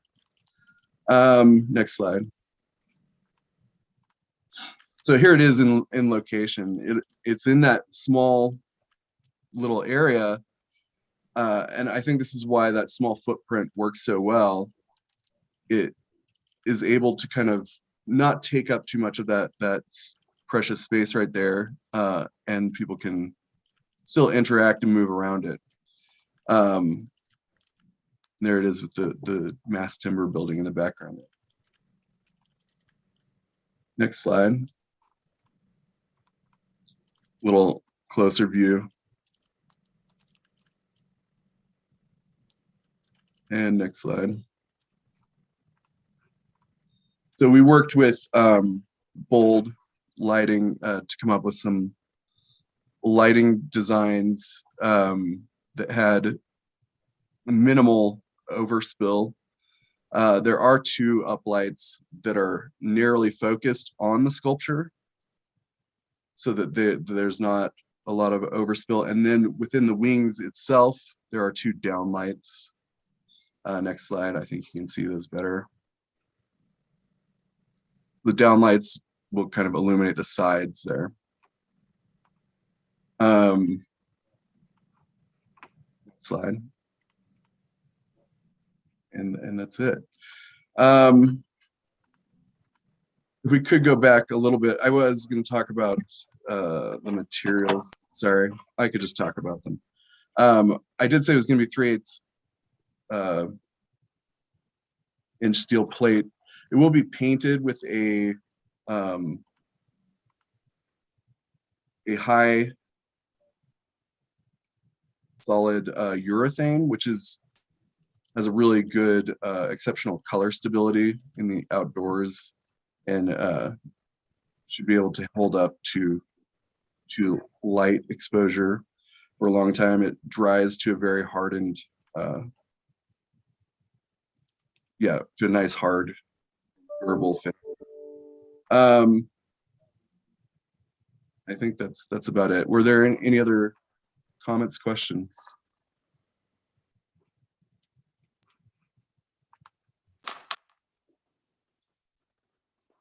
Commissioner Cerrone? I used to have US Games as a client back in the day, and I worked on advertising for all those little creatures. That's awesome. Back in the day.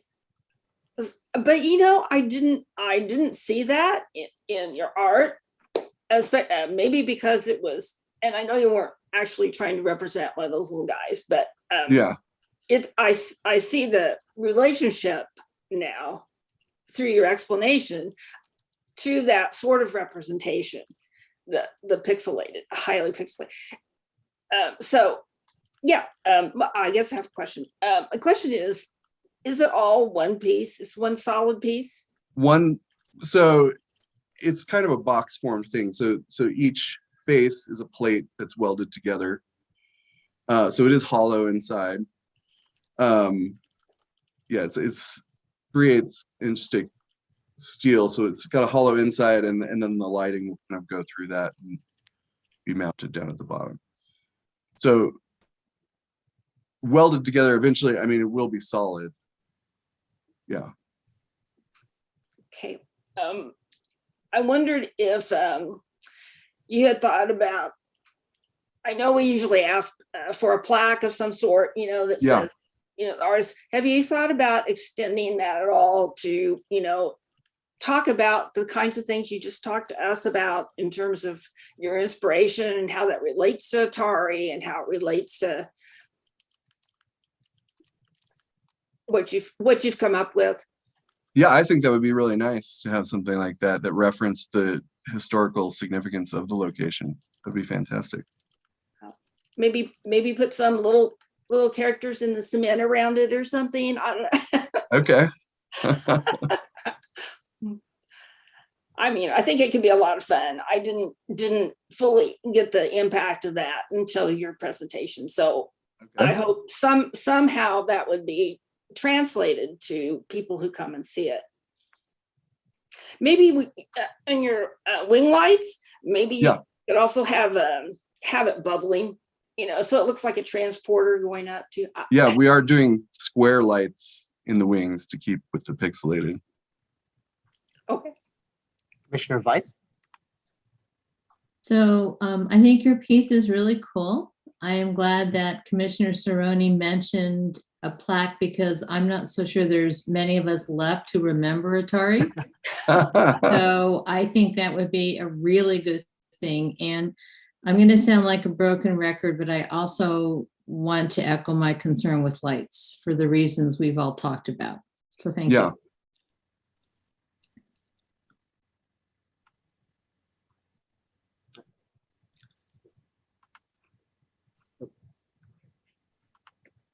And then we do have two members of the public who like to speak.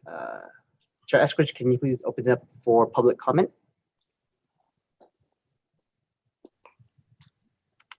All right, since we remain in a virtual setting, I will ask the public to use the virtual raise hand feature or *9 on the telephone to indicate they wish to speak. City staff will ask you to unmute your microphone when it's your turn to address the commission or board. City staff, do we have any members of the public wishing to speak on this item? Yes, we do. We have three currently with their hand raised. Gita, you are up. I'll let you speak now. Good evening, commissioners and Mike Whiting. My name is Gita Dev. I am a member of Sierra Club, and I will say that I've participated in the specific plan throughout and have been watching with interest what the public and the members who occupy the space want this district to be. And I am old enough to remember Atari, so I do appreciate Mr. Roney's comments. I too find myself finding the sculpture more interesting, having had some of the background that Mr. Whiting presented. I will remind us all about one thing that hasn't been discussed very much. This area is envisioned as an ecological and an innovation district. So one would hope that the innovations were ecologically exciting. And therefore, while I love the idea of sculptures, I think that I would echo the concerns about lighting them at night, especially uplighting at night. Now, I'm not imagining this district will be dark at night, but I would hope, for example, that the Google garage, all the lights would dim unless somebody moved in there or a car moved in there. It is, after all, an ecological district. Let's make sure that that's what's special about it. And that's what's enhanced in it. So let's keep all the artwork very much cognizant of the fact that we want to be sensitive to that. I am certainly one of those who recognizes that as soon, for example, as you have a rain, you have 1 million insects out there. And the insects all gravitate around the lights. And in the morning, you'll find zillions of dead insects around streetlights. So, and insects are a very, very important part of the food chain and the biodiversity. And there's a lot of insects adjacent to the bay, on the Bay Trail, when you walk along there. And all those waterways, there's a lot of insect life. Let's foster that life. Let's not get too excited about lighting things at night. And if we do, let's turn them off. I mean, dusk is when every mosquito comes out, right? We all know that. Thank you so much. Thank you.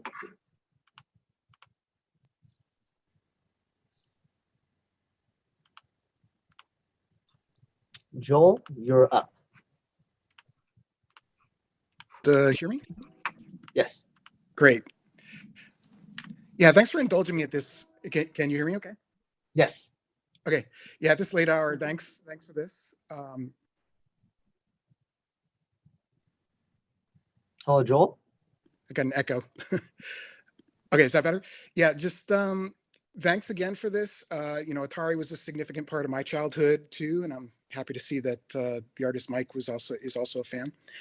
And I would also echo what Gita, I hope you pronounce your name right, said about this district. Just a quick bit of history here, because very close to walking distance to this location is also 1272 Borregas, which was the former headquarters of Fairchild Semiconductor, which, you know, in some respects could be considered, if not the birthplace of Silicon Valley, certainly where it really took off. So I think this is really exciting. You know, Atari is very important, and I really love the this monolithic look, and you know, to help with the significance that that I think Sue was getting at. Half kidding, but a friend of mine requested that maybe an arcade cabinet could be put into the bottom of this thing, you know, just for on free play. That could be fun.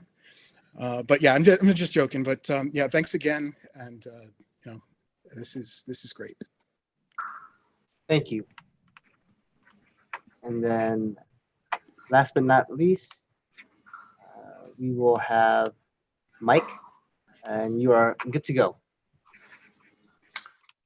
Thank you, commissioners. Mike Ferreira, as I spoke in the earlier item, I'm with the Sierra Club, and this project being smaller than the earlier one, I guess my concern might be less, except that I was disappointed in the motion in the last on the last item, that after hearing the commissioners talk about lighting, that could not get into the motion. So I do want to express my objection to that, as I think it should be. And I think the club will just have to reserve its options. Thank you. Thank you. And that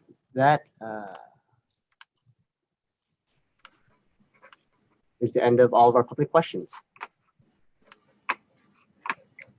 Chair Eskridge? Oh, before you. And thank you everybody for public comment this evening. We do appreciate you guys hanging in there through the series of great presentations tonight. So thank you to everybody, not just public comment, the artists and our developers for doing that. Just a quick comment on the previous one. All of these minutes and notes are recorded, and they will be forwarded and provided. So just in terms of the motion, it is still, this is still something that will be continuing with it. It's just separated from the approval, but it's because it's already built into the process. Once it's approved, it will go through this review and will align with all of those codes and ordinances that are outlined already through that permitting process.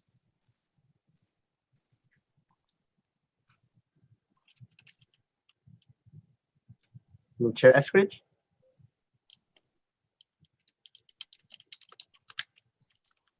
Okay, so am I making a motion to approve it now? Mm-hmm. Or, okay.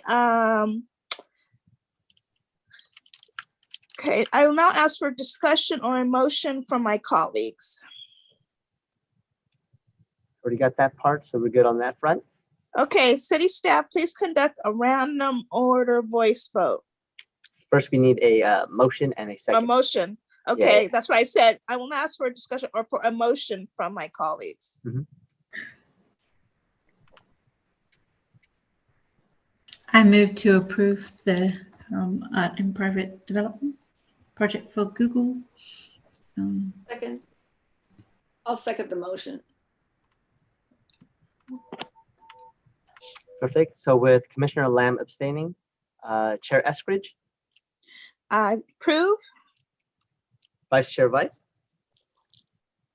Approve. Commissioner Cerrone? Approve. Commissioner Vaughn? Approve. The motion passes 4-0 with 1 absent. Thank you everyone from Google from staying and presenting. We greatly appreciate it. And we look forward to having the next steps with you. Yeah, thank you. Well, Rick. we're really happy. Thank you. Thank you. Thank Good you. night. Thank you. Okay, next, standing item consideration of potential study issues. Next on the agenda is item 22-0209, Arts Commission proposed study issue calendar year 2023. I don't think we have any study issues. Yeah, so that's just a standing item right now. We have no new study issues at this time. Okay, so and non-agenda items and comments. Commissioners, do we have any non-agenda items? And staff, do we have any non-agenda items? I think we're good. Adjournment. This meeting is adjourned at 10:54 p.m. I want to thank everyone for your participation in tonight's very exciting meeting. Thank you, everyone. Have a great night, and we'll see you next month. Thank you. Night.